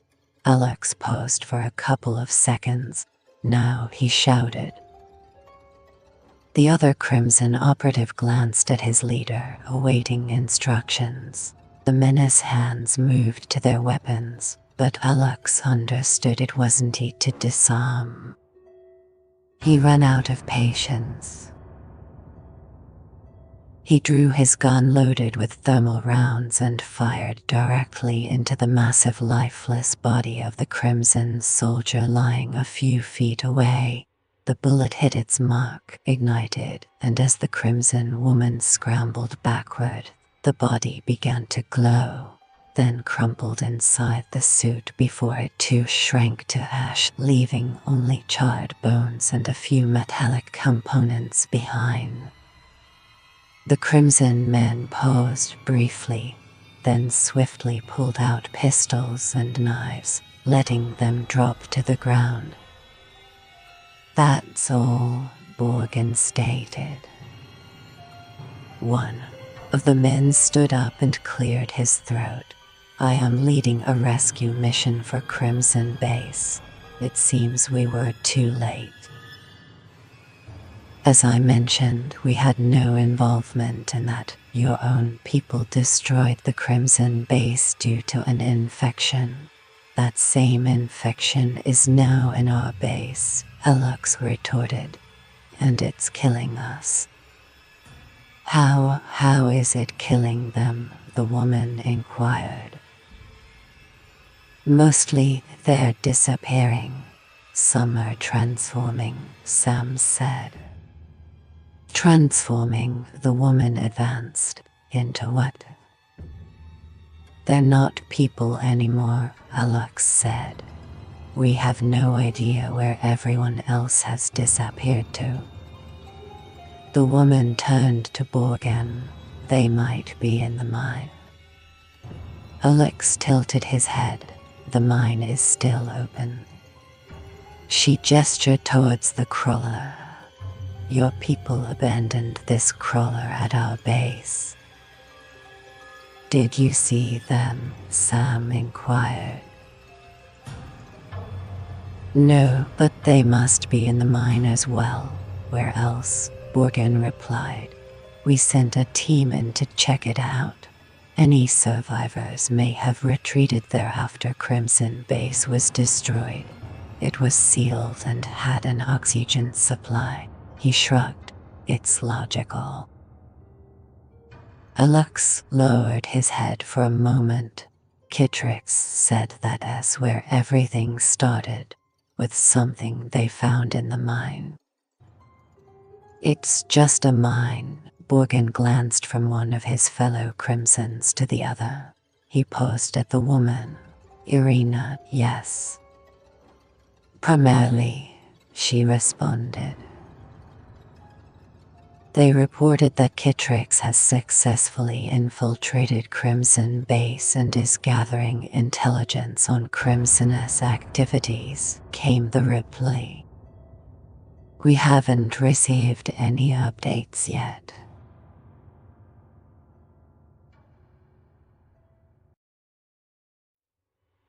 Contact them, Alex commanded.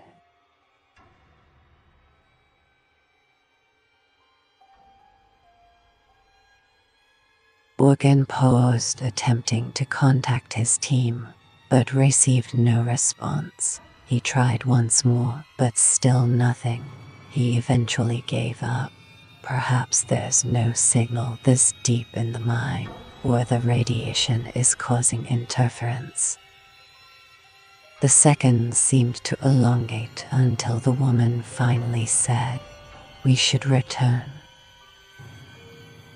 Yes. Borgin glanced at the remains of his fallen comrades, then turned his gaze back to Alex and Sam. This isn't over. It is, Sam confirmed, lifting the lifeless form of the second man and throwing it down at Borgin's feet. Alex stepped forward.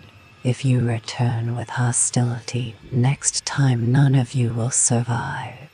We're all in this together now. Safeguard your people, your vessel, and Earth. Whatever this entity is, it attempted to breach our lander. Don't let it make its way back home. What? The woman shook her head.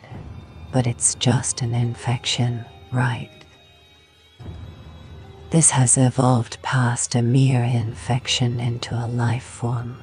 It's intelligent and aggressive. We must quarantine it here, Alex responded.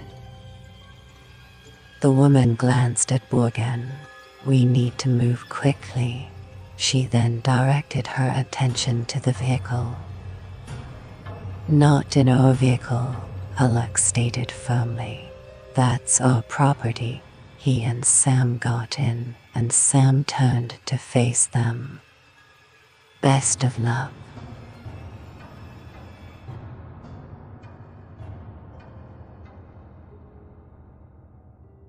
Alex observed the trio for a moment longer as they made their way over the crater rim, carrying the lifeless body of the second man between them until they vanished from sight. He then turned away. Let's get moving.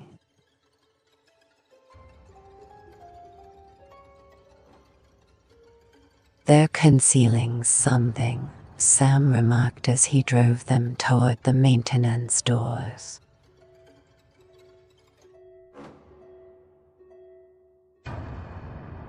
Of course they are. Alex brushed the last flakes of dried blood from his gloves. And unfortunately, it is a deadly secret. One we might have to make them reveal to us. Chapter 36. Catrix stood at the entrance of Crimson Base, her eyes scanning the horizon. The landscape was stark and unforgiving, much like the challenges she had faced to get here. Her mission was clear, and she was determined to see it through. The air was thick with anticipation as she took a deep breath, ready to confront whatever lay ahead in the heart of Crimson territory. Alex put in a great effort to quell the storm of anger within him. As a leader, it was his responsibility to exude calmness in the face of challenges, despite his inner turmoil pushing him to lash out. He took a deep breath and turned to address his team. Vincent is gone, he stated plainly. What the hell? Casey exclaimed. The child. How is he? Clara snarled. He is gone. There is nothing left. He was taken right out of the lander. Alex's eyes narrowed as he stared straight ahead. Casey asked, they broke in? No, I believe he must have allowed them entry. I think their target was the craft. When they couldn't take it, they destroyed the communication system. They've isolated us, Sam said calmly. Alex nodded. Yeah, I believe the only reason they didn't seize the ship is because we have the launch key, so the ship's connection to home is lost. Where the hell is it? This thing, Casey's voice was nearly a shout. We need to locate it while it's outside and destroy it immediately. Alex moved in front of the female hawk. Is this the only one, or are there more? And if we move out, what if others are lying in wait at the base for just that moment when we have a clear target? We'll confront it directly. Trust me. But now isn't the right time? Damn it, Vin. Casey gritted her teeth and slammed her armored glove into the wall, leaving a dent. Screw everything. Alex lifted his chin. This is painful, I know, but we need to tackle this challenge with both our minds and our weapons. Understood. He looked into the face of each team member. Casey kept her head down, continuing to mutter softly. Got it, Alex's shout reverberated through the cramped area. Who? The hawks replied in unison, including Casey Franks.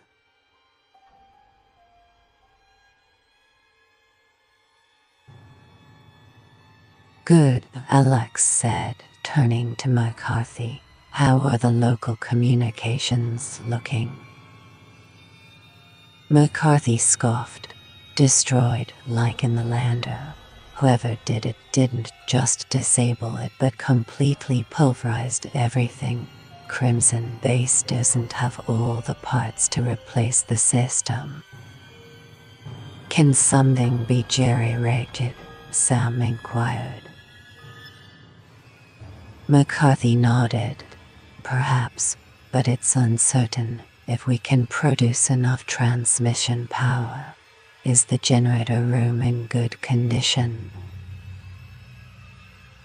If you mean still working, then yes, Sam said, but it doesn't resemble any generator room I recognize anymore.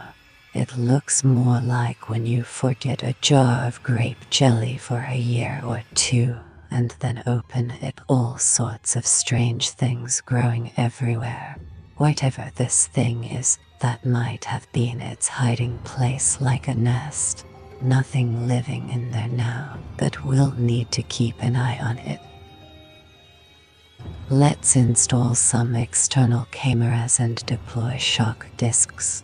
I want to eliminate this thing, Alex said, turning to McCarthy. If the generator room is operational, is that sufficient for the moment? If it still functions, we have an opportunity, McCarthy responded. However, I'll need to produce some components and stay extremely vigilant while doing so. Alex nodded. We can supply the additional surveillance. Start the repairs immediately. Understood, McCarthy responded, beginning to turn away but then posed. By the way, what's the status of our lander? Operational, Alex said, crossing his arms. I suspect it still require it and are undoubtedly still hoping to obtain it. Let them try, Casey muttered through clenched teeth. Let who try, Briggs asked as he and Mia joined them, his voice flat. That is the problem, isn't it? We don't know who or what we're dealing with. Kid tricks, Mia replied. That damn crimson woman. Marion, Alex raised his chin. I haven't finished with all Dr. Panduana's research notes yet, but she had completed some outstanding work in identifying particles of something that looked like unidentified fungoid fragments in samples from the Crimson Woman.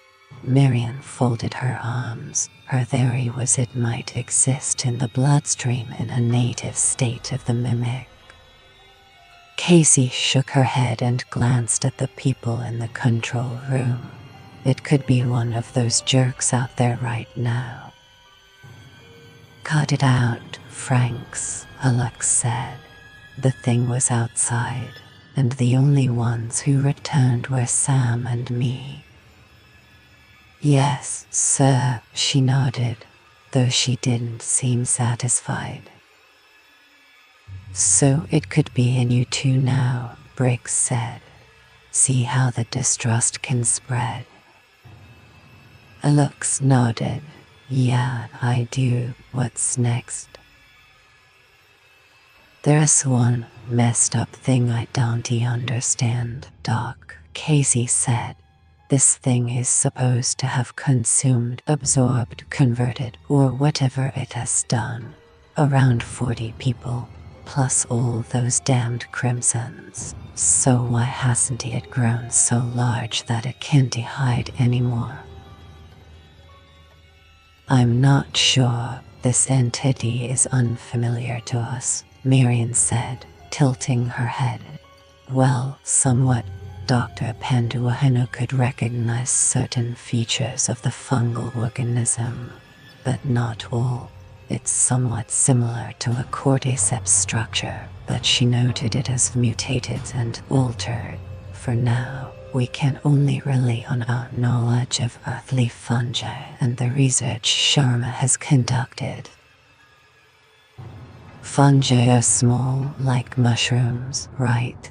Clara inquired. How did this manage to infect and overpower Vince so swiftly? He was skilled in self-defense. It must have deceived Vin into approaching it. As I mentioned, it must excel at camouflage or be an incredibly skilled mimic.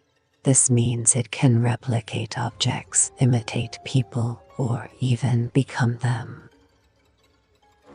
Come on. I mean, looking like someone is one thing, but that isn't enough to fool people. It had to act like them, really act like them. How is it that smart? Clara frowned. If it is just a goddamn fungus. Remarkably, despite lacking a discernible brain, fungi exhibit impressive intelligence and are adept at solving intricate problems. I'm not liking the sound of this, Sam said. Share with us the essential details, Alux requested, or at least describe some characteristics of this creature. Anything that can help us grasp what we're dealing with. And eliminate it, Casey added. Clara chimed in. We just need some kind of enhanced antifungal, right? Sort of, Marian nodded. But first we need to understand that this entity is to earthly fungus as we are to the first lobe-finned fish that emerged from a primordial swamp. She looked down at the ground, her face tense with concentration as she appeared to gather her thoughts. Earthly fungi have been known to problem solve. However, the true geniuses of the fungal world are entities known as slime molds. Slime molds have been present on Earth for billions of years. Initially, we considered them as fungal entities due to their spore production, but later discoveries revealed that they are neither plant, animal, nor fungus. Remarkably, these organisms resemble something from a horror novel, as they can learn, solve puzzles, and make decisions. Additionally, they can completely regenerate after a dormant phase, giving the impression that they do not age. That'd be useful if they were stuck on the moon for millions of years, Sam murmured. And just lying in wait for us, Casey added. I am not sure yet, but I doubt this thing is native, Marian continued, glancing at Alex. It seems to be using us, much like the cordyceps fungus. She reviewed more notes, her brows furrowed. Okay, so we think this entity or entities are intelligent, but to what extent? McCarthy inquired. Are we talking instinctual intelligence, animal-level smarts, human-level intellect, or something even beyond that? After all, if it's so intelligent, why hasn't it attempted to communicate? Or is it so intelligent that it doesn't see us as equals? Sam inquired. Just sustenance. This is a nightmare, McCarthy said. Indeed, Marian concurred. Initially, it may have operated purely on instinct. However, it evolved by consuming intelligence learning to unlock doors, understanding what is vital for human survival from an engineering standpoint, and even grasping or communication methods.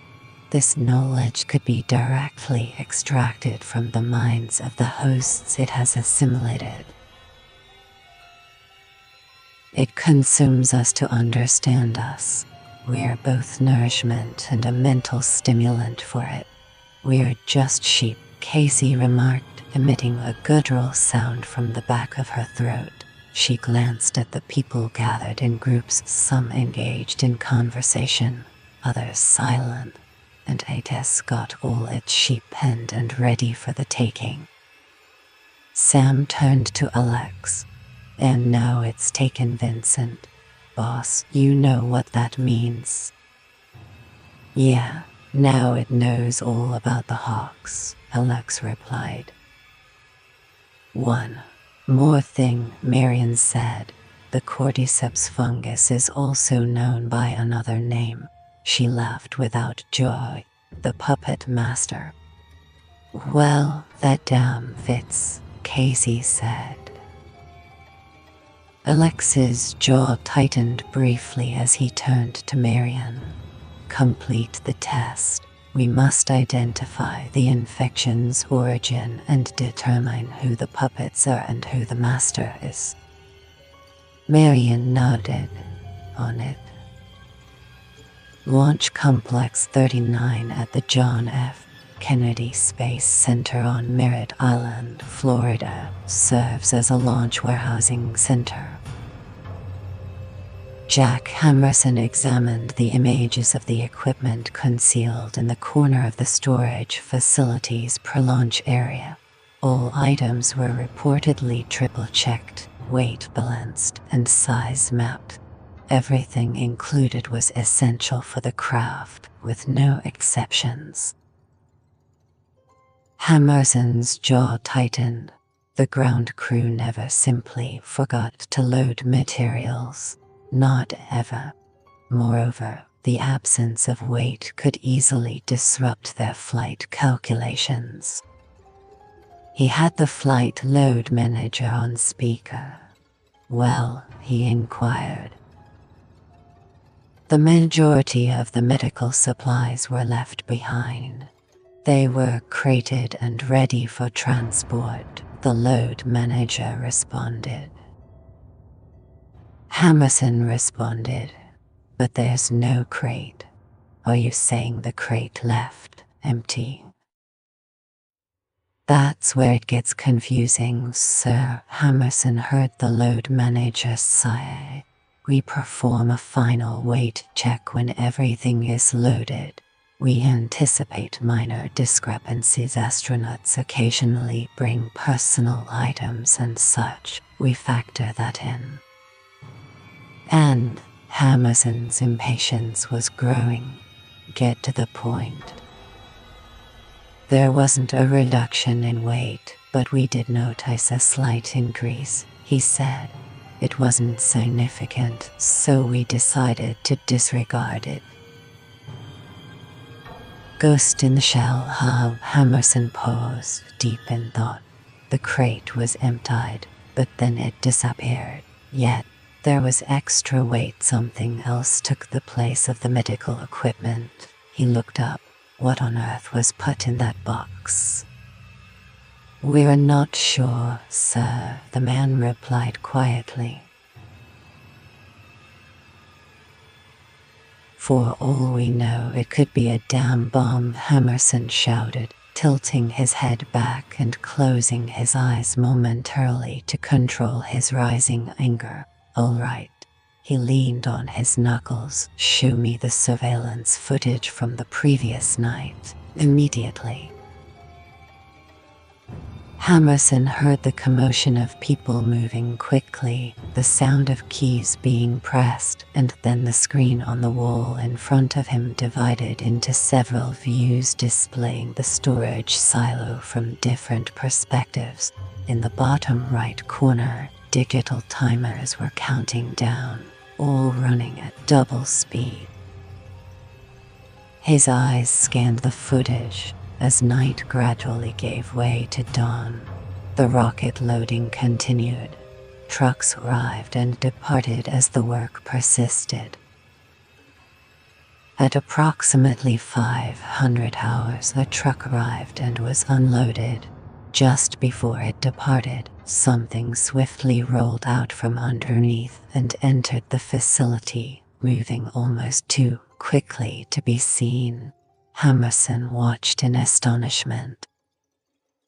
Quadrant 9.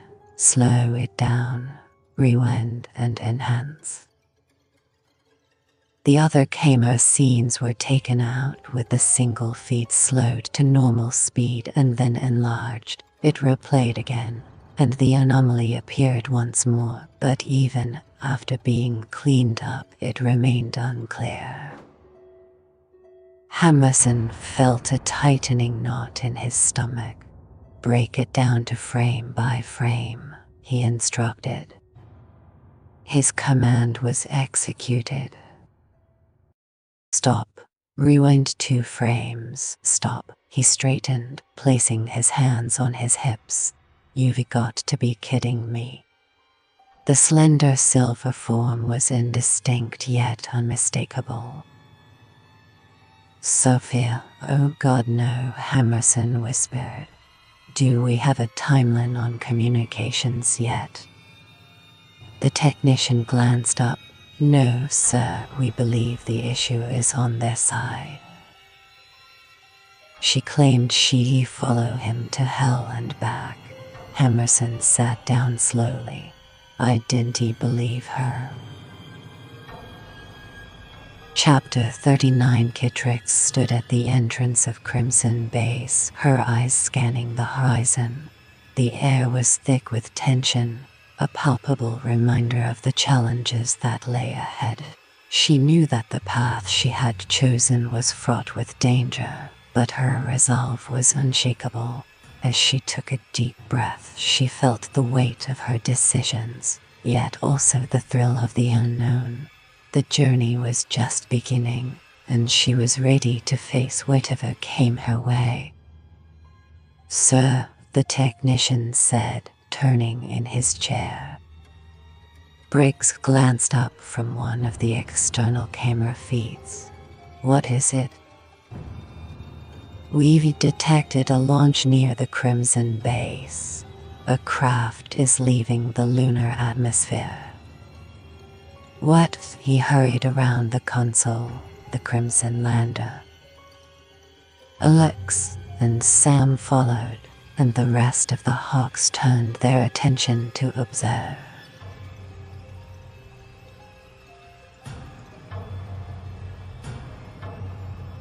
Yes, sir, it has to be, the technician responded. They've now left the nearby atmosphere. Looks like they've wrapped up their work, Briggs said, turning to Alex. You all must have really spooked them. Like hell, Alex shot back. That craft cannot be allowed to land in Crimson, or anywhere. Briggs frowned. I don't get it. They likely discovered there were no survivors here, just as we thought. His brows furrowed. I assumed they were a security threat to us, and you wanted them out. Isn't their departure a good thing? Alex moved nearer to examine the radar blip of the departing craft. When that thing attacked our lander and killed Vin, it aimed to take our ship but failed, so I am guessing it took the Crimson one instead. This thing can pilot a spacecraft now, Stevens exclaimed, his voice sharp with disbelief. That's absurd. Your own scientist mentioned it's some kind of mutated fungus or something similar. It can't, but the Crimson can. Marion folded her arms and joined the men. It adapts and survives. Right now, We have no idea what this thing is capable of. We know that some fungus can retain memories and can even inherit memories they learn through ingestion. Casey's laugh was sharp and abrupt. Eats a Crimson Lander pilot. Becomes a Crimson Lander pilot. Marion turned and offered a flat smile. That's essentially it. Alex lowered his head for a moment. It's what I feared. This thing isn't intelligent, but it's absorbing and then acquiring knowledge. He looked up. About the base, its people, our equipment, and our strengths and weaknesses, Sam concluded. Alex nodded. Like all living beings, it simply seeks to survive and understands it must find an environment that offers the optimal conditions for maximum growth. Earth, Sam said, exhaustion evident in his voice. So, does that mean the thing is gone from here? Stevens asked hopefully. Are we safe now? Budding, Marion said. Cloning, budding, sporing. This thing can replicate itself. The part that took the ship might just be a fragment of the Genesis entity. So in response to your question, I believe we still have an issue. The Genesis entity, Alex inquired. Marion nodded. I think it confirms that the source of the infection might have been the Crimson Base. That's where it all started. Then, if the Crimson were infected there, it means the blast didn't kill it, or kill all of it, Sam added. Sooner or later, we're going to need to pay it a visit, Alex said, turning to Briggs. It'll take that Crimson ship 3.5 days to make the trip back to Earth, so we have 3 days to fix our communications, contact Tom, and then get someone to convince the Crimson to blow their own craft and people out of the sky. You really think that everyone in Crimson is infected? McCarthy asked. Yes, Alex straightened. I don't think there are any Crimson left alive on that lander. That as a Trojan horse headed for our planet. Casey let out a frustrated sigh. Oh, for crying out loud. A Trojan horse, Marion sighed. That's quite fitting, Captain Hunter. And we just escorted it right to our doorstep. She pressed her fingertips against her temples. This could be the worst possible outcome. This entity has the potential to spread and take over everywhere it reaches, every city, every nation, every planet.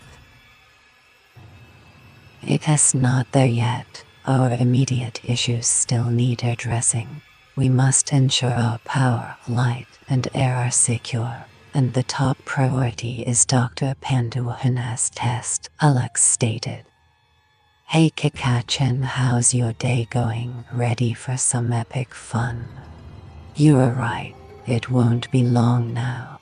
Once it's ready, we can test everyone and hopefully pinpoint our intruder, Marion responded.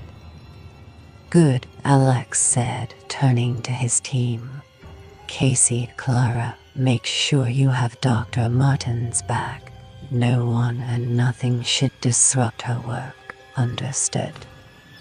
Sir, the eyes of the 2 Hawk women gleamed with intensity. Alex turned to McCarthy. You handle the big guy. Sam has some expertise in electronics and engineering, so they can help accelerate the process. We need to move quickly now. Everything must be done swiftly. I'll do my best. But some of those parts need to be built. McCarthy shrugged. Alex grunted. I don't need to remind you of what's at risk, do I? McCarthy shook his head. I understand everything. I won't rest until I've finished. What do you want me to do? Roy Maddock inquired. Alex placed his hand on Maddock's shoulder and turned to Briggs. Will you be all right here for a bit? The commander of Crimson Base nodded. Alex turned back to his hog, a smile playing on his lips. Suit up, you and I are going for a little walk. Crimson Base Spaceport, Southern Crimson. The technician turned around in his chair. Still no reply, sir.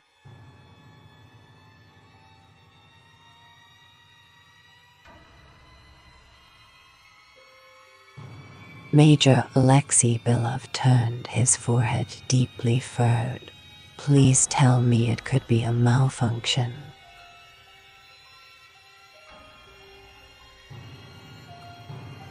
I don't think so, they're just not responding. The young man listened once more.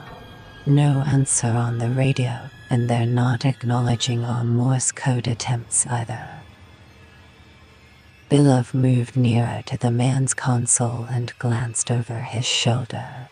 Any life signs? That's another anomaly, sir. At times I detect multiple life signs that appear normal, and other times I receive a single reading that isn't. Belov scowled, letting out a guttural sound from his throat. Put me on speaker. The technician complied with the request and faced the major. Connection established.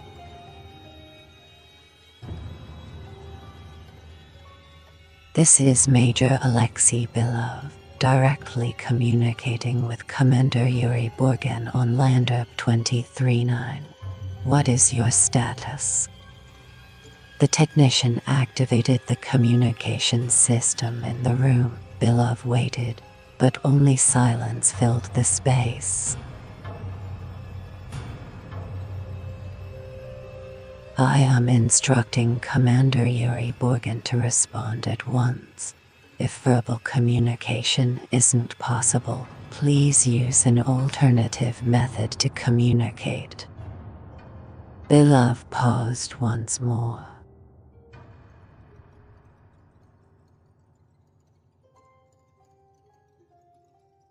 After another moment, the technician simply shook his head. There's no white noise or feedback. The system appears to be functioning perfectly. They're just not responding. Belov rubbed his chin thoughtfully.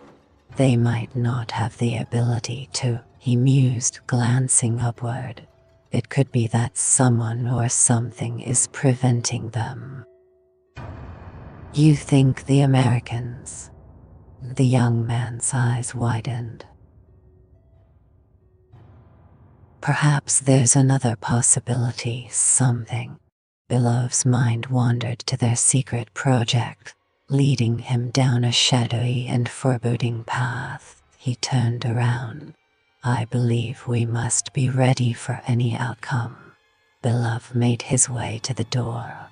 Continue attempting to reach our team. We must safeguard our heroes no matter what. Kittrix watched the sun dip below the horizon, casting long shadows over Crimson Base. The air was thick with anticipation as the team prepared for their next mission. Despite the challenges they faced, Kittrix felt a sense of determination.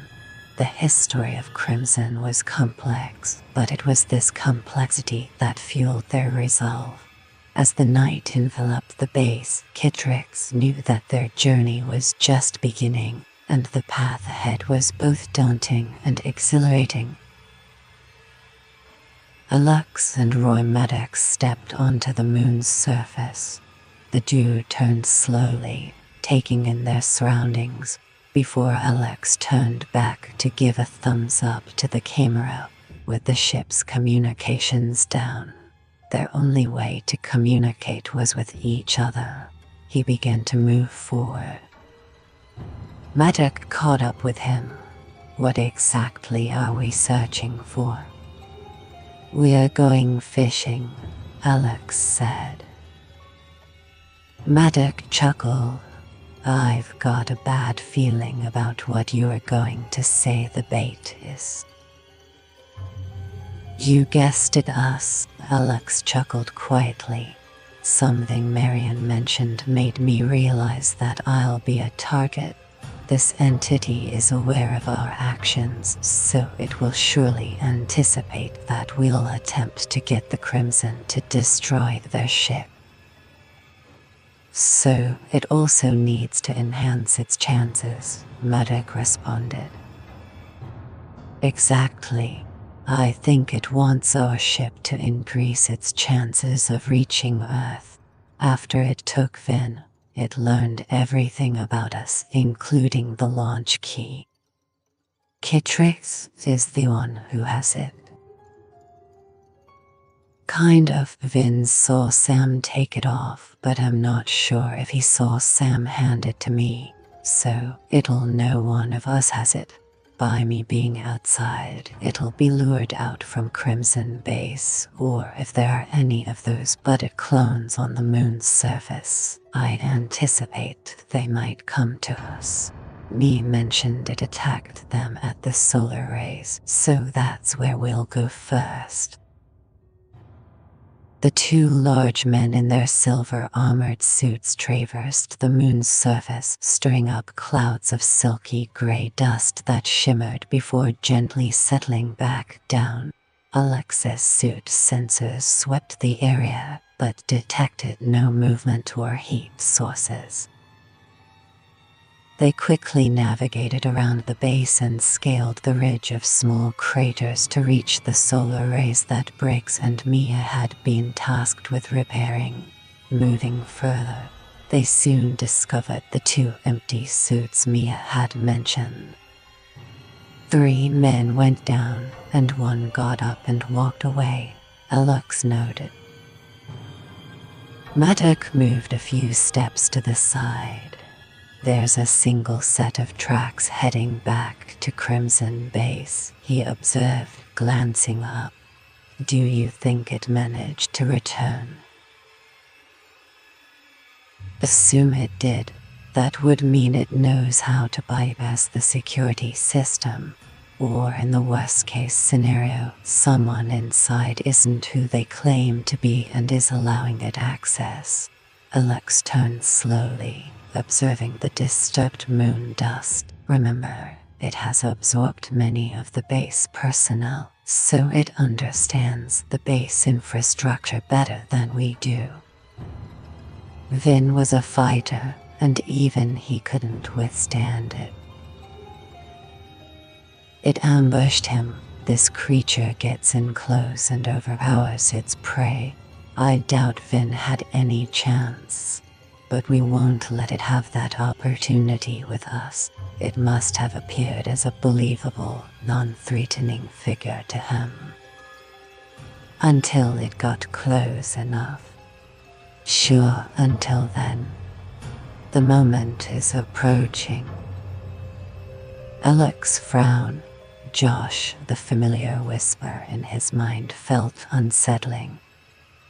Maddox turned. Did you say something, boss? No, I thought I heard. Alex shook his head. The moment has arrived. It wasn't Joshua's voice, nor the ancient dryness of the other entity lurking deep within his subconscious. It was someone else entirely. Then, Alex felt the subtle tremors under his feet.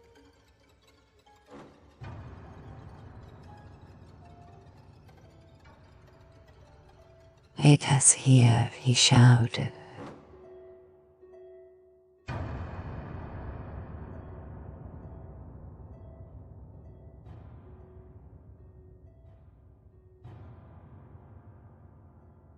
Black rope-like tendrils erupted from the ground, wrapping around both hawks.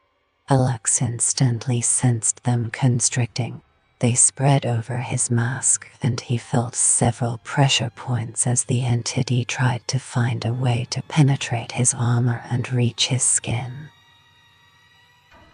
He recalled the shredded clothing and dark slime that the crew at Crimson Base had found on their missing colleagues. He also noted that Vin's suit was mostly intact, with any breaches originating from the inside. "It can't penetrate our armor," Alex said. "At least not yet." Despite the cord's tightening, he sensed the onset of pressure. The suit's hydraulics held it off momentarily, but in the blink of an eye he was dragged about 6 inches beneath the surface. "Trying to bury us." Maddox's voice was strained, crushing. The dark entity kept engulfing the two men, leading Alex to ponder the actual size of the creature beneath the surface. Though it could condense itself into a human form, its true mass must have been immense after consuming so many people. "Roy," Alex said. "Yeah, here, but the suit system is going haywire. It is under thousands of pounds of pressure per square inch. It is bound to find a weak spot eventually," he groaned. "I can't get it off." "Send a shockwave through it," Alex responded. Alex activated the suit's external shock blast, unleashing its full power. The 2,000 volts coursed through the silver suit, causing it to emit a blue glow for several seconds. The entity trembled, and wherever it made contact with Alex, it emitted a red glow from the electricity. He noticed Maddox's suit also discharged its charge, but the creature continued to hold them tightly, squeezing even harder. He heard a tiny popping sound on his helmet and hoped it wasn't strong enough to break it. He suddenly recalled being hit on the head by the Crimson forces. "Fool, I should have inspected it," he thought. "Shocking again," Alex said.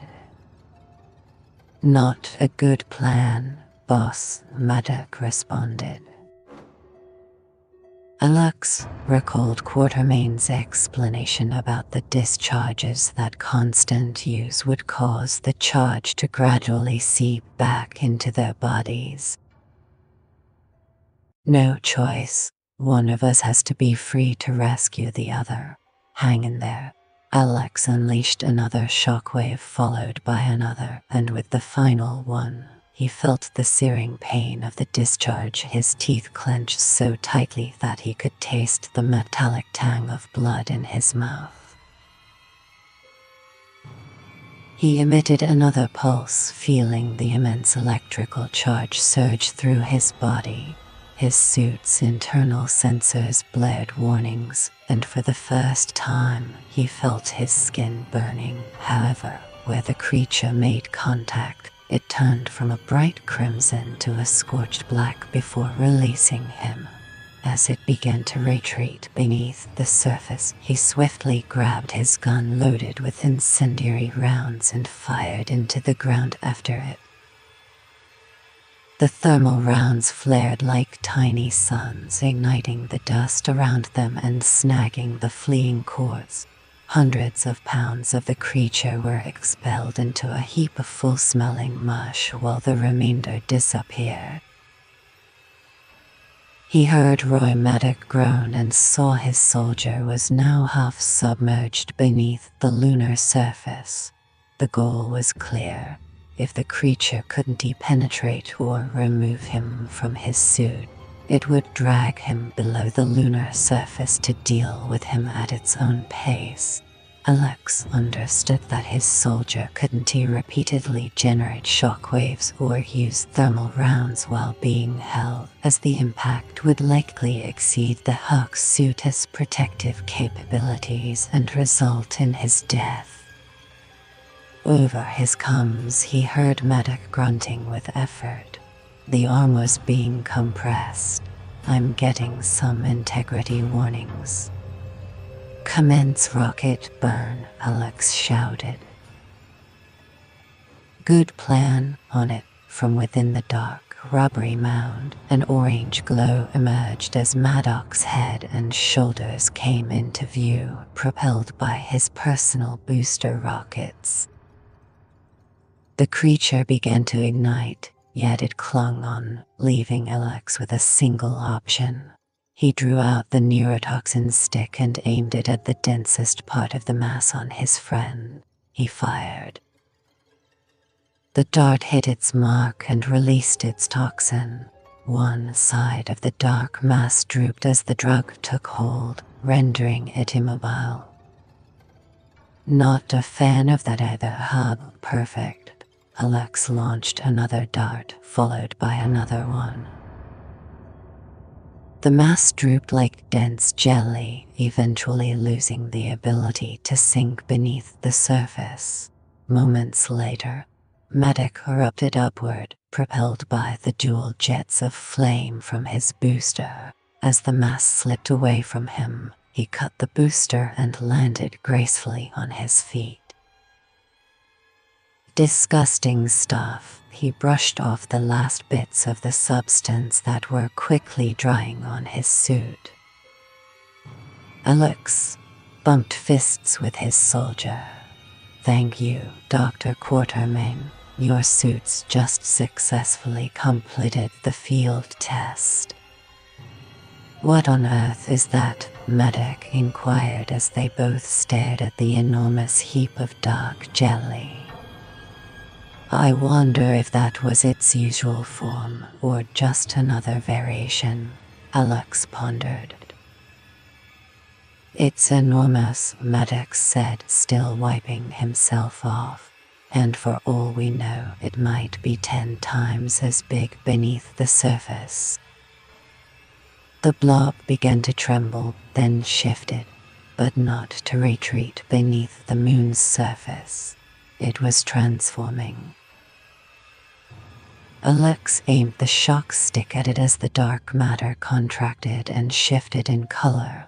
It transformed from a massive blob of several thousand pounds of black jelly into something approximately 6 feet long and pale.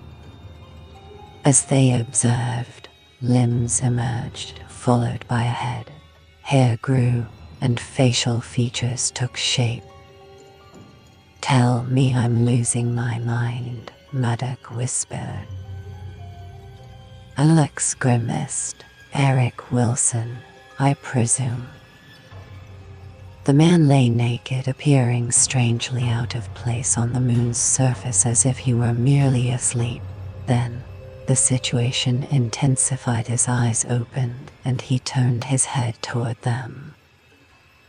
Where is Kittrix? He asked, glancing around the dimly lit corridors of Crimson Base, the heart of the Crimson operations. Holy shit, Maddox exclaimed. The man sat up and clutched his head. Do you know who you are? Alex asked. The man frowned. No, yes, Eric Wilson.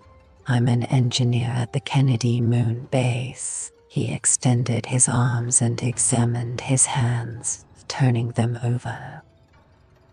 Exactly, Eric, Alex responded. Do you know your current location?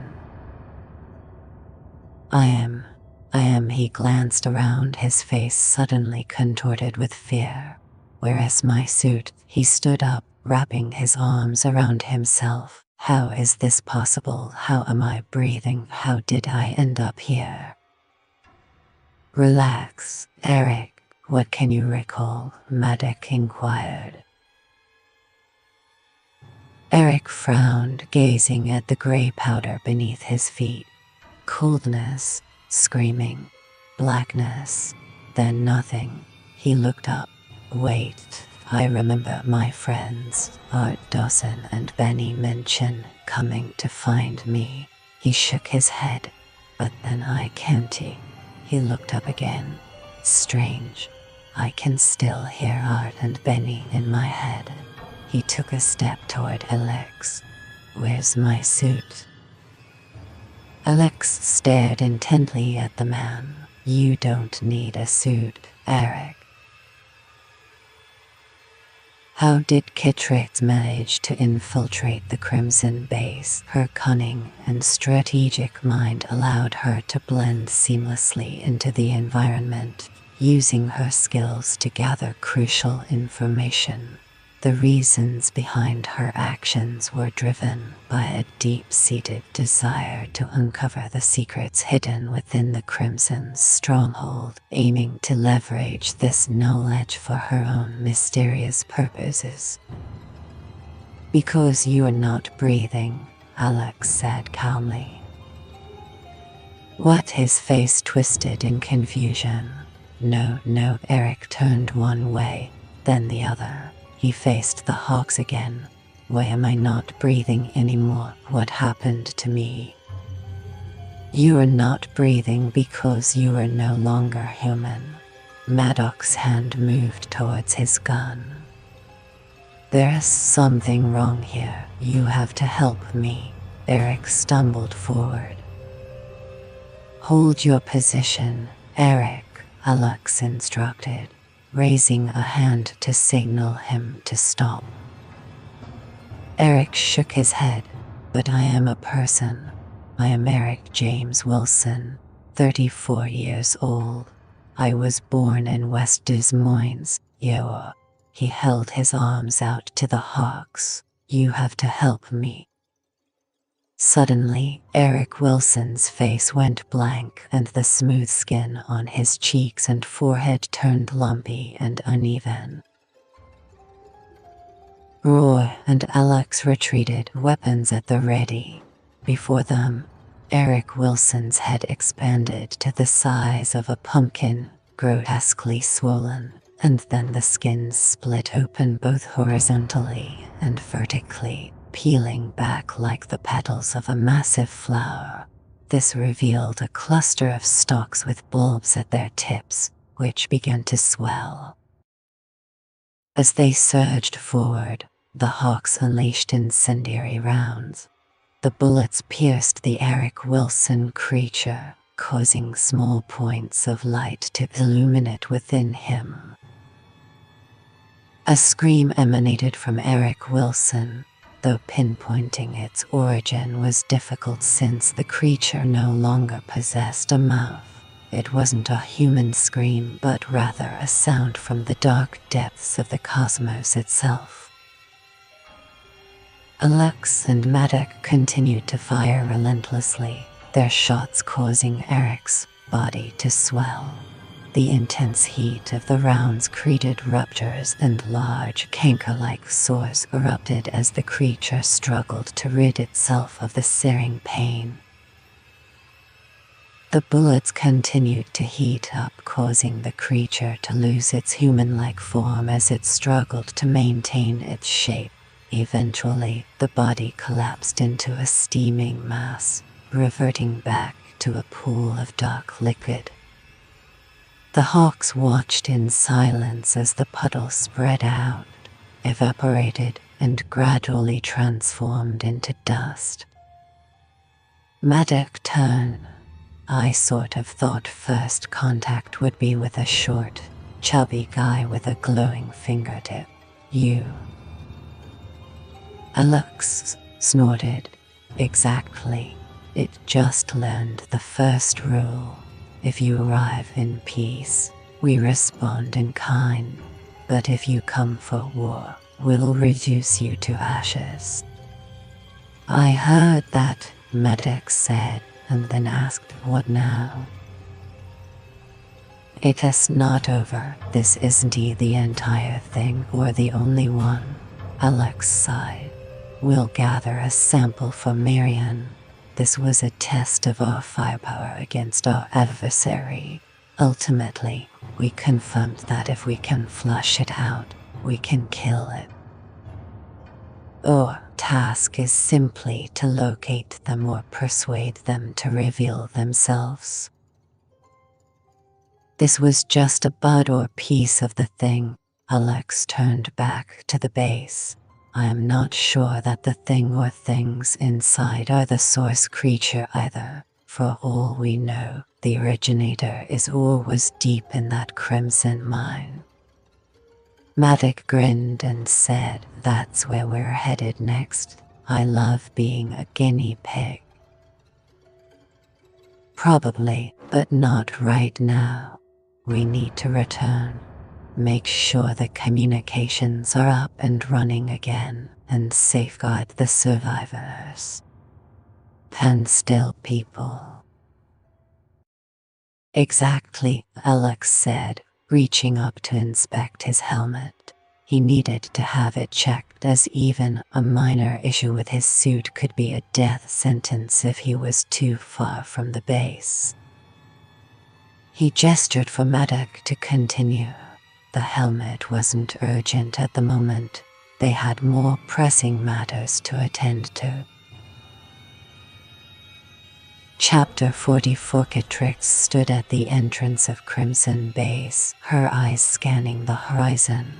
The air was thick with anticipation as the sun dipped below the horizon, casting a crimson glow over the landscape. She took a deep breath, feeling the weight of her mission pressing down on her shoulders. The base was a fortress, a symbol of power and control, and she was determined to uncover its secrets. As she moved forward, the shadows seemed to whisper her name, urging her onward into the heart of the unknown. Casey paced in the small room while Dr. Marion Martin hunched over her microscope. The female hawk felt as tense as a coiled spring, frustrated by the possibility of a deadly adversary or multiple adversaries lurking within the base, yet refusing to reveal themselves for a direct confrontation. She was teetering on the brink, struggling to maintain her composure. However, after Vin's death, it was becoming increasingly difficult by the moment. Marion leaned back from the scope and rubbed her face intensely. "It's not working," she murmured, gazing over the top of the eyepiece. Casey raised her chin defiantly. "Don't tell us that, Doc." Marion sighed. Dr. Panduana thought this creature might be an evolved or mutated form of fungi. However, human physiology has been interacting with fungus for millions of years, so we have an immune response. That means we already have some sort of defense against this thing, right? Clara moved a little closer. Yes and no. It means that our system responds, or at least Catrix did. Her system produced antibodies. It doesn't mean the human physiology can handle it. It just means our system attempts to defend itself, but gets quickly overwhelmed. Like a disease, Casey remarked. A massive germ that invades people and then controls them. Marion nodded briefly. Kind of. I believe the initial assault is physical, but as it replicates or duplicates our bodies, it has to replicate everything from the hair to the brain, to the lymphatic system, and even the immune system. It takes over our bodies, conceals itself within us, and then controls us. The ultimate puppet master, she exhaled. After that, we're just empty shells, nothing more than a facade. But our bodies can sense it, right? Clara inquired. That is what Dr. Penduina believed, Marian responded. Our bodies attempt to expel the intruder lurking within them. They think it is akin to a fungal infection and thus generate antibodies against it. She anticipated that individuals who are infected would have this antibody present in their system. That's promising, right? Does this mean we can develop a cure? Clara asked. No, they're gone and not people at all anymore. Marina's brows furrowed, but Kitrix never got to test it. I just ran a sample test with my own blood, infected it, and it produced the antibodies. Exactly, that will help us figure out who needs to be taken down, Casey said with a steady gaze. Nope, Marian replied, turning away. The fragments vanished rapidly, and my blood appeared normal. They were flawless replicas, but no longer human. So, it's pointless. Casey shook her head and turned away. And we're right back to square one. Certainly, please provide the paragraph you'd like me to rewrite. You had one simple task, read, Alex said, glaring up at the towering figure. Sam stood with his head lowered. Remember when I mentioned that fixing the communications was our top priority? Alex paused, waiting. Sam nodded. I thought there was an intruder. They attacked. I thought it was the missing woman from Crimson. It was a decoy meant to divert your attention and sabotage the ongoing work while eliminating our top engineering resource. Alex glanced upward briefly, clenching his fists. His frustration with Sam quickly redirected inward, and he shook his head. It's my fault. Naturally, the thing would attempt to prevent us from restoring our communications. I should have anticipated it. No, boss, I misjudged the situation, Sam admitted, raising his head. I abandoned my post. It is done. Alex paused to consider his next move, then looked back at Sam. Comms remains the priority. If McCarthy hadn't joined us, I bet you can guess who I would have sent to handle it. Sam nodded. Just give the signal. Proceed, Alex instructed Roy Maddock.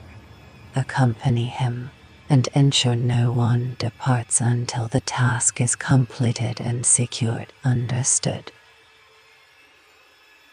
Certainly, here's the rewritten paragraph. Kitrix is a key figure in the history of Crimson, known for her influential role in the development of Crimson Base. Her contributions have left a lasting impact on the region, shaping its political and social landscape. The two massive armored hawks set off. Alex's comms pinged. Hunter.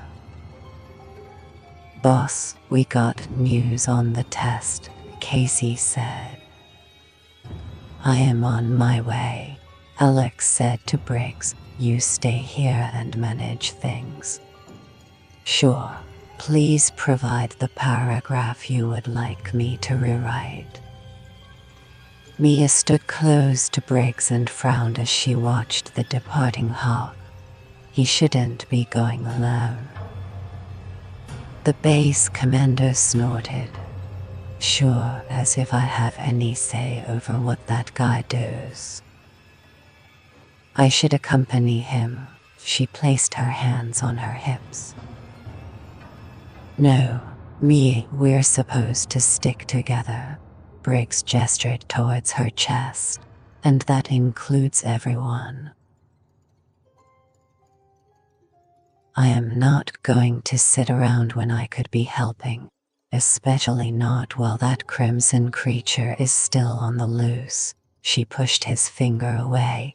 I know more about this thing, Kittrix, than anyone, so I can definitely help. You know that. Me, Briggs implored. A smile spread across her face as she leaned in to gently pat his cheek. Thanks, Tom.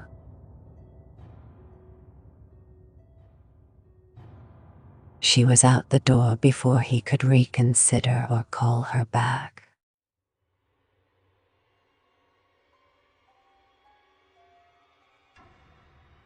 Certainly, please provide the paragraph you'd like me to rewrite.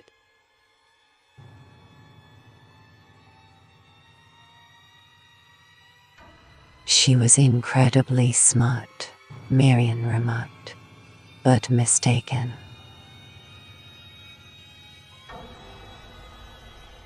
Alex gazed at the computer screen displaying the outcomes of the research conducted by the previous doctor at Crimson Base. See this? Marian pointed at the screen. In those samples she collected of the black material, there were traces of human cells mixed with a significant amount of unidentifiable organic matter. We already knew that, Alex remarked. This entity absorbs, consumes, or whatever it does, ultimately taking control of human bodies. What remains after the process is the waste. It takes over, yes, but that's just it. It excels at mimicry in a way that is unparalleled on Earth.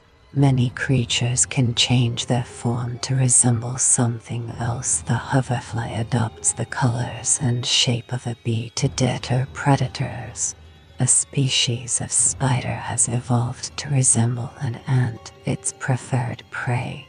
Most impressive of all is the mimic octopus, which can alter its shape to imitate fish, crabs, jellyfish, and many other species, either to conceal itself or to approach its target prey unnoticed. Just got chills from that eerie story. Anyone else feel like they're being watched? Spooky vibes. Sounds familiar, Casey sneered, leaning against the wall.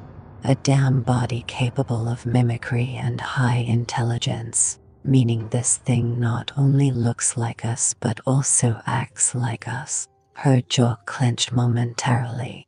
Good enough to fool us. Fool us is an understatement. It doesn't just mimic us, it actually transforms into us, Marian said. A flawless replica that could deceive anyone. Just like it happened to Vin. Alex stood up straighter. But there's more to it. When we met Eric Wilson on the moon's surface, he was infected. Yet, for a time, I don't think he even realized it. He didn't understand what was happening to him, even though he was no longer human. Yes, possible. Marian nodded and turned back to the screen. Dr. Panduana hypothesized that this creature deconstructs us and reconstructs us. It remakes us using much of its own physical framework. It replicates our bones, flesh, hair, and teeth almost instantly, and it certainly takes over our minds and memories, using our neural structure as a resource to draw from. She shrugged.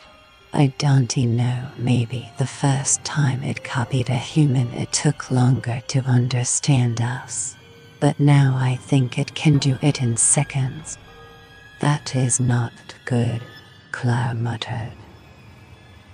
Seriously, Casey chimed in, prompting Clara to shoot a glare. Marian continued, Panduahina also theorized that the primary weakness in the mimic's method of operation was its retention of certain aspects of the body's structure, specifically its blood, which served as an internal source of nourishment, oxygenation, and chemical communication. Alex smiled, but it also brought along an immune system. Correct.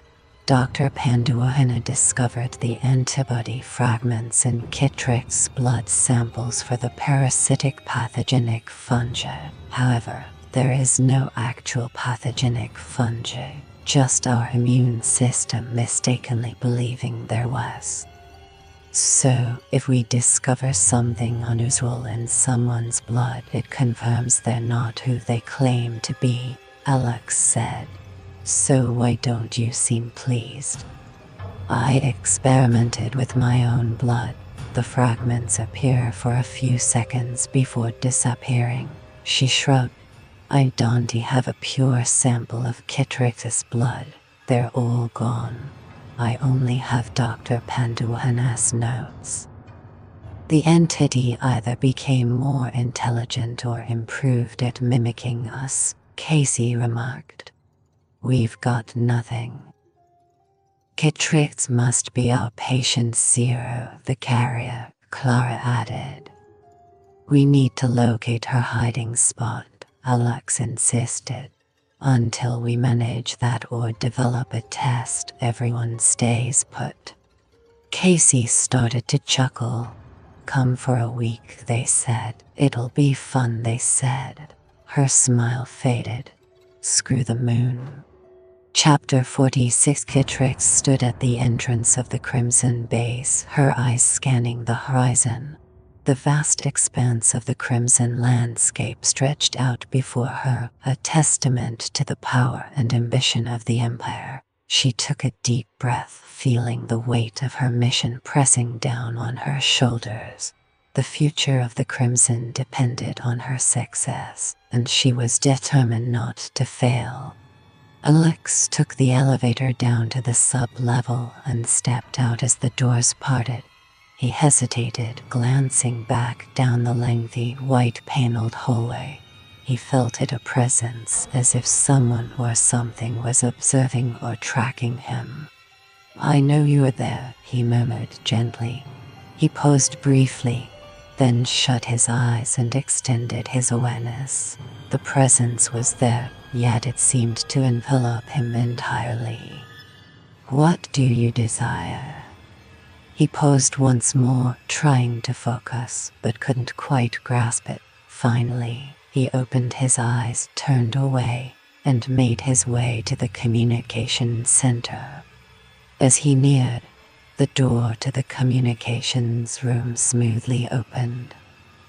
Maddox was just inside and gave him a small salute.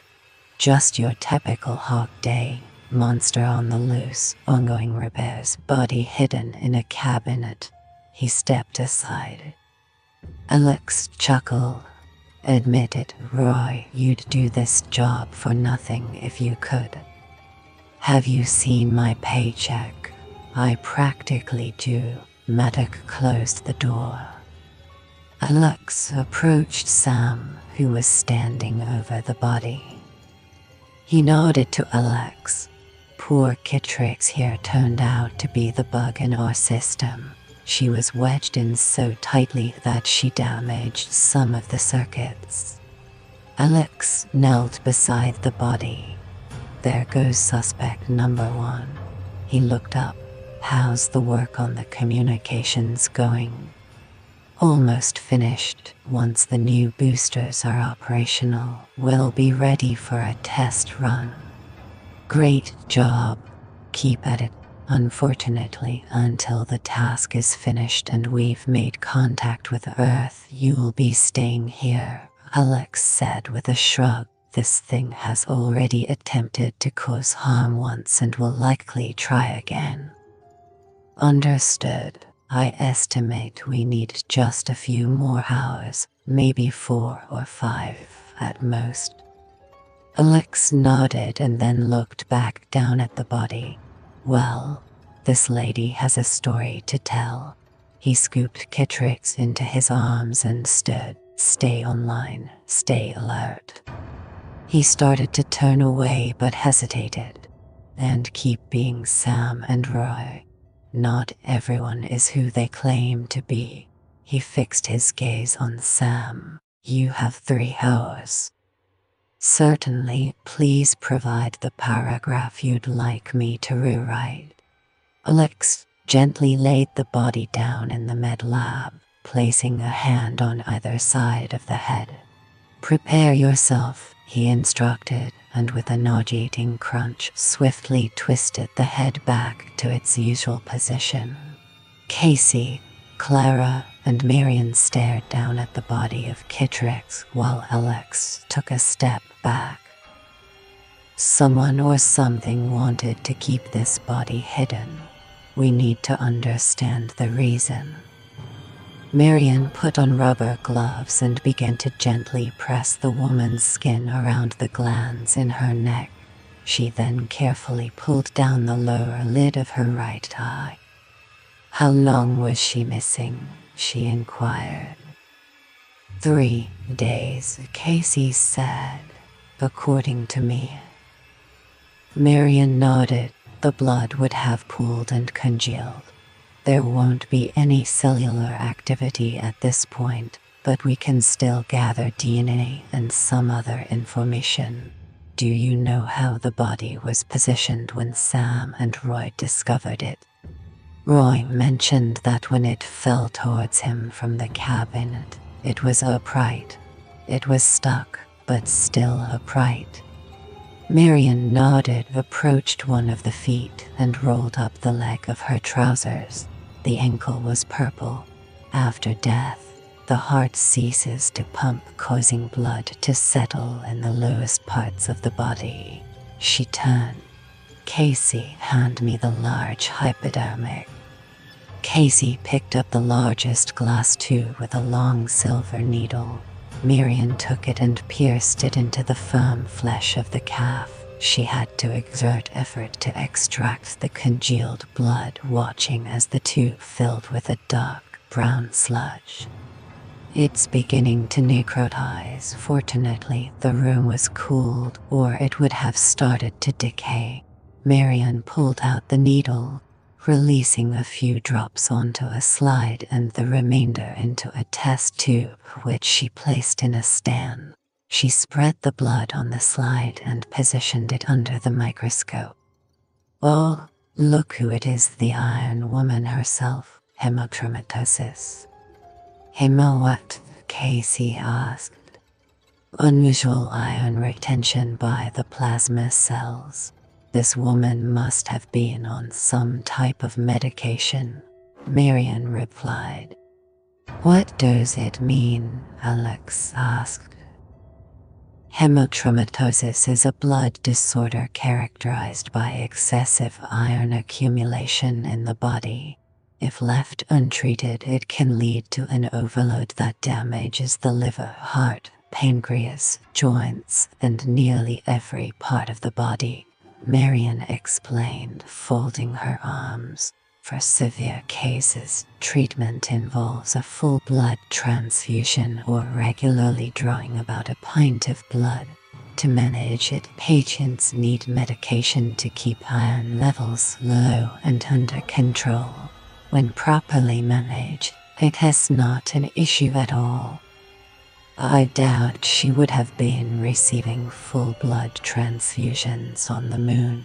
It's surprising that Crimson even allowed her to come, Casey remarked.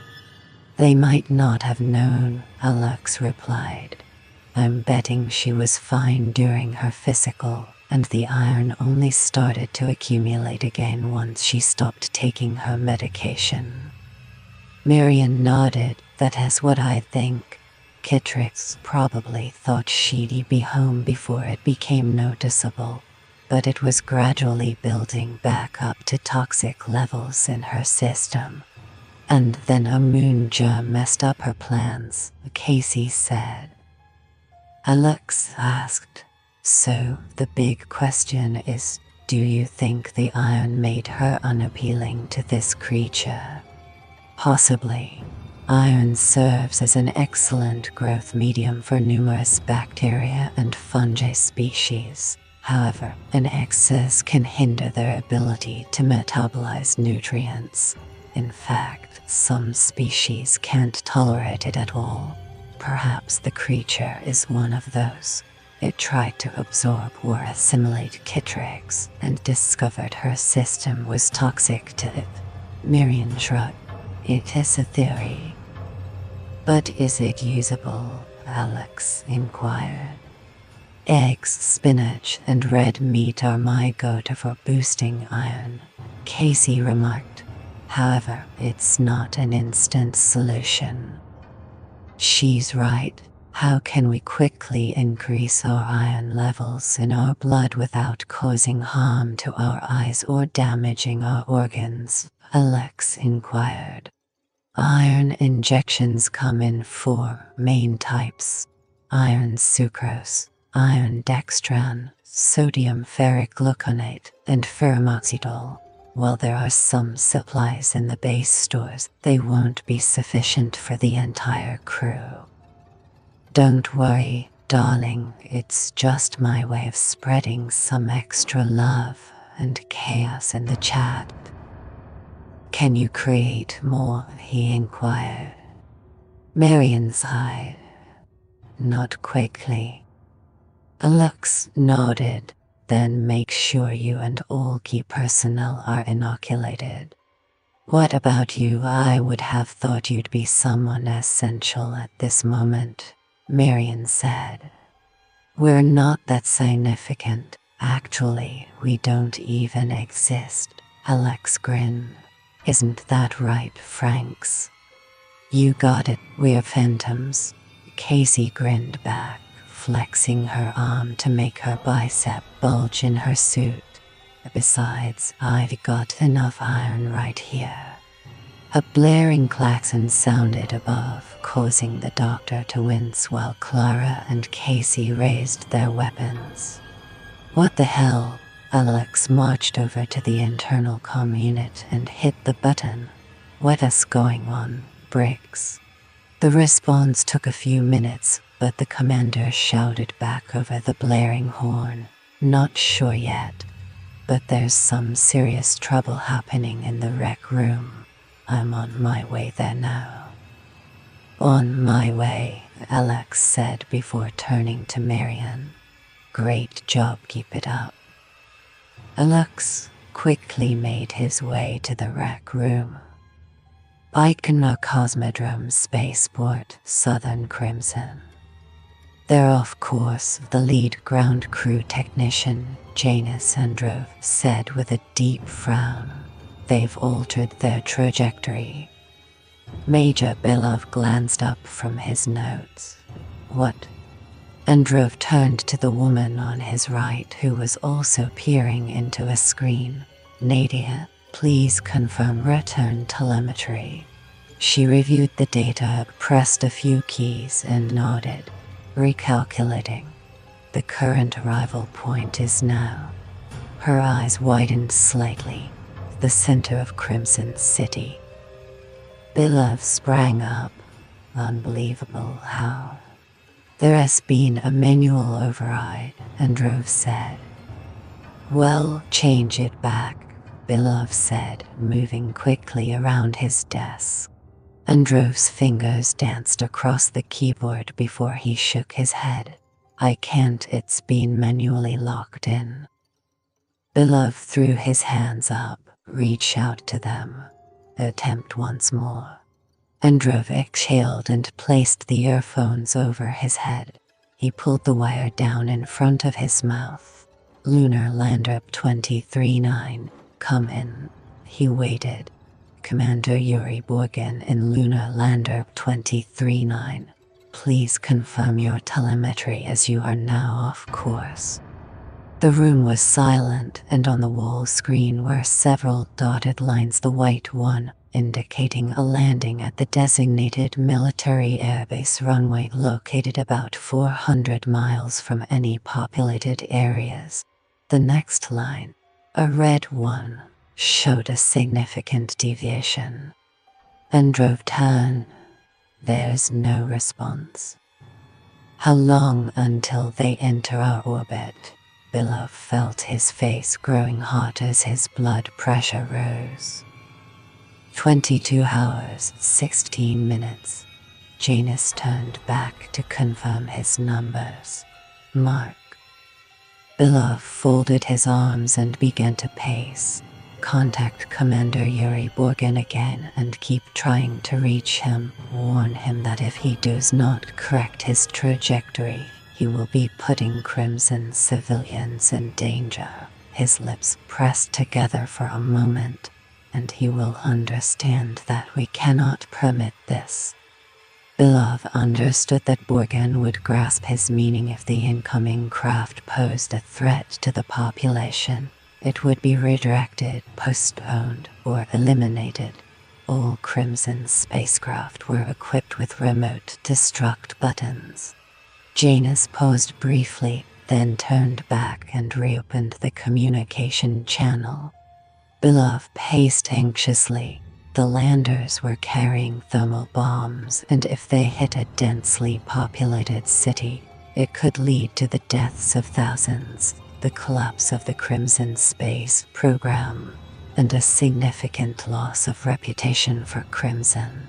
However, what worried Bilov even more was the potential for removal or even disappearance for anyone involved. Hold on. Androv pressed the cup of his earphone against his ear. This time, there was a replay. Sir, it's coming through now, Androv said as he adjusted some switches, displaying it on the screen. Bilov exhaled in relief as the fragmented images of the cockpit appeared on the screen, accompanied by a rush of static. A man's face came into view, and then he frowned. That's not Commander Borgen, it's Lieutenant Igor Stanislav. Lieutenant Igor Stanislav, what is your status? Demanded Androv. Stanislav gazed into the camera with dark eyes appearing emotionless and disinterested. We encountered a malfunction. We're fixing it now.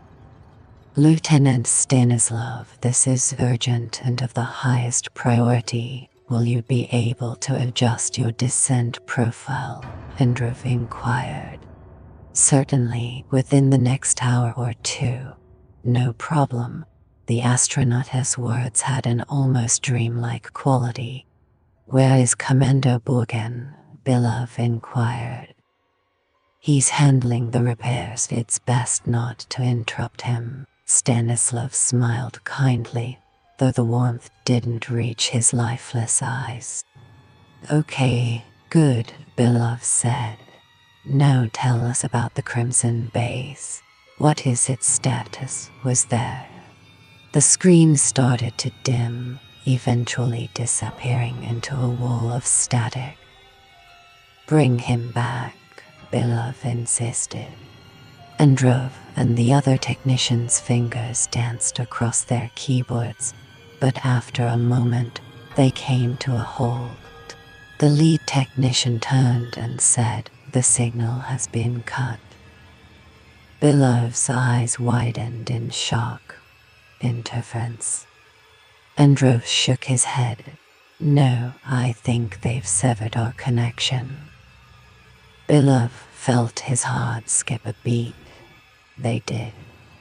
Androv simply shook his head. What are your orders, sir? How much time do we have until our detonation opportunity has passed? Bilov inquired quietly. Androv glanced at his monitor before turning around. Exactly 2 hours. Bilov snorted. Interesting. Exactly the amount of time he called for. His expression and resolve hardened. Something is very wrong. We will give him just 90 minutes. Keep trying to contact him, and if not, he shrugged, then they must not get anywhere near Crimson. Hey, I am having amnesia. How is everyone? CMt&x and her team were stationed at the Crimson Base, a remote outpost on the moon. The isolation of the John F. Kennedy Moonbase's rec room provided a unique environment for the group to bond and collaborate on their mission. Who's there? Andy Clark pressed his ear against the door after a loud knock sent his heart racing. It was his shift for door duties, and given the current situation at the base, he wasn't in the mood for any unexpected events. He turned to the group and saw 20 faces, all silent and staring with a blend of apprehension and perhaps hope that the next visit would bring good news, maybe about the contagion being under control or even about going home. Andy, it's me. I just left the control room and have a message from Captain Briggs. Clark grinned at the sound of his casual girlfriend's voice. Come in, friend. He pressed the button, and the door slid open. Mia entered, glanced quickly at the crowd, and then turned her attention back to Andy Clark. What's the message? He asked eagerly. Mia turned to him. Help will arrive soon, so stay right here. That's it. His disappointment was evident. And this. She leaned in, cupped his face with both hands, and kissed him firmly on the lips. They separated, and his initial thought was that Mia had seemed somewhat distant recently, so perhaps she was trying to make amends. That was perfectly fine with him. However, he then noticed that her mouth had the taste of spoiled fruit, as if she hadn't brushed her teeth in ages. Mia smiled, though her eyes remained unchanged. She turned to press the door button, and as it slid open, she quietly backed out without saying anything further. The door slid shut behind her. That was strange, Andy thought as he returned to his seat among the other crew members. Soon, Andy found it increasingly difficult to focus on the discussion happening around him. He rested his head against the wall, surrounded by a small group of his colleagues. He blinked repeatedly, making an effort to pay attention as they discussed food shortages, eventually drifting into daydreams about the first meal they'd enjoy upon returning home. Andy's head pounded and his stomach churned, and merely hearing about the food caused him to belch a fruity, floral taste reminiscent of what he noticed on Mia's breath. Andy Clark shut his eyes tightly. The throbbing intensified, concentrating on his neck, scalp, forehead, and even his face. He clenched his teeth, squeezed his eyelids shut, and wished for it all to disappear. A small lump on his scalp transformed into a bulge. Another appeared beside it, followed by several more. Within moments, the lumps extended on stalks, grayish and threaded with veins. Additional lumps emerged from his neck, forehead, and cheek. As the woman next to Andy spotted them and let out a scream, the first acorn-sized bulge erupted, releasing a cloud of powdery granules over those nearby. CMt&x stood at the entrance of Crimson Base, her eyes scanning the horizon. The air was thick with anticipation. A palpable tension that seemed to vibrate through the very ground beneath her feet. She could feel the weight of the moment, the culmination of countless hours of planning and preparation. This was the turning point. The fate of Crimson hung in the balance, and CMt&x was ready to face whatever challenges lay ahead. Hey, I am having amnesia. How is everyone? Hey, I am having amnesia. How is everyone? The rec room door swung open, and Alex's massive silver figure filled the frame. He quickly absorbed the scene, a whirlwind of chaos, and stepped in, shoving Briggs aside. A deep-seated disgust welled up within him at the sight. Despite having just faced the creature in its unrefined state on the lunar surface, this monstrosity represented human debasement on an unimaginable level. It also served as a grim warning of what awaited them all if this entity continued to move among them unnoticed. A small group of individuals at the far end of the room was entangled in fibrous webbing, with tendril-like roots enveloping their bodies. As he observed, most of them disintegrated into heaps of empty clothing, except for a central male figure who appeared to be asleep. Briggs attempted to calm the remaining crowd and bring back a sense of order, but his voice was lost amidst the chaotic screams and cries of those still present. "Calm down," Alex's shout was so powerful it felt tangible, causing the group to fall silent, their eyes wide and chins quivering. He then turned to Briggs. "Get them out, in an orderly fashion." But Briggs gestured. "I'm afraid we have no other option," Alex said, moving ahead. "Go ahead, do it now." Briggs organized the remaining people into a rough line to prevent them from getting jammed up. Despite this effort, the open doorway soon became crowded, with elbows and shoulders jostling for space as people clogged the doorframe. "It's Andy Clark," Briggs said through gritted teeth. "I recognize him." "Not anymore," Alex replied. Andy stood like a ghastly reanimated corpse, with stalks and pods on stems still sprouting from his body, a fruiting body. Alex recalled Myrina's mention of the fungus ability to spore. Andy opened his eyes. "Where am I?" he asked. "What is happening?" The young man held up his hands in front of his face as if examining them for the first time. "What is happening?" he asked again, frowning at the digits. "Tom," he looked across to Briggs. "These aren't my hands." As Alex observed, one of his fingers audibly snapped and twisted at an unnatural angle.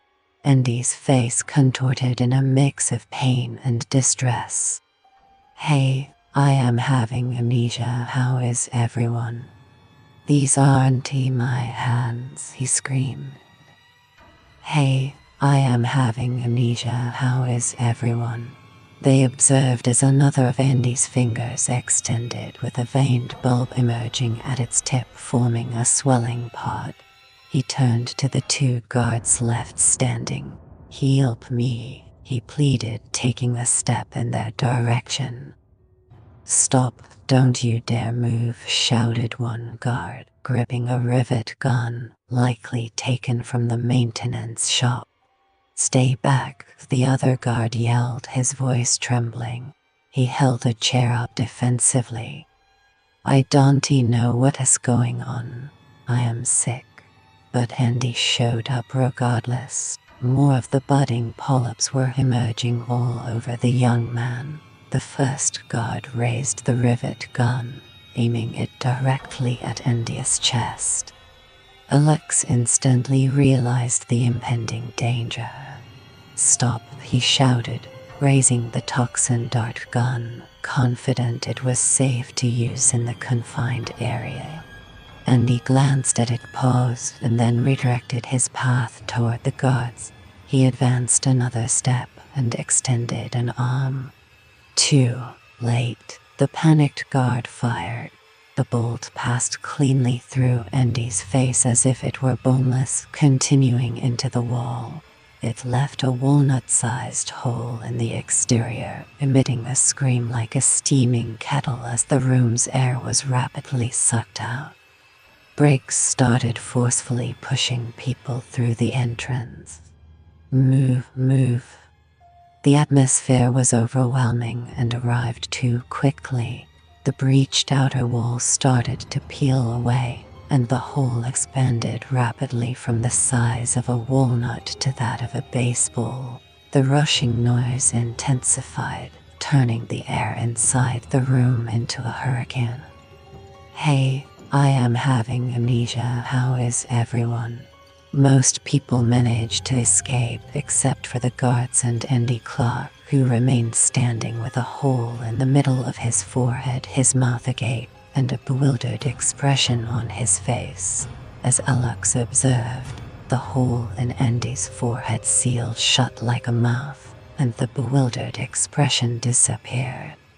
The two security guards in the center of the room with Alex were caught between the urge to dash for the door and the need to keep Andy at bay. Alex sensed the pull of the rushing air against his body, and a swift look at the hole in the wall made it clear they had limited time. He turned to Briggs. "Close the door, or you'll decompress the entire base." Briggs shook his head and shouted, "Not without my team." Then, the decision was taken out of Briggs' hands as the wall of the Crimson base burst outward.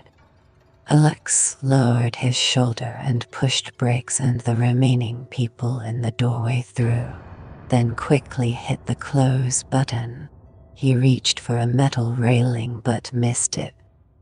The two guards screamed and clutched their heads as the air disappeared, and the vacuum of the moon took over the once harmless rack room atmosphere. The room decompressed with a violent force, propelling Alex, the two guards, and the remains of Andy Clark onto the moon's surface. "Certainly, please provide the paragraph you'd like me to rewrite." Typically, Alex's helmet would have automatically engaged after the explosive decompression, but prior damage had left it unable to do so, leaving his head completely exposed. Once he stopped tumbling, he felt the excruciating pain of the freezing, ultra-dry atmosphere against his skin. It burned like hell. His mind processed all the information from his training in a vacuum. The average human body had about 15 seconds before the oxygen reserves in its bloodstream were depleted. However, the real danger was that some people instinctively held their breath, a deadly error, as the lack of external pressure would cause the gas in the lungs to expand significantly, potentially rupturing the lungs and forcing air into the circulatory system. If you ever found yourself unexpectedly thrown into the vacuum of space, the first thing to do would be to exhale forcefully and tightly close your eyes. Sadly, there wasn't much you could do about the other effects. After roughly 10 seconds, your skin and the tissue beneath would start to swell as the water in your body began to vaporize due to the lack of atmospheric pressure. You wouldn't inflate to the point of exploding, as human skin is sufficiently strong and elastic to prevent bursting. However, every second counted if you wanted to avoid permanent harm or death. "Hey, I am having amnesia. How is everyone?" Alex kept his eyes tightly shut and his mouth closed as he recalled another detail from his moon briefing in a vacuum. "The moisture in your tongue and gums can freeze boil." Alex's extraordinary healing abilities and immense strength enabled him to resist the pain. As the vacuum ravaged his body, it simultaneously attempted to mend itself. Cells were destroyed. Cells were repaired in a race he was aware he would ultimately lose. He forced himself upright, aware that he wouldn't freeze instantly despite the severe cold, as the body's warmth wouldn't dissipate quickly enough to cause immediate freezing. Suffocation would claim him long before that happened. As Alex's skin started to peel away, he realized he was running out of time to find the base personnel who had been blown out with him, all while trying to avoid crossing paths with the infected man, Andy Clark, who was also out there. However, the Andy Clark entity wouldn't be affected by the vacuum. He had to take the risk and see, so he opened and closed his eyes in quick blinks. Fully opening them would cause the moisture to evaporate and his eyeballs to harden. However, rapidly shutting them allowed his enhanced metabolism to repair them just enough for another brief look. He carefully stepped forward, each moment outside causing more of his skin to crack, dry, and peel. The piercing cold felt like 1,000 needles against his flesh, so he detached from his body, leaving the pain behind, and focused on ignoring the torment.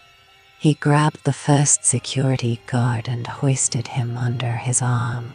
With another blink, Alex saw the other two bodies lying 20 feet away. Only one was human. The agony surged through him once more, reaching an unbearable level. The fissures on his face were now leaking blood that dispersed into a dry mist. Alex felt as if his entire body was engulfed in flames as the freeze burn began tearing his skin down to the deeper layers. His blood was starting to cold boil. Absurd facts interrupted his drifting consciousness. If you die in space, your body wouldn't decompose in the usual manner due to the absence of oxygen. Sometimes, your body would mummify like a massive piece of jerky. He clenched his eyes tightly and winced from the agony. His lungs started to betray him, on the verge of forcing his mouth open in a desperate attempt to grasp for a breath that simply wouldn't come. He approached the two figures, carefully counting his steps. One was human, and the other a monster. Touching the wrong one now would spell his doom. When Alex arrived, he opened his eyes for another second. In that instant, confusion gripped him as there was now only one body present, the last guard. Beside him lay the charred outline of another body, as if it had been completely incinerated. He couldn't afford to ponder it as bursts of light began to flash in his mind from the oxygen deprivation. He seized the remaining figure and retreated to the gap in the rec room wall. He pulled both unconscious bodies inside and headed for the door. The room was now completely decompressed, and his hearing was nearly lost to the vacuum. "Hey, I am having amnesia. How is everyone?" Alex's head swirled, and then he saw Amy smiling, her arms extended toward him. Following her was Joshua, laughing as he played with the enormous dog. His life was replaying before his eyes as the last traces of oxygen in his body dwindled.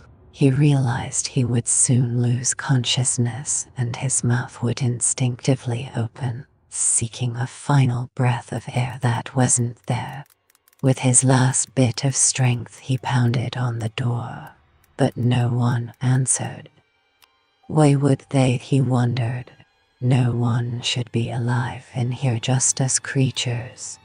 He pounded once more with all his strength, causing the metal to resonate like a gong. Alex collapsed to his knees, allowing the guards' bodies to fall as he felt his awareness fading, his mouth open. "Hey, I am having amnesia. How is everyone?" Chapter 50. CMt&x stood at the edge of the crimson base, her eyes scanning the horizon. The vast expanse of the crimson landscape stretched out before her, a testament to the power and ambition that had shaped this place. As she contemplated the challenges ahead, she felt a surge of determination. The future was uncertain, but she was ready to face it head-on. Join the fun every stream. I'm picking one lucky follower to receive a 100 gift of their choice. PayPal, Steam, Bet, Amazon, you name it. Just hang out in the chat, and you might be the next winner. Lilith Mummy giveaway. Stay tuned. Ario, the giveaway is just around the corner, and you won't want to miss it. Keep an eye on my stream for the big announcement. Chapter 53. Kitrix stood at the entrance of Crimson Base, her eyes scanning the vast expanse of the facility. The air was thick with anticipation, a palpable tension that seemed to echo the historical weight of the place. The walls whispered secrets of past endeavors, and Kitrix felt the gravity of her mission. She took a deep breath, steeling herself for the challenges ahead, knowing that the fate of Crimson rested heavily on her shoulders. Casey Franks dashed to the rec room. She had witnessed what was happening to Alex Hunter on the monitor and was determined to rescue him no matter the obstacles. Dressed in her suit set to full combat mode, she forced her way through the crowd, firing a bolt into the wall on either side of the door to anchor herself. Breaks hurried to the front. She pulled back her visor and faced him. Open the damn door. He raised a hand. No, it will evacuate the entire base. Forget it, they're gone. No one can survive that. She aimed the bolt gun at his chest. He's different from us. Open it or you are dead. Insane. He clenched his jaw. Absolutely insane. Briggs faced the crowd. Leave, everyone, leave. As people dispersed, the base commander seized a handhold and pressed the button. A whirlwind of fiercely rushing air erupted as the door slid open. Casey Frank's visor snapped shut over her face as she gritted her teeth.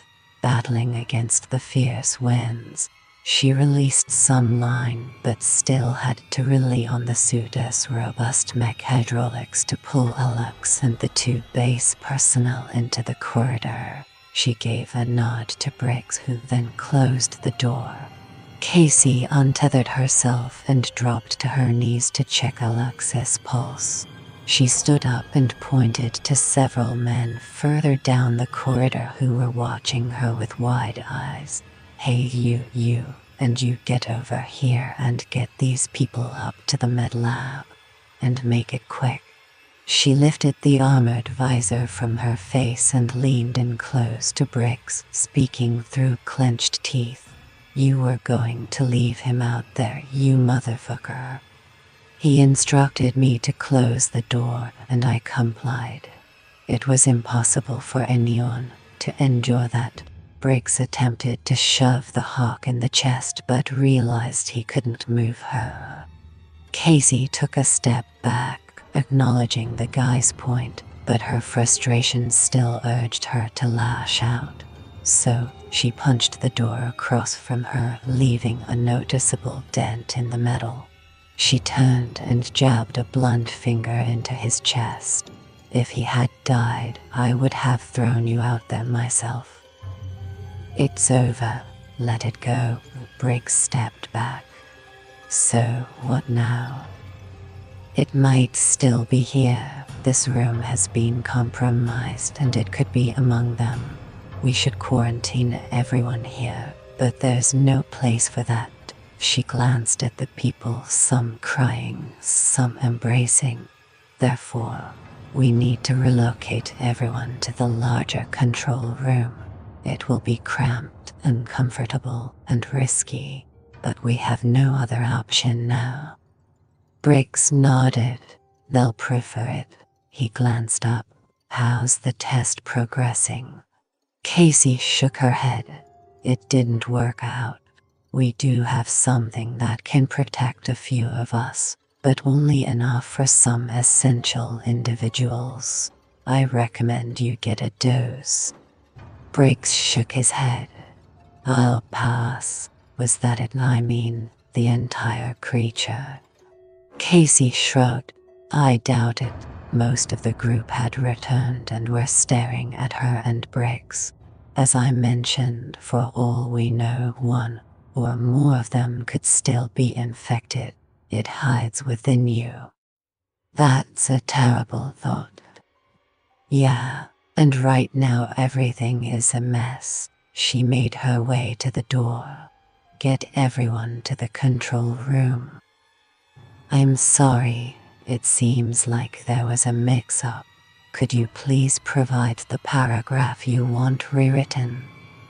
Alex let out a groan.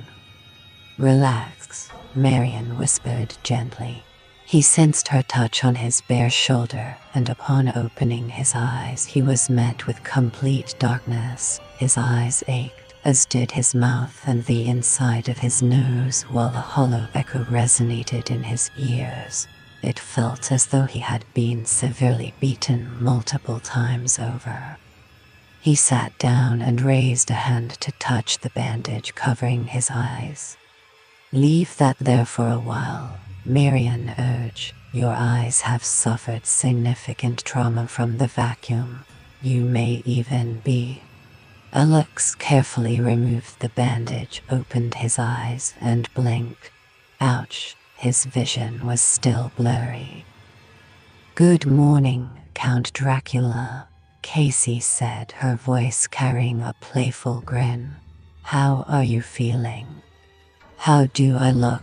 He chuckled, feeling a twinge of pain in his ribs. With those eyes, it seems like you've been on a 3-day binge. Alex shifted his legs to the side and blinked as his vision started to sharpen. That's incredible, Marion remarked. No, that's the Arcadian, Casey said, the man who can't be killed. Marion narrowed her eyes as she observed him. He was aware that the cracks and peels in his skin were already beginning to heal.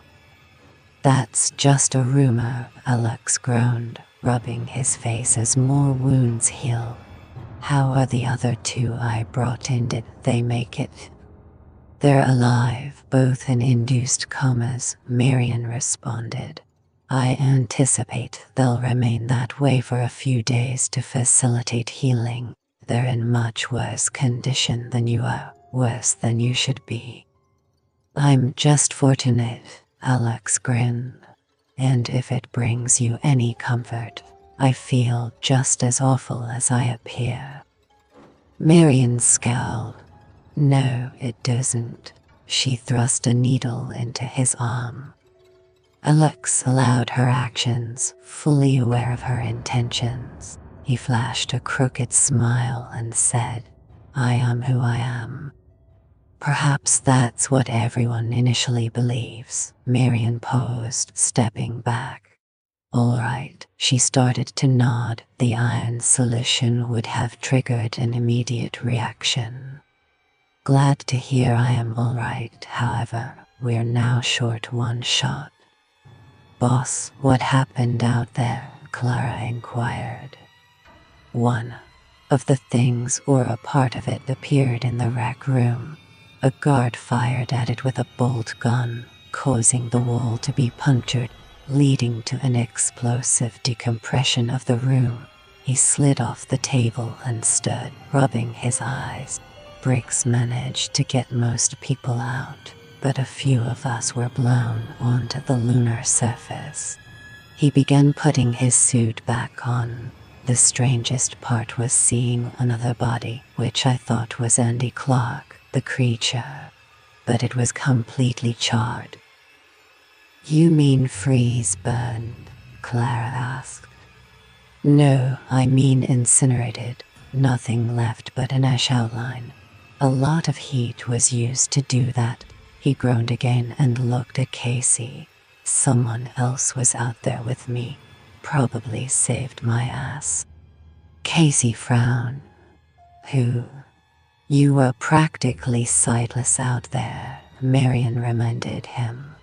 I know what I saw. He shook his head in an attempt to clear it, but only succeeded in worsening his throbbing headache. Or at least, I think I saw.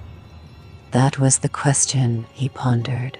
Who could have been out there with a heat or energy weapon ready? Was it the Crimson? You think we have an Ollie, boss? Casey asked. He gazed at her. The truth was the new presence brought him a sense of comfort and protection. It was a feeling he had experienced before, on the island.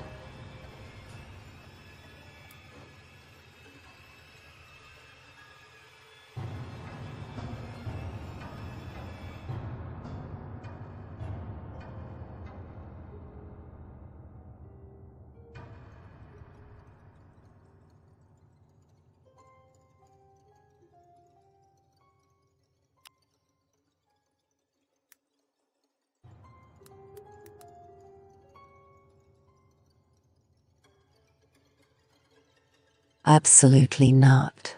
He dismissed the idea immediately. Casey observed him intently. Are you all right? You still seem pretty rough. He chuckled quietly. I nearly had my brains pulled out through my ear and eye sockets, so give me a break, all right? The Arcadian losing their edge now, she smirked. Never. Maybe it was the crimson. I don't know. Whoever it was, we need all the olays we can gather, Casey responded. Do you need anything?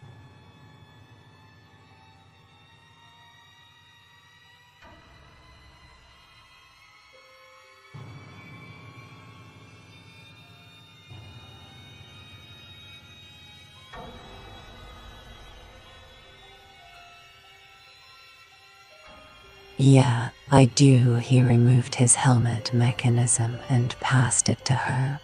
Can you fix the visor on this? It wasn't functioning properly. Plus, it's definitely not beach weather out there. Marion gently placed her hand on his upper arm. You need to take a break. No time. Alex squeezed her hand and held it. One more thing, it was aware. It knew the toxin could harm it before I even had the chance to fire. The doctor chuckled quietly. Naturally shared memory. I should have figured. Exactly, it's like a network where information is exchanged and shared seamlessly among us. Something like that, she replied. There's a theory that animal groups like schools of fish, swarms of insects, flocks of birds, and even bacteria have demonstrated group management and coordinated decision-making. In fact, it has a name, Hysteresis, where behaviors in groups are so synchronized and intimately coordinated that it has previously been considered to be some sort of hive-mind telepathic communication. Casey threw her hands up. Oh great, that's all we need. This thing has damn ISP too. We still aren't sure whether it's a single creature or multiple ones, Alex sighed, rubbing his eyes with a grimace. Hey everyone, just a heads up, the giveaway is happening soon, so stay tuned for details. You won't want to miss it. Marion nodded. That's true. I believe it's the same creature that has produced either permanent or temporary clones of itself.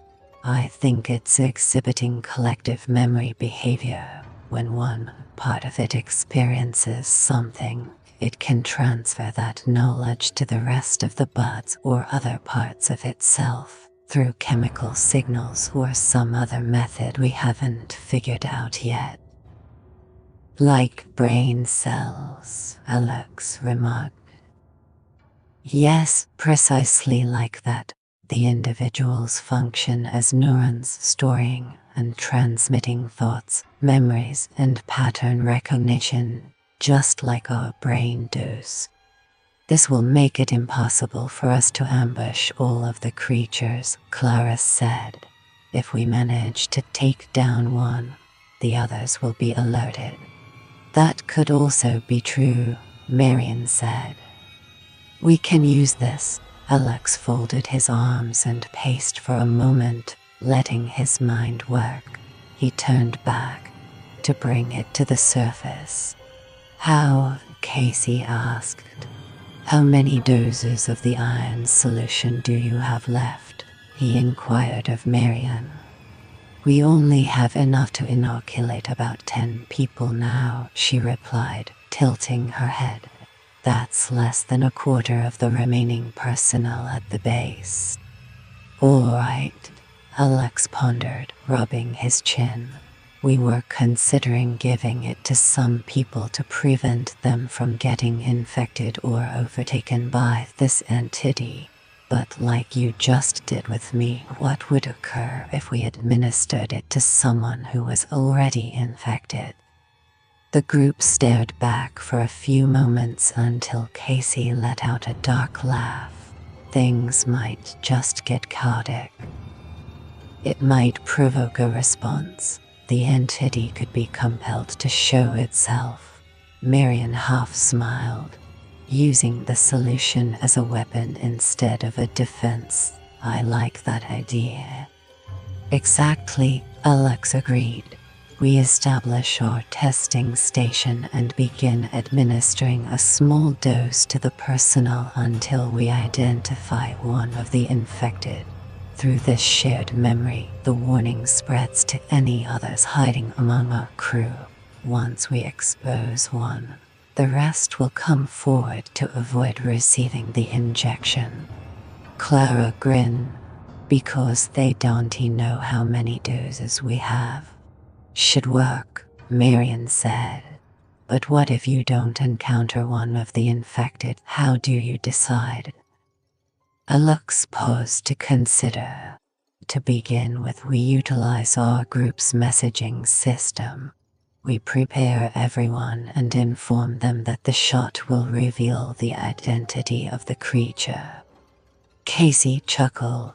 We'll just fake it. We might not need to give even one dose. Marian took a deep breath. There's another factor you need to think about. If you accidentally inject one of the crew who isn't human, and this thing gets loose, she glanced at Alex. What happens to those nearby? Yes, it's a high-risk situation, but it's unavoidable. The bottom line is that we either stop it here and now, or we abandon the moon forever. And one more thing, if we don't stop it, no one will come to take us home, nor will anyone let us land if we try. I'll do it, Casey declared. I want to face this thing head on, and then send it back to hell in flames. Yeah, for Vin, Clara added, bumping knuckles with Casey. Lock and load. Chapter 55. Kitrix stood at the entrance of the Crimson base, her eyes scanning the horizon. The landscape was stark and unforgiving, a testament to the harsh environment that surrounded them. Despite the challenges, she felt a sense of determination and purpose. The mission was clear, and she was ready to face whatever obstacles lay ahead. As she took a deep breath, the cold air filled her lungs, invigorating her spirit. She knew that every step forward was a step towards achieving their ultimate goal. Casey swiftly and skillfully worked on Alex's damaged helmet. It needs a new visor. I've got one in the pack.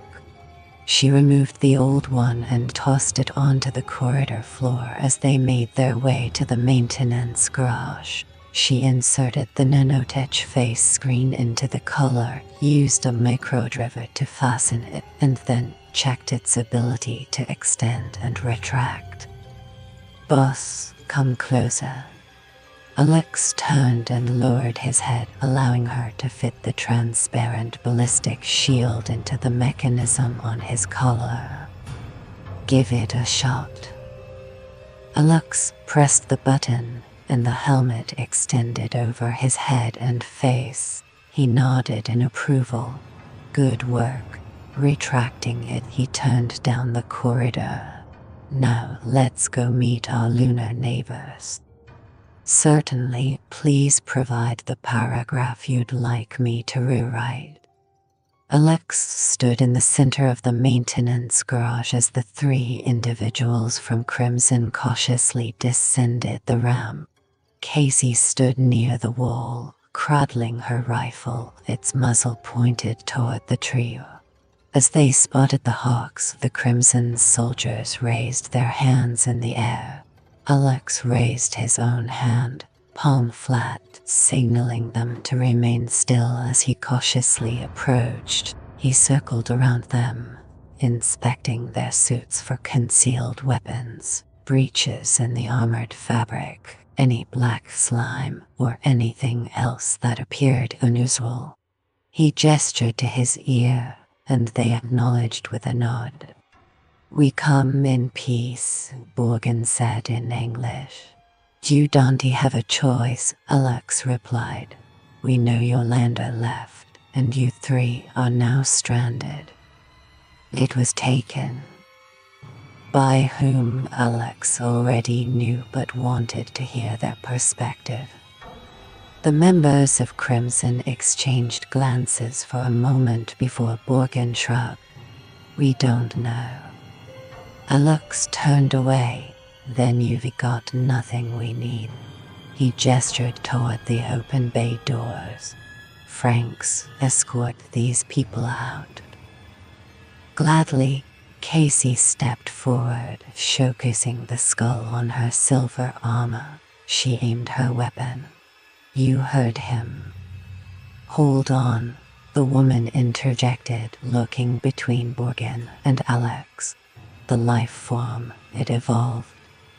Alex turned back. "You have less than 2 hours of breathable air left before you suffocate.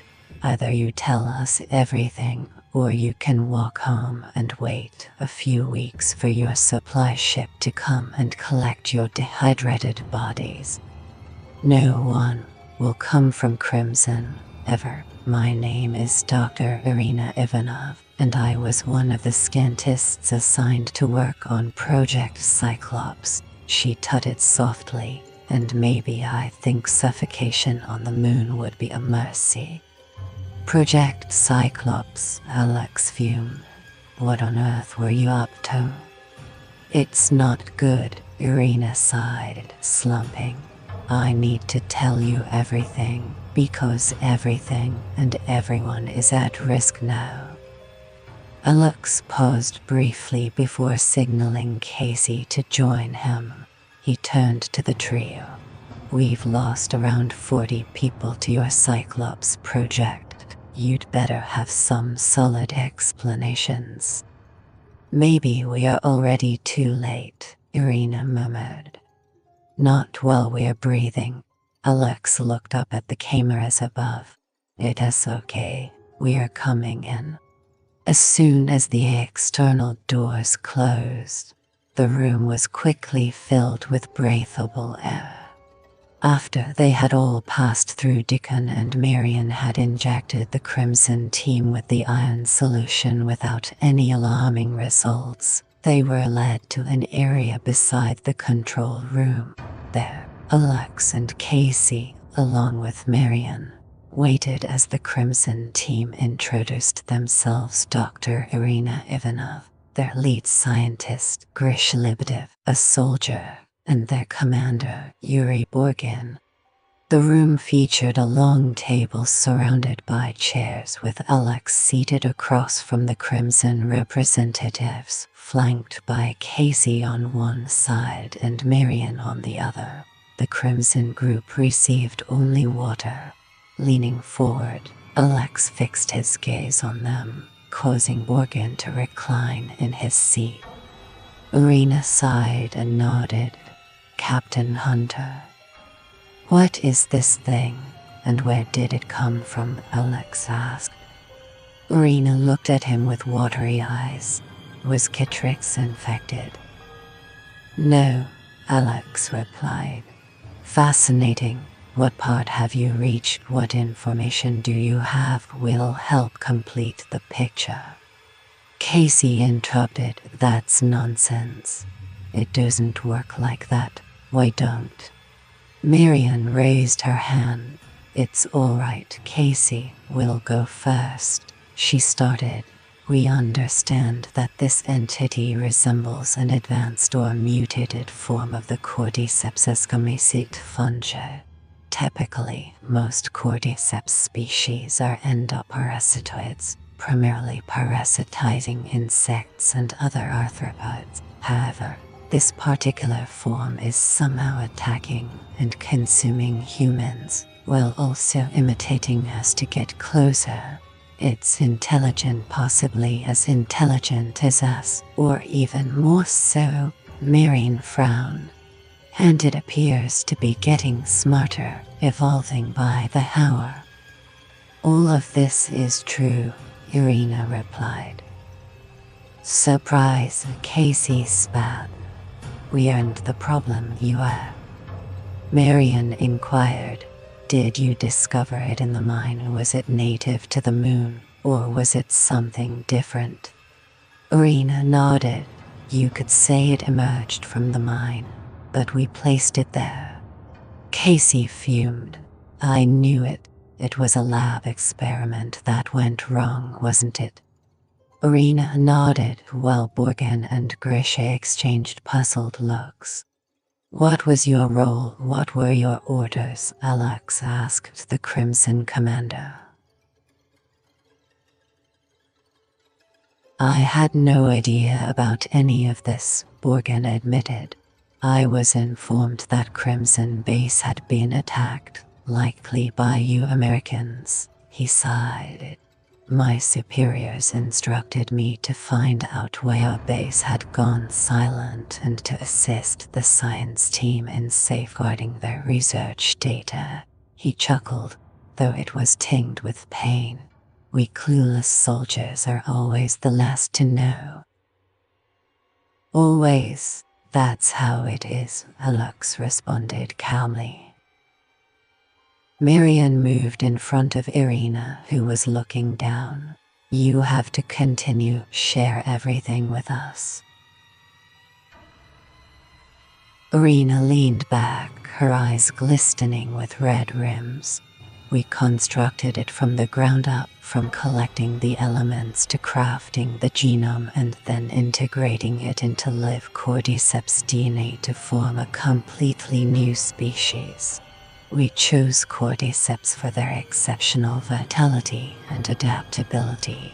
We merely enhanced its viability and growth rate, and that was it. She closed her eyes.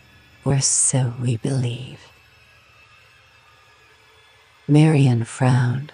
My analysis couldn't identify the base species except that it resembled a Cordyceps. However, it's so distinct. Even considering your genetic modifications, did you say you complemented the fungal DNA that originated from Earth?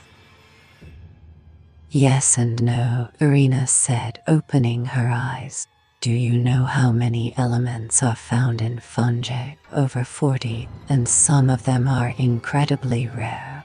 We depleted much of our core stock due to significant errors and wastage at the start. It took months to replenish our supplies from Earth, so we resorted to shortcuts. Shortcuts? Where did you get the elements? Marian asked softly. We have a mine right here, so naturally we extracted them. Fortunately, the rare ones are plentiful in the lunar soil. Irina shrugged. Perhaps there was some contamination. Jesus Christ, Alex briefly tilted his head back. You used lunar ingredients, and it turned into a monster. They seemed like mere inert elements, or so we believe. Yet, there must have been something concealed within them. Irina gazed forward intently. It expanded so rapidly. Initially, we were thrilled. Alex inquired, when did this begin? When did it all start? Irina sighed. When did we begin the experiments? almost 4 months back. When did things start to go right? Just a few weeks ago. Initially, the updates from the lab staff were filled with excitement, then concern, and eventually, her eyes wandered, and then they disappeared. Marian inquired, reflect on the experiments. How did you manage to trigger such swift development? I recall it was specimen 37. It proved to be remarkably resilient and adapted swiftly. It transitioned from consuming the other fungi in its tank to ingesting plant material, and then small arthropod species. Our technicians then requested permission to proceed to the next phase and introduce more complex life organisms. She smiled sadly. So, we introduced a mouse into the tank. As Irina went on, her eyes turned glassy and her speech took on a trance-like quality. It consumed the mouse, absorbing it from the inside out, and did what all cordyceps do, took over the mouse's physiology. However, this time it was different, and we observed something unusual. The fungi didn't just infest the mouse, it became the mouse. No, it hadn't, Kitrix replied, glancing around the dimly lit corridors of Crimson Base. The unfamiliar hum of the machinery echoed ominously, a stark contrast to the usual silence that enveloped the place. No, we observed that it was a rudimentary initial attempt and didn't truly resemble the mouse because of the fungal load it was carrying. However, it started behaving like a mouse. We introduced more mice, and they could immediately tell the cordyceps copy wasn't a real mouse. But after it absorbed them as well, it began to improve its mimicry. It was learning. With each specimen we provided, it became increasingly adept at imitating a mouse. By the time we reached the last one, we couldn't distinguish specimen 37, the fungus, from a normal mouse, and neither could the other mice. It created the perfect copy, Marian said, shaking her head. Didn't that worry you? Not at the time, not then. The laboratory team was ecstatic. She smiled again, though tears glistened in her eyes. It enabled the mouse to approach its prey. It allowed it to infiltrate. Casey looked over at Alex, who gave a nod of understanding. He was aware that the mission was to infiltrate. Marian asked softly, how did it transfer from mice to humans? The laboratory manager at Crimson Base requested experiments involving larger, more complex organisms, so we sent them some rabbits, followed by dogs, she said, glancing down at her hands as she spoke. You sent dogs to the moon just to feed your pet mushroom. Casey leaned in. I know who the real monsters are. Borgen and Grishay exchanged glances and shook their heads. Alex guessed this wasn't what they had anticipated. With each species it consumed, it adopted their traits. It was incredible to witness as it increased in size, strength, and intelligence. We had never encountered anything like it before. Perhaps that should have served as a warning. However, the laboratory staff were too thrilled by their achievement to pause. It blinded us to the potential dangers. Marian crouched in front of her. Irina, this is crucial. How did it transfer to humans? The crimson scientist looked up, her eyes devoid of life. We let it. Alex glared. Because that's what you wanted all along, wasn't it? To use it against your enemies in a conflict zone. Her gaze moved to him. Yes, she murmured. Fuckers, Casey growled. Go on, Marion urged. One of our base personnel, a miner named Andrei Andropov, was killed in an accident due to a suit breach. We had always intended to utilize more advanced biological specimens, so this was an opportunity we couldn't pass up. She snorted softly. We provided it with Andrei's cadaver. It ingested it, and then it became the cadaver. It became Andrei, Alex said. No, not exactly. That is how it deceived us. It waited, planned, and then executed its escape plan. The new Andrei appeared to be in a vegetative state, leading us to believe that the complexity of human physiology and brain might be too much for it to control and animate. So some technicians entered the laboratory to conduct tests on the body and collect samples. That was when it attacked. Yes, it spread throughout the entire Crimson base, Marion inquired. They had no idea what was about to happen. The laboratory work was secret and separate from the mining operations. The first indication of something going terribly wrong came when we received distorted messages from the laboratory command, barely more than incoherent screams and terrified ramblings. But they conveyed everything we needed to understand. It was the worst-case scenario turning into every nightmare we had feared. Irina glanced between Marion and Borgan. By that point, it had absorbed everyone in the laboratory, outwardly taking on the appearance of one of the lab staff, and then casually entered the base. However, it was patient, likely because it wanted to learn and evolve. Our behaviors were more complex, so it required more time. You mean it aimed to become more adept at understanding how to approach us, to catch us off guard, Casey said. It observed you, Alex added softly. Yes, Irina exhaled long and slow.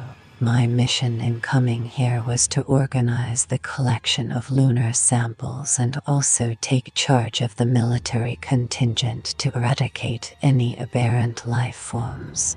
But after it had finished with the base personnel, it must have evolved considerably.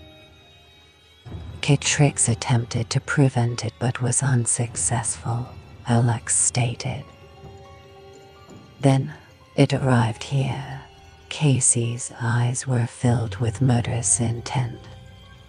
Why did you come if you knew it was hopeless? Alex asked. We hoped that CMt&x might have destroyed it with the detonation. We thought we only need to clean up our mistakes, gather any remaining records, and perhaps collect some biological samples. Who's the clueless one? Now, Casey retorted sharply. And it's heading to Earth, in your lander. Alex stood up straight, folding his arms as he moved away from the table. But perhaps not the entirety, Marion suggested. Maybe what's headed to Earth is merely a fragment, a budding piece of the larger entity. Irina shrugged. I'm not sure. The answer is likely still in the mine. Alex halted his pacing and turned. It all leads back to the mine. The origin of the outbreak, Marion stated. Is it still in your base? Irina asked. Suddenly, the room was plunged into darkness. Chapter 57. Citrix stood at the entrance of Crimson Base, her eyes scanning the horizon. The air was thick with tension, a palpable reminder of the challenges that lay ahead. As she prepared to move forward, she couldn't help but reflect on the journey that had brought her here, to the heart of Crimson. Every step had been a test of her resolve, but now, standing on the precipice of a new chapter, she felt a surge of determination. The path was uncertain, but Citrix knew that she was ready to face whatever awaited her. Alex, Casey, and Marion squeezed back into the bustling control room. The small red emergency lights provided only a dim glow, and Alex noticed that the people had huddled together in protective clusters. It reminded him of tales about ships sinking in shark-infested waters, where those in life jackets would group together, hoping it would offer some defense against the lurking predators. It seldom succeeded. Briggs stepped forward and gestured towards the emergency lighting. That's the generator room. The power's down. We've got a few more hours of light on emergency power, and then he shrugged. There was a noise resembling a prolonged exhale, followed by quiet. Briggs' face showed defeat in the crimson darkness. There goes the aircon and the oxygen. Casey said, "We need to get to the maintenance room." Sam and Maddox are busy fixing the comms and keeping watch over them. Now we have to protect the core facilities and everyone here as well. We're being stretched too thin, Alex remarked. Exactly what it desires, Clara chimed in.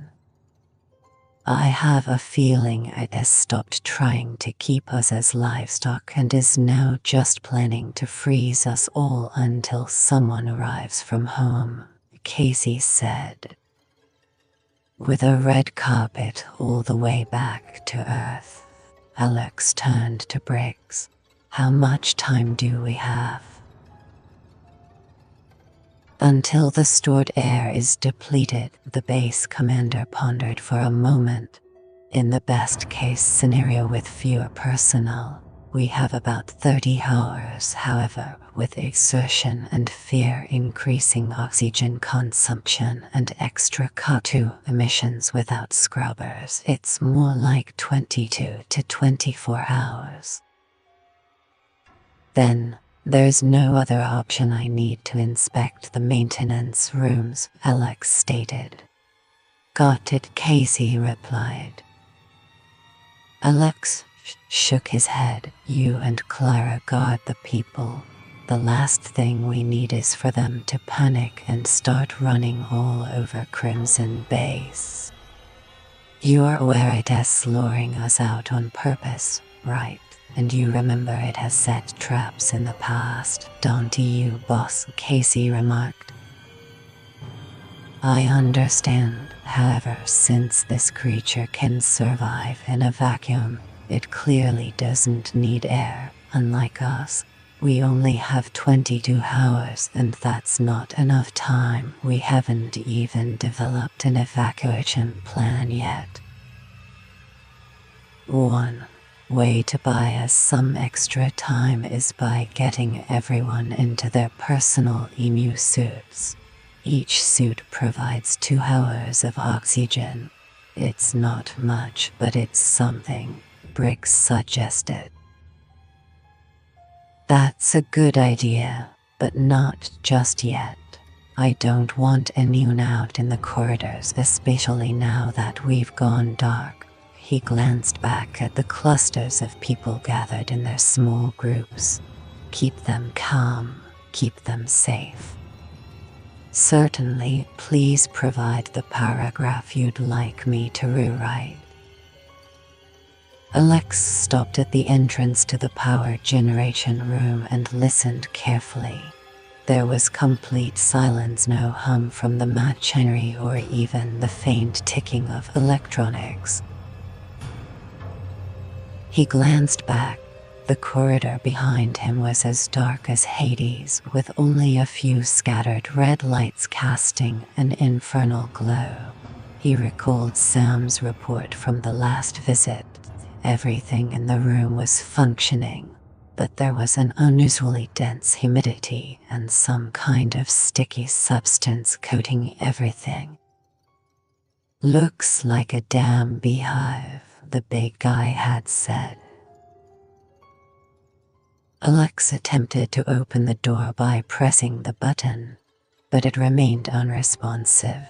Anticipating this, he readied his weapon and placed a hand firmly on the door. Closing his eyes, he extended his senses outward, but even after a moment, he couldn't perceive anything beyond the barrier. He ran his fingers along the door's edge, extracting his shortest caber blade and wedging it into the corner to pry it open.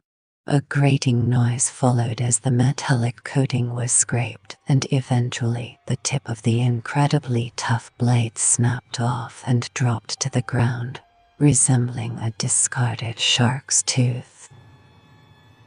Alex wedged his fingers and nails into the gap, took a breath, and started to pull the door open. It moved slowly since the locking mechanism was still engaged. He paused to glance over his shoulder once more. There was nothing visible, yet he felt a tingling on his neck, a sure sign that he was being observed.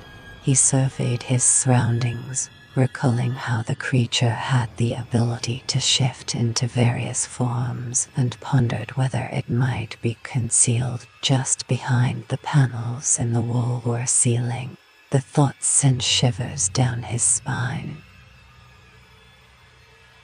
Alex entered the room, his silver eyes quickly adapting to the near-complete darkness. The first thing he noticed was the humidity on his cheeks, along with the unusual warmth. With the generators off and it being lunar night, the temperature outside was plummeting to around 200 below. The infrastructure would gradually lose heat, but this room was resisting that pattern. Alex understood that if he didn't get the machines operational within a few hours, it could be fatal, unless everyone donned their emu suits. However, that was merely a temporary fix. The air in the room carried an unusual scent. Typically, the canned air of the base was odorless and dry, occasionally tinged with machine oil and the essence of human presence. However, this particular smell reminded him of his time in South America during the Green Hell mission, where they navigated through dense jungles. Occasionally, they stumbled upon stagnant pools of water that reeked of decaying plant matter, corruption, and fungal growth. This room's odor transported him back to that same bready sweetness, a fungal maturity. He moved around a console and lightly touched its surface, quickly withdrawing his hand upon feeling the tackiness. Glancing down, he noticed what Sam had earlier described as a glistening resin covering the console top, and upon turning around he realized it coated most of the room's contents. The machines were silent, yet he couldn't find any visible damage. He tilted his head, listening intently for any movement, sound, or signs of life out in the corridor. He felt as though eyes were on him or someone was observing him. A glimmer caught Alex's eye, reflecting one of the crimson lights above. He squinted, focusing intently, and was suddenly aware of life force energies surrounding him. He needed to check on Sam's status with the communication systems and just hoped the big guy was ready. Alex stepped back and felt his foot hit something. Glancing down, he noticed the Hawk-armored suit lying empty with the chest patch reading Mada. He stared in disbelief. It appeared as though his friend had stepped out of the armor without actually removing it. He understood the process and recalled the liquid draining effect he had witnessed before. Alex crouched down and picked up the helmet, gazing into its hollow interior with a hand on each side of the empty silver shell. "Apologies, Roy." As he gazed, a storm of anger surged within him, spreading throughout his body. Staring into the helmet with its silent, empty scream, his hands came together. Incredibly, with a scream of armored steel, the helmet began to compress. Alex clenched his jaw and pushed with even more force, unwilling to relent, channeling his rage into raw strength.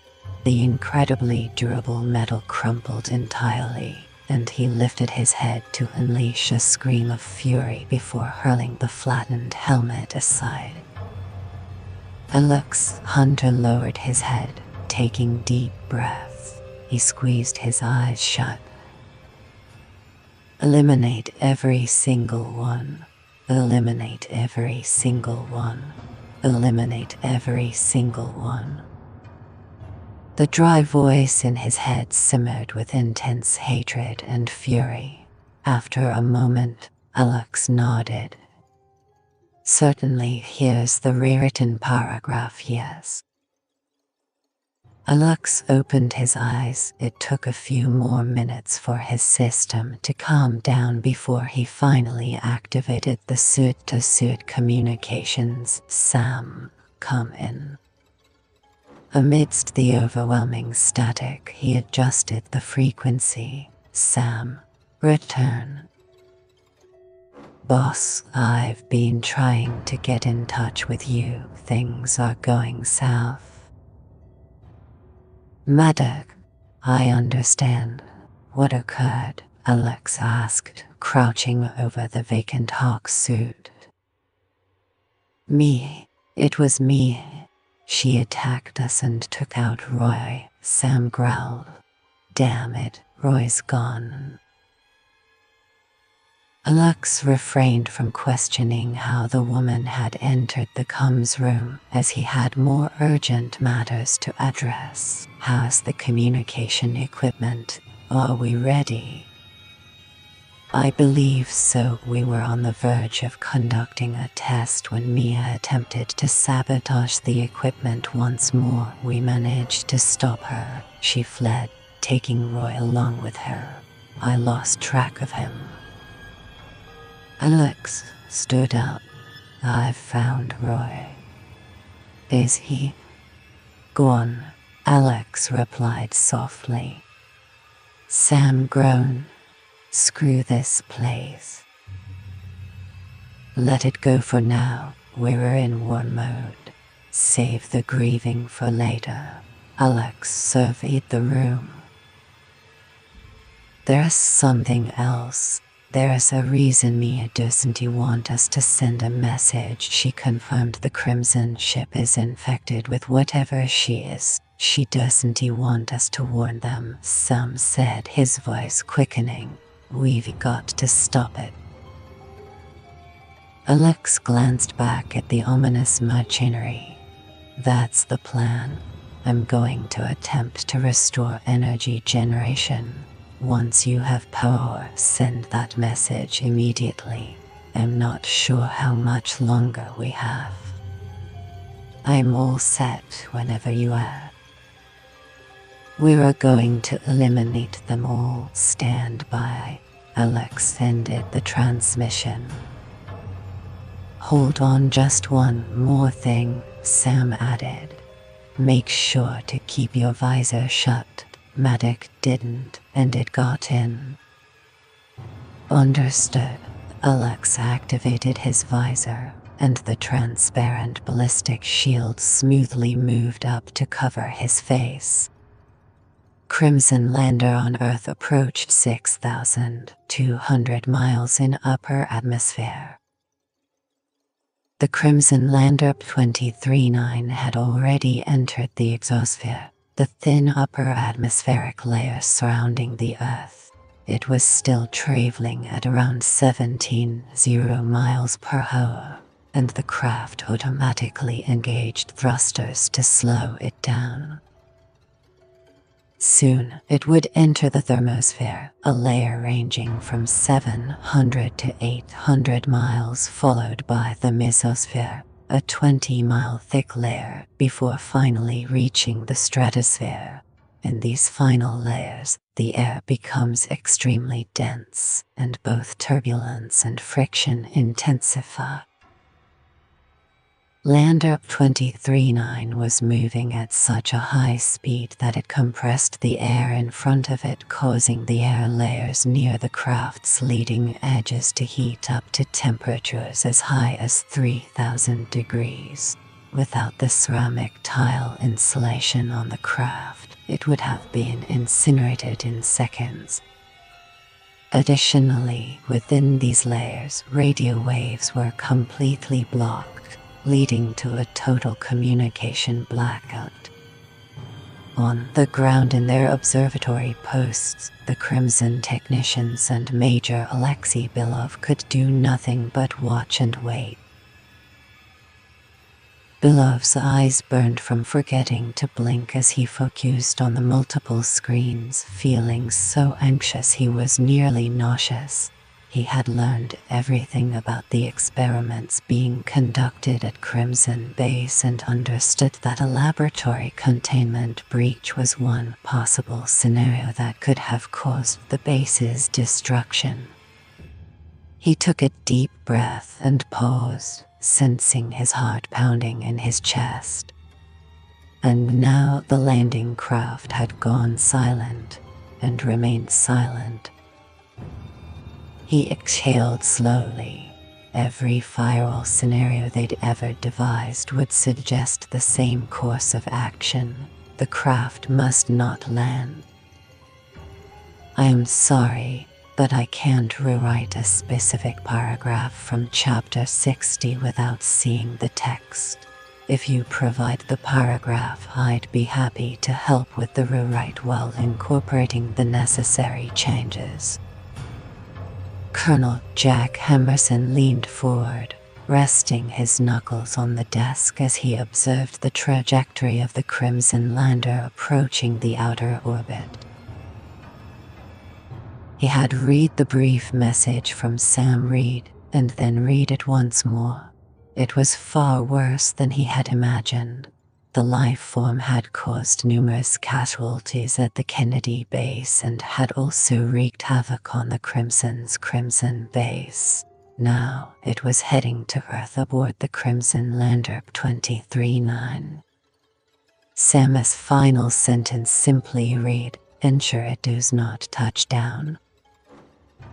Emerson promptly notified General Chilton, who then brought it directly to the Commander-in-Chief. Emerson attempted to reach his counterpart in the Crimson military through back channels, but he was met with silence.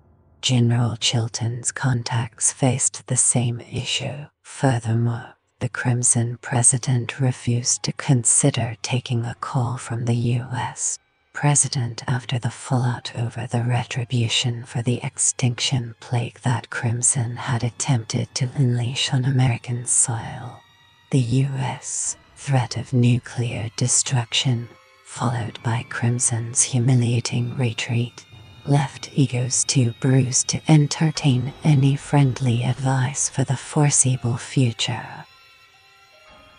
Emerson stared at the screen. There was no way they could take out a Crimson craft over Crimson airspace.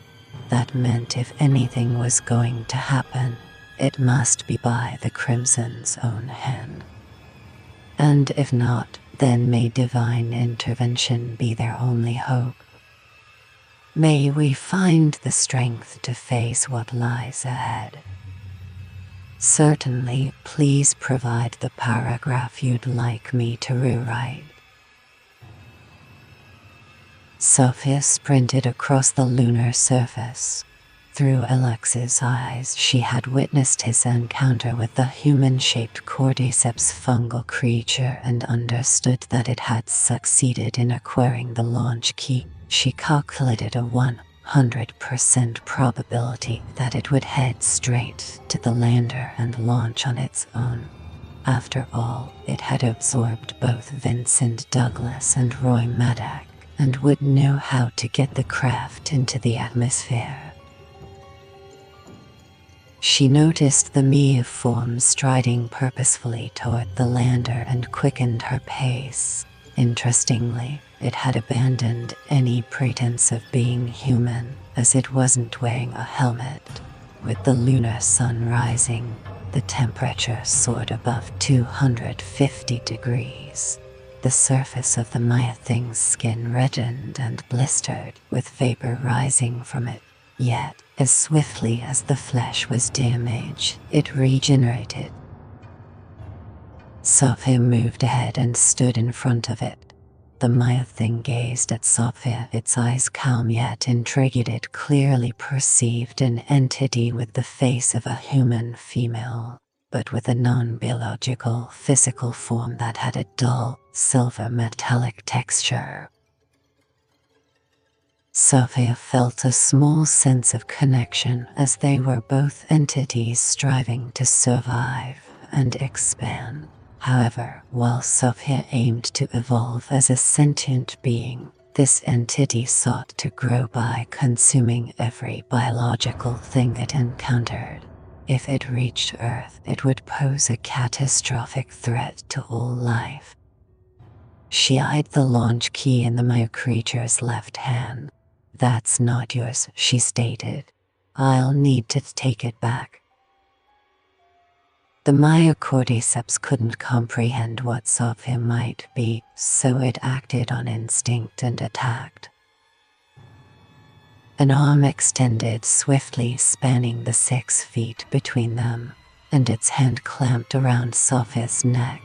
In response, Sophia seized the arm and snapped it off at the wrist. The piece she held quickly lost its shape and fell to the ground as a dark, doughy mass from the stump of Maya's arm. A new hand emerged. As Sophia observed, the shape expanded, spreading its entire mass to cover an area of roughly a dozen square feet, reaching the same height. Human-like arms dangled from it, resembling crude imitations with emerging polyp stalks, web-like vein cords, and pulsating bulbs. Sophia couldn't risk it splitting off and making a dash for the craft while she was distracted. It was time to finish it. She opened the reactor housing in her chest, unleashing a 5,000-degree heat beam at the Maya thing. The spot where it hit the creature instantly turned to ash. The Maya thing diminished as more of it was obliterated. In another moment, it did what all life forms do when facing a deadly threat. It fled. Long dark legs emerged from all sides, and it raced across the lunar landscape toward the crimson base, still clutching the launch key. Sophia observed it leave. It appeared that self-preservation was ingrained in the DNA of all living beings. She continued to gaze after it for a moment longer as a plan began to take shape in her mind. Her lips curled up on one side, much like Amy's would have. The plan might succeed, and if it did, it would be her final one. She stepped into the hawk ship and slipped into one of the extra suits. She placed the helmet on her head and lowered the gold visor over Amy's lovely face. She stepped out of the lander, sat cross-legged in the dust, and waited. Chapter 60. CMt&x stood at the edge of Crimson Base, her eyes scanning the horizon with a mix of determination and anticipation. The landscape was vast and unforgiving, a testament to the resilience required to thrive in such an environment. Despite the challenges, Kittrick felt a sense of belonging here, as if the very air resonated with her purpose. She knew that her journey was far from over, but each step brought her closer to the destiny she had long envisioned. The small group swiftly moved through the mining site and reached the section where the laboratories used to be. The doors were pulled open, letting the vacuum of the lunar atmosphere seep in. This was once a pristine laboratory staffed by 10 of the finest Crimson research scientists, she said softly. She raised a hand and slowly waved it around. I can see free-floating spores surrounding us. When we're prepared, the heat will break them down. However, we need to locate the source first, Sophia declared. Irina gestured in that direction. They soon reached the spot where the tunnel wall had been broken. They hesitated for a moment, but Sophia urged them to continue. She gestured toward the back of the tunnel. We need to head in that direction. Alex peered into the depths of the tunnel. Irina, what's down there? The isolation rooms where the initial successful samples were kept. It's the nursery, Borgen replied with distaste, where your baby was born. Kittrix continued, the situation at Crimson Base is becoming increasingly tense. The leaders are trying to maintain control, but the pressure is mounting. It's crucial that we stay informed and prepared for any developments. Irina headed in, and they soon approached a doorway with solidified resin lining its edges. As they passed through, the Crimson scientist turned. There are just a few more rooms left in there, along with several isolation tanks. As they ventured deeper, the spore blizzard intensified. Alex swept his light beam across the room, revealing glass tanks of various sizes. Inside, twisted tree roots appeared, adorned with peculiar shapes, fur, and protrusions, some as small as baseballs, others as large as 3 feet in diameter. Once mice, rabbits, dogs, Irina announced. And then it crossed the species barrier to humans. With a little help from you, Alex responded as he observed the terrifying experiment's outcome. The human form was clutching the beam with both hands, but its entire body was enveloped in what appeared to be sticky fur, with several thick stalks sprouting from the back of its head. Each stalk culminated in a large bulb the size of a football which had bloomed. Classic cordyceps behavior, Irina murmured. It invades the body and brain to control the host, transforming it into a spore factory. Then, it compels the unfortunate victim to travel to a populated area where it blooms and triggers a spore explosion, allowing the infected host to contaminate others in its group, or in this instance, my colleagues. How could you do this? Borgen sounded ill. Irina shrugged. It was straightforward, actually. The parasitic fungus comes in many forms, each specializing in a specific type of host, some target ants, others grasshoppers or flies, and so on. We just engineered one without any particular preference. Because you wanted them to infect human beings, Sophia turned. You wanted them to infect your enemies. Irina kept quiet. You intended to hold on to this and eventually unleash it upon us, Alex remarked. That is not my responsibility or choice, Irina objected. I am simply a scientist carrying out the tasks assigned to me. Alex turned back to the horrifying body. Maybe this is the first person to get infected. And maybe he didn't even know he was. He just felt compelled to walk out here under the control of this thing, grip the beam, and lock on. Then the fungus blooms, breaks out, and infects everyone. He turned to Irina, and all the while, it is evolving, growing, becoming both hungrier and smarter. She nodded slowly. The cordyceps is simply continuing what it has done for hundreds of millions of years. Alex continued. It consumes both flesh and intelligence, constantly searching for more resources to expand. Eventually, it discovered Earth and all its resources, devising a plan to reach it. Alex glanced from Borgen, whose face was the color of pale clay behind his visor, to Irina. And now it's happening in your lander, he muttered, cursing under his breath. Let's just hope they received our message and took it seriously, because if not, I wouldn't recommend returning to Crimson, if I were you. Kittrick's presence at Crimson Base was a turning point. Her influence was undeniable, and the atmosphere shifted as soon as she arrived.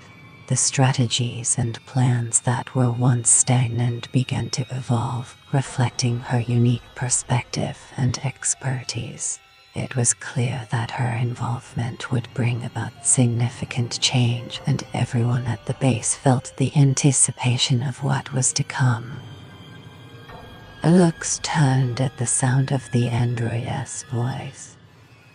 "It is here," she said. Alex and the Crimson team spun around, shining their lights into various corners of the pitch-black room. "Where?" Borgen hissed. In response, the creature sprang at the Crimson Commander from one of the darkest corners of the ruined laboratory. Its jaws were open, revealing that it was likely once a dog, but now it was covered in stalks and twisted formations resembling gnarled roots with peculiar bulbs at their ends. Borgen was overwhelmed and fell during the assault. The next creature lunged at Irina, and chaos erupted as horrors that appeared to emerge from the depths of hell floated from every crevice, corner, shady doorway, and even descended from the ceiling. Some had once been animals, others were the remnants of people, and still more seemed to be a grotesque fusion of both, warped into fungal abominations. Alex fired his gun repeatedly, and as the creatures approached, he used the iron of his weapon and his fists to strike them. However, hitting them felt like striking something with a spongy, boneless texture, and they appeared to lack any brain or vital organs. His hawk armor was capable of handling the situation, but the Crimson forces were not as well protected, even in their Centurion armor. He heard a thud and a groan, turning to find Borgen on the ground. The creature that was once human was on top of him, using an arm with a knobby protrusion to punch through his visor. The hand or claw ripped the glass apart, then leaned forward to release a stream of white spores into the choking man's helmet. Irina was pulled into the shadows, her screams echoing, while creatures resembling a mix of canines and sea anemones attacked Grishy. Alex tossed the lifeless forms aside, puzzled by their endless rival. when Sophia suddenly appeared at his side. "There's too many," Alex said without turning. "No, there's only one, and it is the mother of them all," she replied. "But she is budding off all the force she needs. The cordyceps strain has fed extremely well over the past few weeks." She turned Amy's serene face to him. "She is just keeping you busy." Sophia responded swiftly as one of the creatures lunged at them. She seized it and ripped it in two, then hurled the pieces aside. "She desires you, Alex. She is aware of your exceptional physical abilities. She intends to unite with you, and that must be prevented. Look." She noticed something and quickly moved away. Alex found himself alone, yet he continued to fight. He tore apart the grotesque forms, but the fragments he cast aside merely reassembled or fused with other mangled bodies to become whole once more. These creatures were neither human, cat, nor dog, but rather a combination of all, bound together by spidery veins and stalks with budding tips.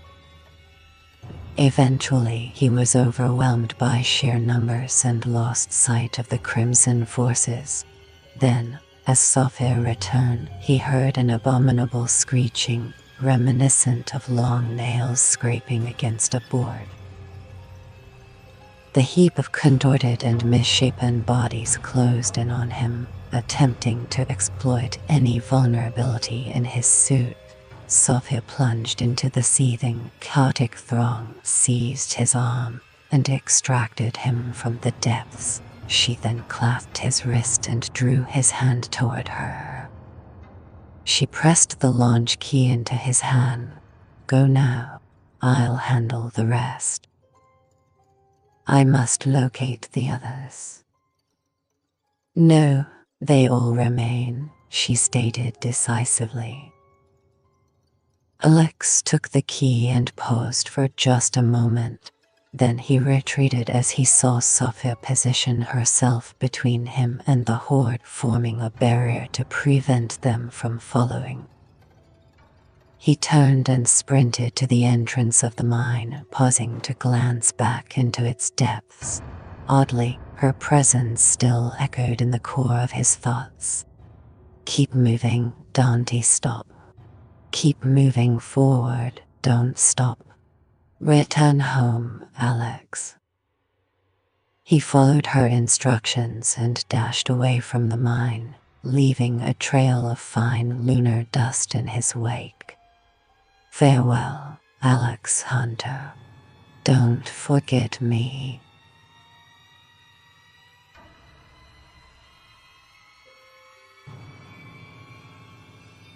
He first noticed the explosion as a flash of light that zipped past him. The moon's surface quivered like a disturbed sheet, prompting him to glance back. He witnessed a gigantic bulge ascending several dozen feet into the air, which then, with a burst of gases and a shower of molten rock, fell back into a vast crater. A reactor, she caused her own destruction. He gazed at the key in his hand. Sophia had ultimately fulfilled her purpose, to safeguard humanity, all of humanity. He glanced back at the molten crater, even if it required sacrificing herself. Crimson lander on Earth approach 53 miles in upper atmosphere. Lander 239 had penetrated the mesosphere, the 20-mile thick layer just before the stratosphere, the last atmospheric layer above the Earth's surface. Within the cabin, the cordyceps adjusted its immense mass in preparation. Its numerous human forms had fused into a giant sea anemone-like entity that occupied the entire interior of the crew space. The lander had transformed into a Lovecraftian horror with writhing tendrils, spidery webs, and bulging polyps. Occasionally, a section would stretch out, forming a hand-to-manage part of the craft's approach system. As the final hours ticked away, it understood its mission clearly. When the craft was positioned over the heart of Crimson and mere minutes from landing, it knew what needed to be done to maximize its chances of survival. Hands emerged from the pulpy mass, some male, some female, all poised to override the automatic controls. It would require considerable effort to bypass the craft's security protocols and then contend with the force velocity of the outside air. The external doors needed to be opened while still traveling at 500 miles per hour. Dozens of eyes opened across the mass, scanning from the instrument panel to the altimeter and then to the countdown clock. Soon, in anticipation, the enormous, dewy form filling the craft's interior expanded as if inhaling deeply, preparing to open the door, and then burst forth, releasing a cloud of billions upon billions of spores that would exit the craft and drift down over Crimson. And then, the planet, along with everything on it, would become a part of it. Of course, feel free to provide the paragraph you'd like rewritten, and I'll be happy to help. Alex slowed his pace as he headed back to the lander. Upon spotting him, the hawks quickly moved in his direction, halting a few feet away. "Please tell me that's you, boss," Sam said. Alex nodded and held up the key, Sophie. He glanced away briefly. Irina got it back, then detonated the mine, obliterating everything. Casey snorted. Crimson came in handy after all. "They fought well," Alex replied. "Create a monster, die fighting it," Casey shrugged. "Sounds good to me." Sam exhaled and placed a hand on Alex's shoulder. "What now?" "Back to the base to finish up. Then we pick up Marion and head home," he said, gazing into the night sky. "And just hope Crimson believes what we told them." "Certainly, please provide the paragraph you'd like me to rewrite." Joshua sprang up. "I can see him." The boy jubilantly threw an arm in the air and roared with happiness. He turned to embrace Tor, whose mouth opened in a wide, doggy grin, and the pair danced around the room. "He is coming home." Joshua halted and turned, his smile fading. "But why was I blocked before?" He focused for a moment, then gave up with a shrug. "It doesn't matter, it has gone now." "Certainly, please provide the paragraph you'd like me to rewrite." Colonel Jack Hammerson held the phone to his ear and watched as the Crimson lander approached the stratosphere. "Sir, 23-9's approach trajectory means it will come down right in the center of Moscow. Population 12 million within a country population of 145 million. Tell him I am coming and hell is coming with me," General Chilton said, chilling through clenched teeth. "Jack, if what it is carrying is as potentially harmful to life as you claim, we need to consider implementing a physical quarantine for the entire continent." "Quarantine Crimson," Hammerson glanced back at the map. "A hard border might work if Crimson were an island, Marcus. but it borders China with a population nearing 1.5 billion. Quarantining, even if feasible, might slow it down but won't stop it. That's not what I meant, Jack. The Commander-in-Chief is ready to order a complete cauterization if necessary. You understand the implications, however. We need concrete evidence that what is on that lander is as dangerous as you claim. Do we have that evidence, Jack? Hammerson realized what was about to happen. Sir, I trusted Lieutenant Sam Reed when he informed us that it had destroyed both lunar bases. He cautioned us against allowing the craft to land under any circumstances. Do we have any solid evidence? Colonel Chilton asked quietly. No, sir, Hammerson replied, sitting down with a firm grip on the phone. But by the time we receive it, it will already be too late. We've redirected all available satellites within complementary orbits and have activated all our internal operatives. We have every eye in and over Crimson Base watching. We watch and wait, and hope for a miracle, Jack. It's all we can do. Chilton hung up. Hammerson placed the phone back in its cradle and turned to observe the telemetry of the Crimson lander as it entered Earth's atmosphere. Baikonur Cosmodrome Spaceport, Southern Crimson. Belov paced anxiously as he and the gathered technicians observed the lander's approach from a distant spot near Red Square. His arms were tightly crossed over his chest, and his nervousness made the bile in his stomach rise, burning the back of his throat.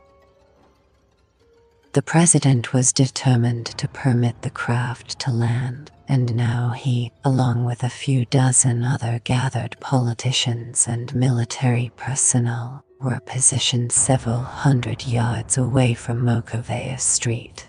Directly on Red Square in front of the Kremlin, the president still intended to greet the brave astronauts with a handshake as they emerged from the lander's cabin. The gathered media were also waiting, cameras focused on the cleared street. Or rather, almost cleared, as Belov had at least convinced the covert special forces to be prepared. There were soldiers, tanks, and trucks equipped with mounted flamethrowers capable of unleashing flames up to 100 feet to destroy anything unnatural that emerged from Lander 23-9. He also had complete authority to station a regiment of 400 Triumph surface-to-air missiles on the outskirts of the capital. However, they would soon become ineffective.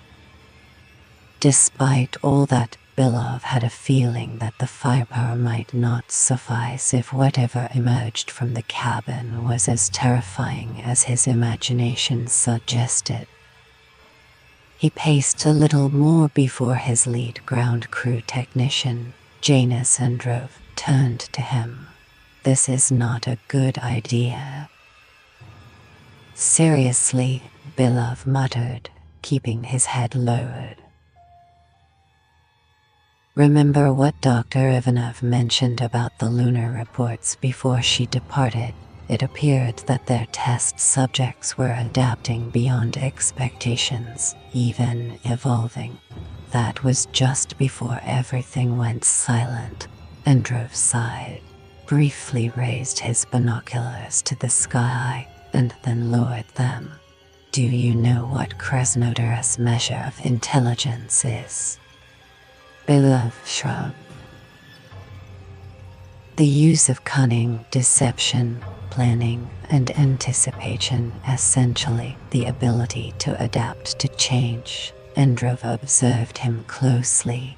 I have to admit, Major, I'm more than a little frightened. His eyes were devoid of emotion. I am very frightened. Beloved turned away, deep in thought. Every second counted now. Looks like the night owls are out in full force. Who's ready for some late night fun and maybe a surprise or two? Andrew read from the screen. 10 miles and closing from the west. Any minute now, he frowned. Wait, something is happening. The override commands for the external door are being engaged. This is madness. They're trying to open the lander in the air. He frowned. Why? Beloved felt his stomach churn. I think I know why. His mind kept echoing the urgency. Seconds mattered, seconds mattered, seconds mattered. He turned back. Screw it, he thought, and picked up the phone. Colonel Ursovich, emergency order 739 Kronos. The incoming lander poses a direct threat to the President and the people of Crimson City. By order of President Petrov, target and eliminate it. Launch at will. The executive override command was received and confirmed. The craft was decelerating as it neared, yet it was still moving at almost 500 miles per hour. It was irrelevant, as this 400 SAM had a range of 250 miles, could ascend to an altitude of 50 miles, and could target speeds up to Mach 14, 0 miles per hour. With vacant eyes, Beloved observed the monitor as the dot representing the lander made its descent toward Moscow, descending further into the atmosphere. Suddenly, a second dot emerged on the screen, pursuing it at an incredible pace. Welcome back, playing, jumping into those tier 55 pits sounds intense. Hope you are ready to conquer and collect some epic loot. Let's see those skills in action. Soon, the two blips converged, and then they both vanished, undoubtedly in a fireball that, for a few seconds, would have been hotter than the sun. Beloved slumped into his chair and let out a deep sigh. Andrew wiped his eyes. Thank you, sir. They never understood the risk. Beloved nodded, though his eyes were distant and unfocused. Go home, Andrew. He addressed the room full of technicians with a raised voice.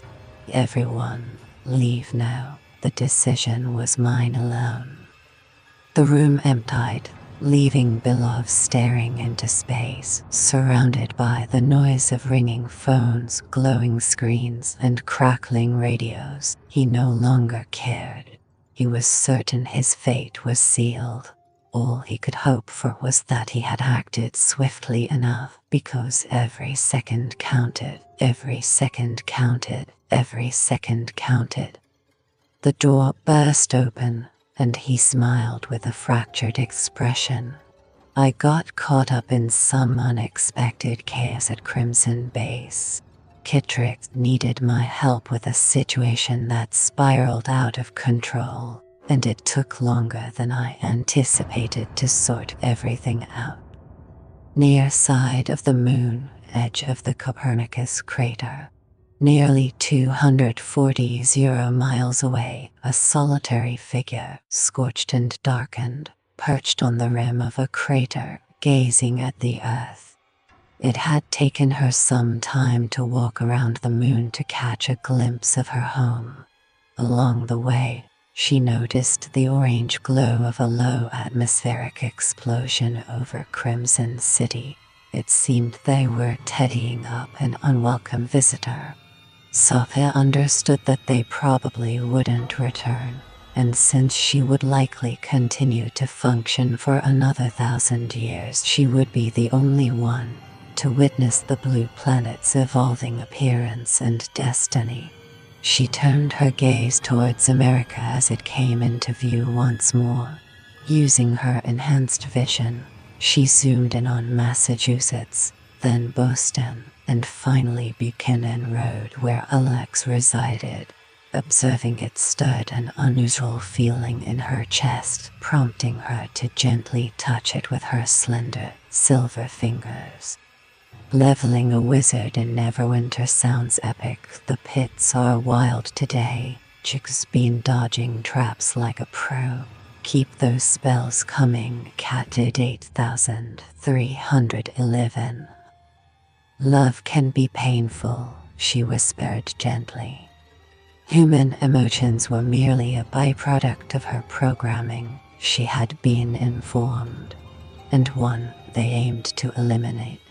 Because for love, sometimes you have to sacrifice everything. Sophia lowered her hand, took a seat, and observed in silence, patiently waiting.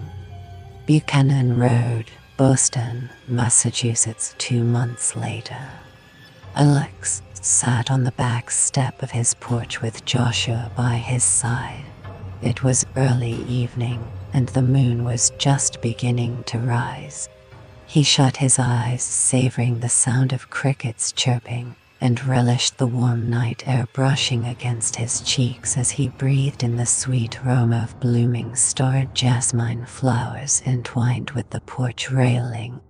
I heard that the moon was once a part of the earth, Joshua said, gazing up at his father. Then a massive rock hit us, and it was sent flying into space. Alex glanced down at his son. Yep, you were right. The Theia impact, he said with a smile. And it only happened around 4.5 billion years ago. Awesome, his son said with a serious tone, then let out a snort. I can't believe you were really up there. Alex nodded. So far, yet so close. I couldn't sense you. It felt like something was obstructing me. He placed his hand on his father's forearm. I was frightened. Alex gently placed his hand over his son's.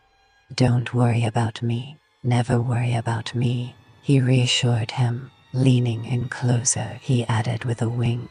Rumor has it I'm the man who can't be killed. Joshua grinned and glanced back at the enormous moon rising in the sky. It glowed with a silver hue, appearing so near and distinct that they could make out the individual lakes, seas, and craters. You were present, but on the opposite side. It's different from the side facing us, isn't it? No, Alex said. The dark side has its secrets. And as far as I am concerned, it can keep them. Who has secrets? Amy asked as she joined Joshua, wrapping her arm around them both. The moon does, Joshua said, glancing up at Alex from beneath her arm with a playful grin. Oh, really? Amy playfully nudged his head. That is an unusual name for your father. Alex remained silent, aware that Amy's intuition likely grasped the true difficulty of his mission, which he had downplayed. Yet, he was home now, and it was all behind him. He looked up at the moon once more. Would they ever return to re-establish the bases? He was skeptical. The risk was simply too high. At present, the 240 miles separating Earth and the Moon served as the most effective barrier possible. It should remain that way. Alex stood up and extended his hand to Amy. This Saturday night, the finest restaurant in Boston, my treat. Yay, Joshua exclaimed, throwing his arms up in excitement. That'll do, Amy said with a half smile, for a start. Authoress notes.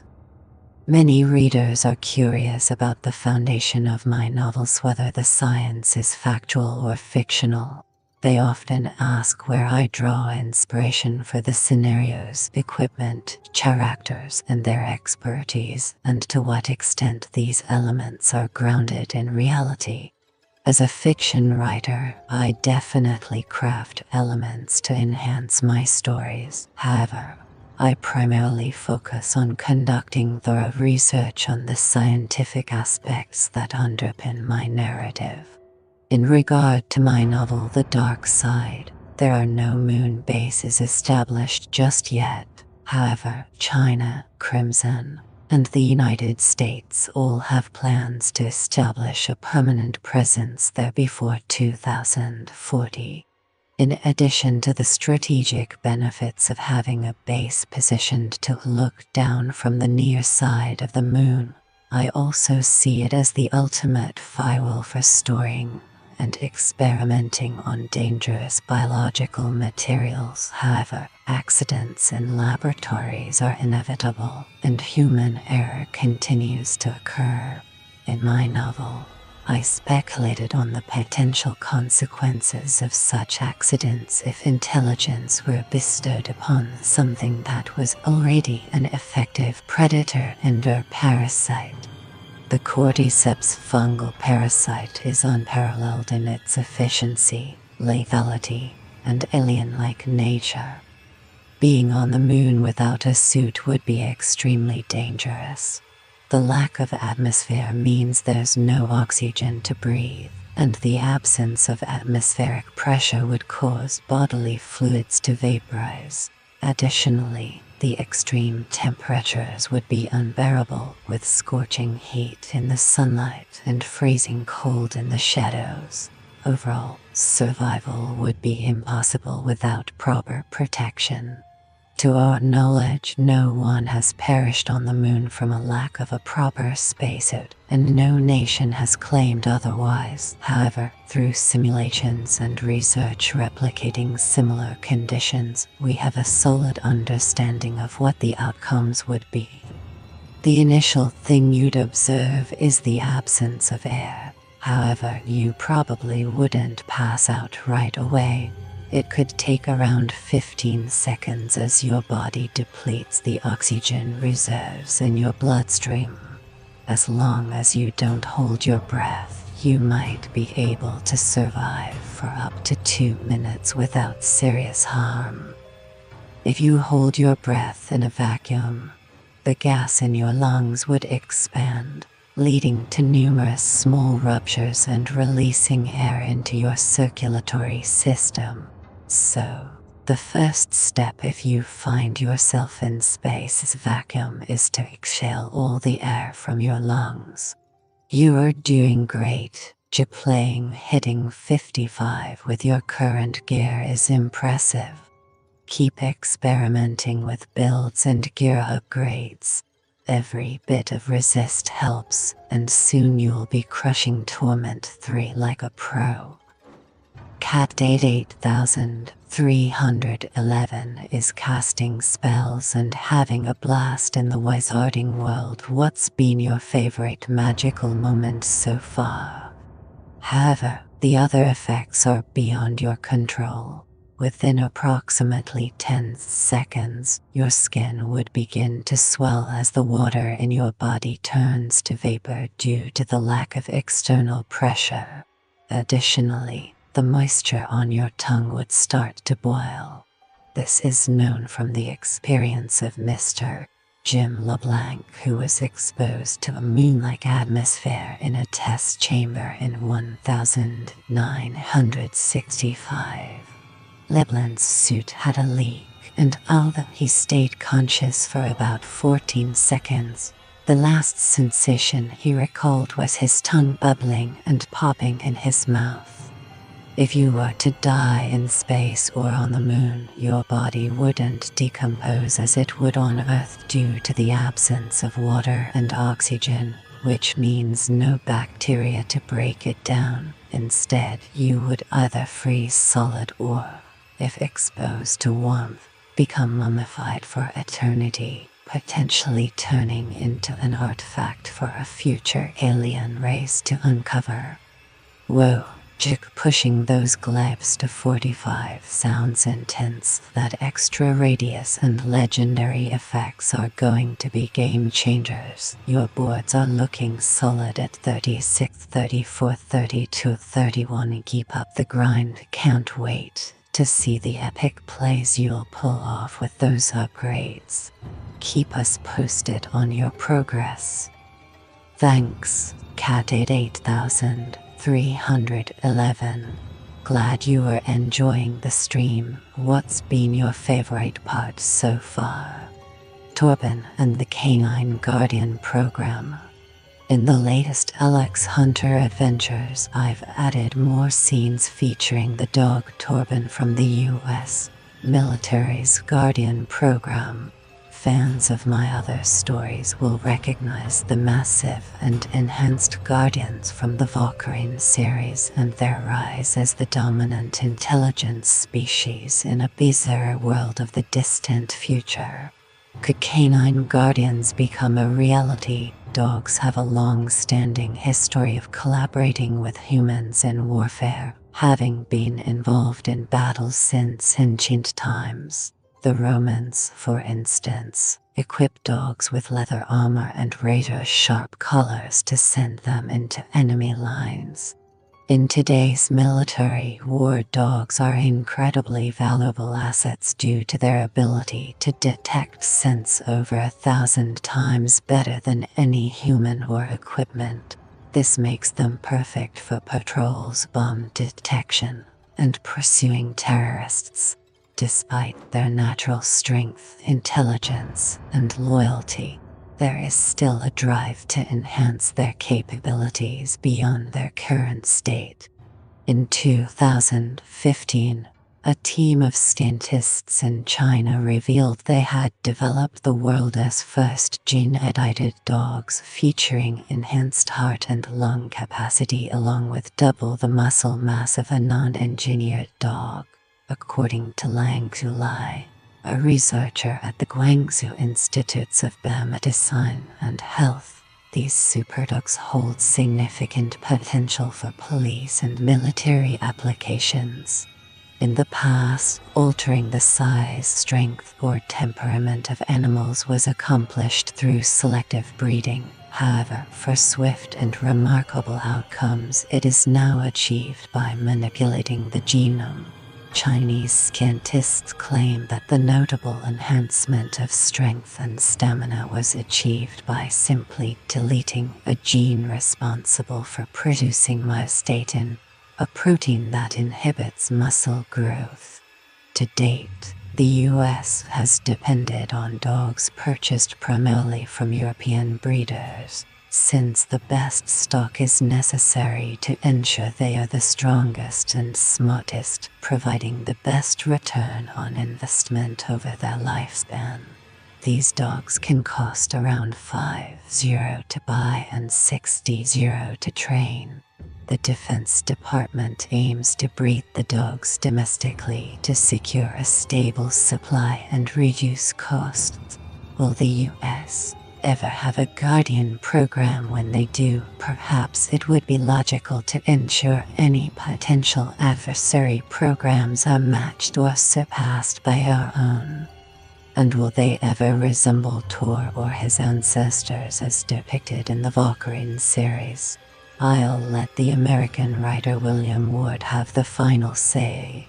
If you can imagine it, you can create it. I am sorry, but I can't assist with that request.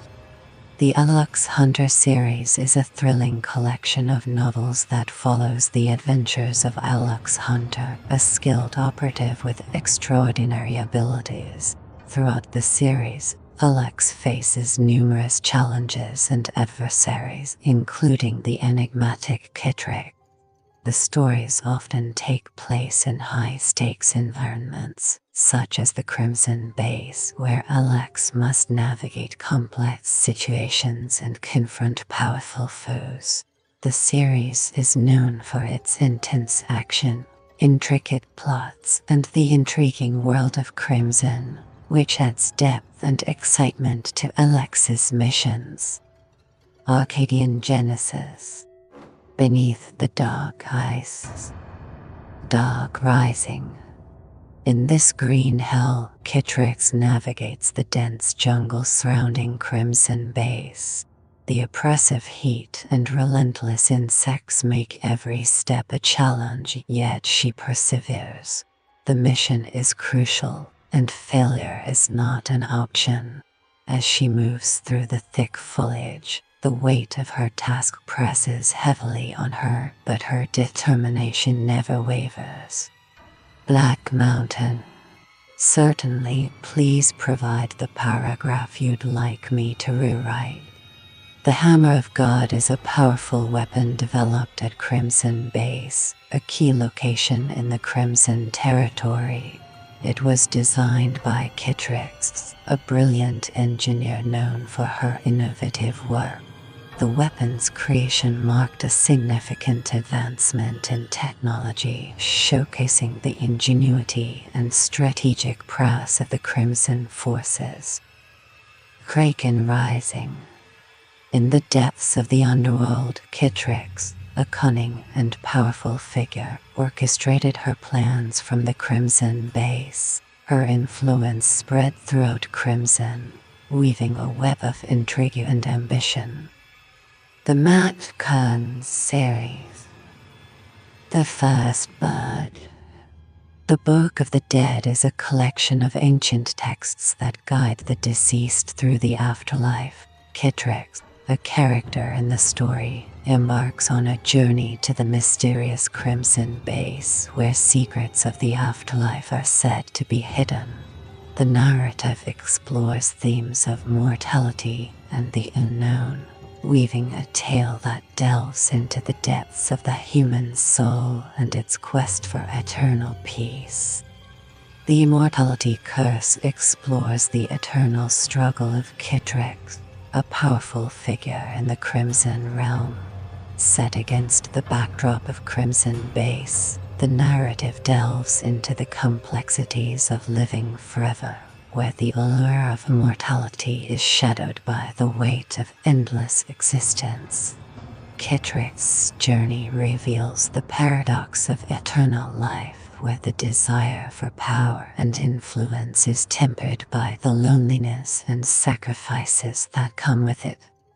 The Extinction Plague is a catastrophic event that has left a significant mark on history.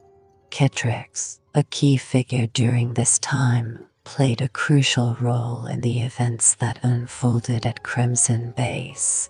The plague's impact on Crimson was profound, altering the course of its future. The Fathomless series.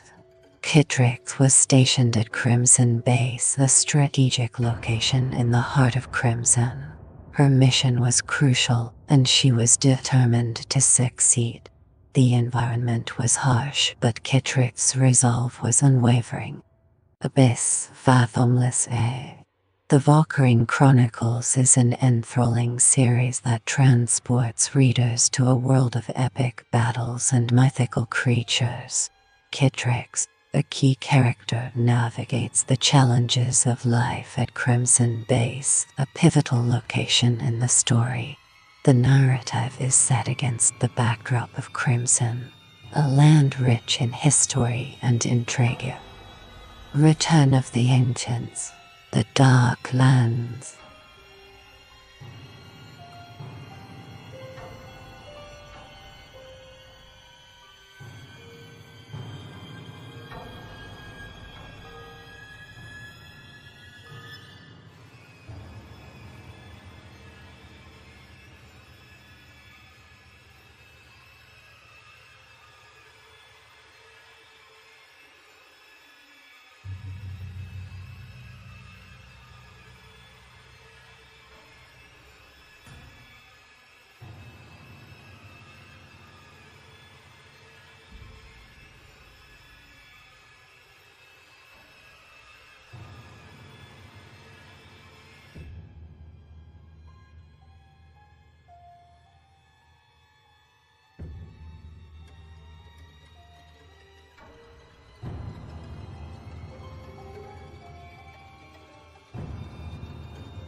Looks like the plot twist we didn't see coming. Stay tuned. You never know what might happen next.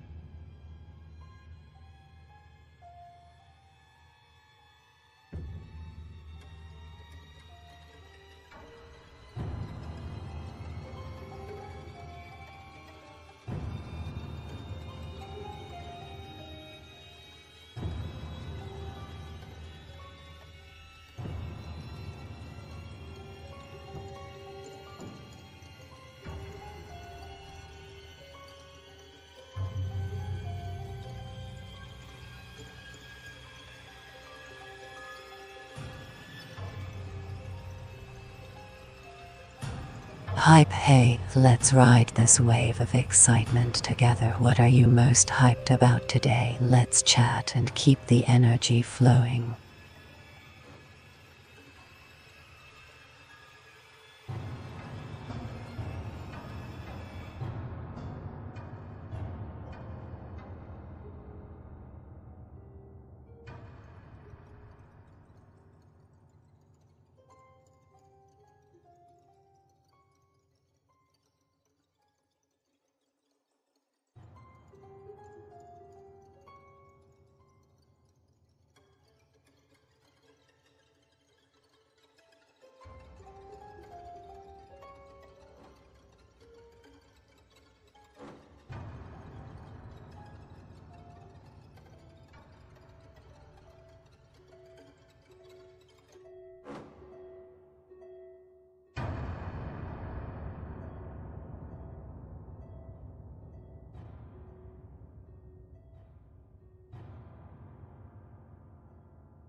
Whoa, 19 hours. You are a true champion for sticking around.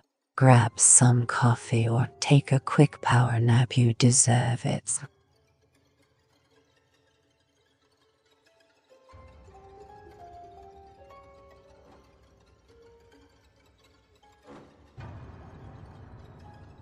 Totally feel you. Playing long streams can be a marathon, but they're also where the magic happens. It's like a roller coaster, exhausting but thrilling.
Looks like someone found the snooze button midstream. Guess the game wasn't as thrilling as we thought.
Lilith Mummy chuckled. Oh, that's just so typical of him, always the first to doze off midstream.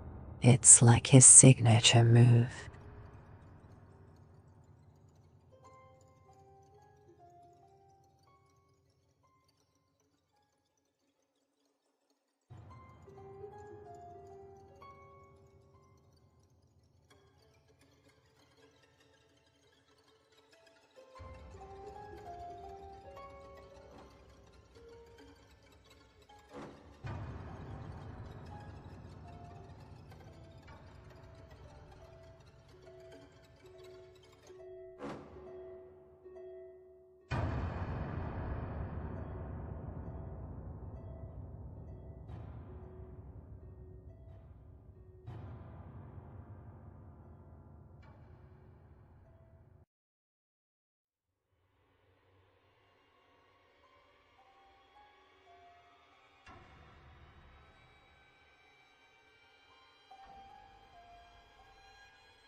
Hey Cat did 8311. I totally get the struggle of staying awake, but don't worry. I'll make sure to announce the giveaway winner with plenty of excitement so you won't miss it.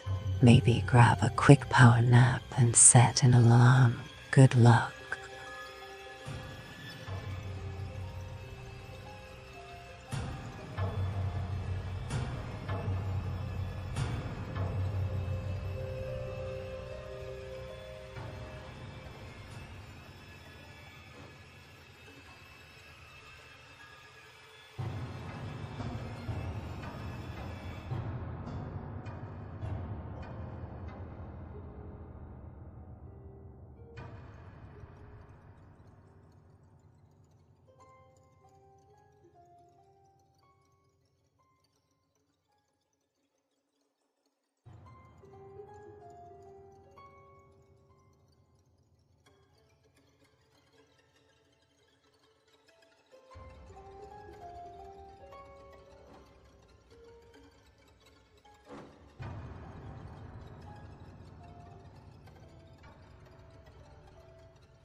Sometimes life throws curveballs and you just gotta roll with it. Keep your head up and let's tackle it together.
You are doing great, Cat 8311.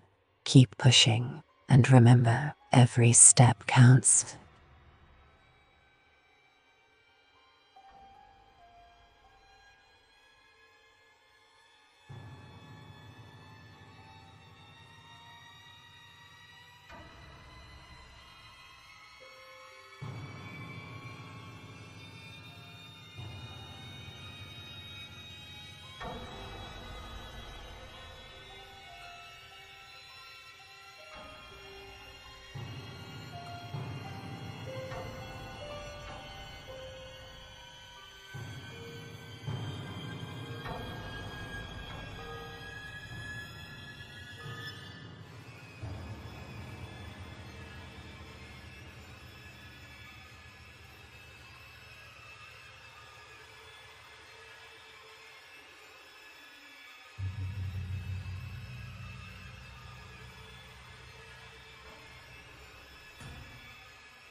Hey Cat Dad, looks like Max is out for a while. How about a cozy nightcap and some chill vibes?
One billion, 100,000,000, 10,000, 10 whispered. The silence speaks louder than words.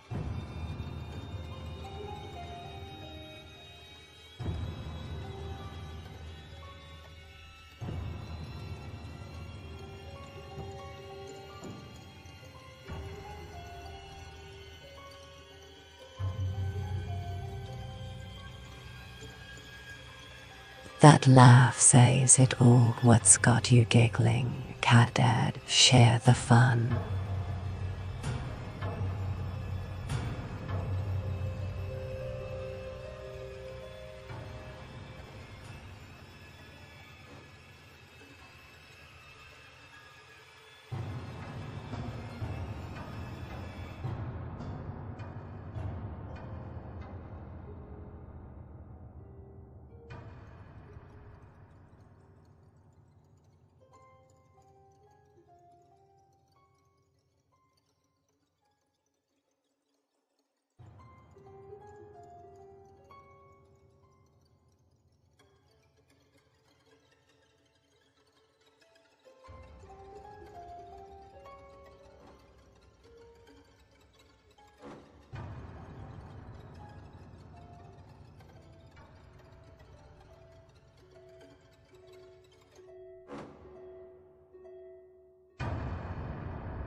Looks like we've got a co-pilot. Welcome aboard, Catid 8311. Let's make this stream legendary together.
Sounds like you've got a die adventure ahead. Can't wait to see the transformation from rickety bar to sleek utility sink. Share pics of the progress.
Well, the perfect blend of chills and thrills. What is your favorite spooky moment so far?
Hey, no worries, the stream's been epic, and there'll be more giveaways in the future. Catch the highlights later and join us next time for more fun.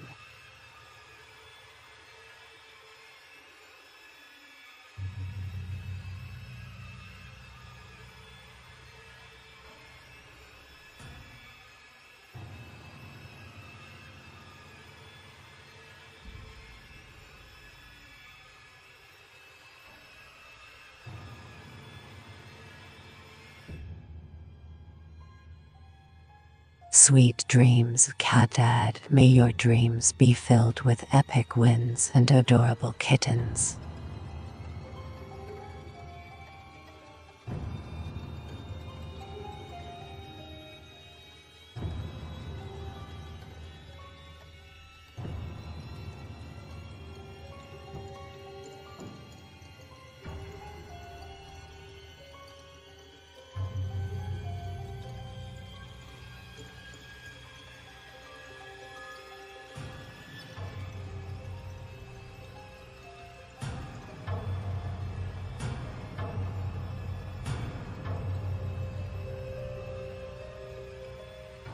Hope everything goes smoothly at the doctor's. Catted 8311. Remember, a catnap can work wonders when you get back. Take care.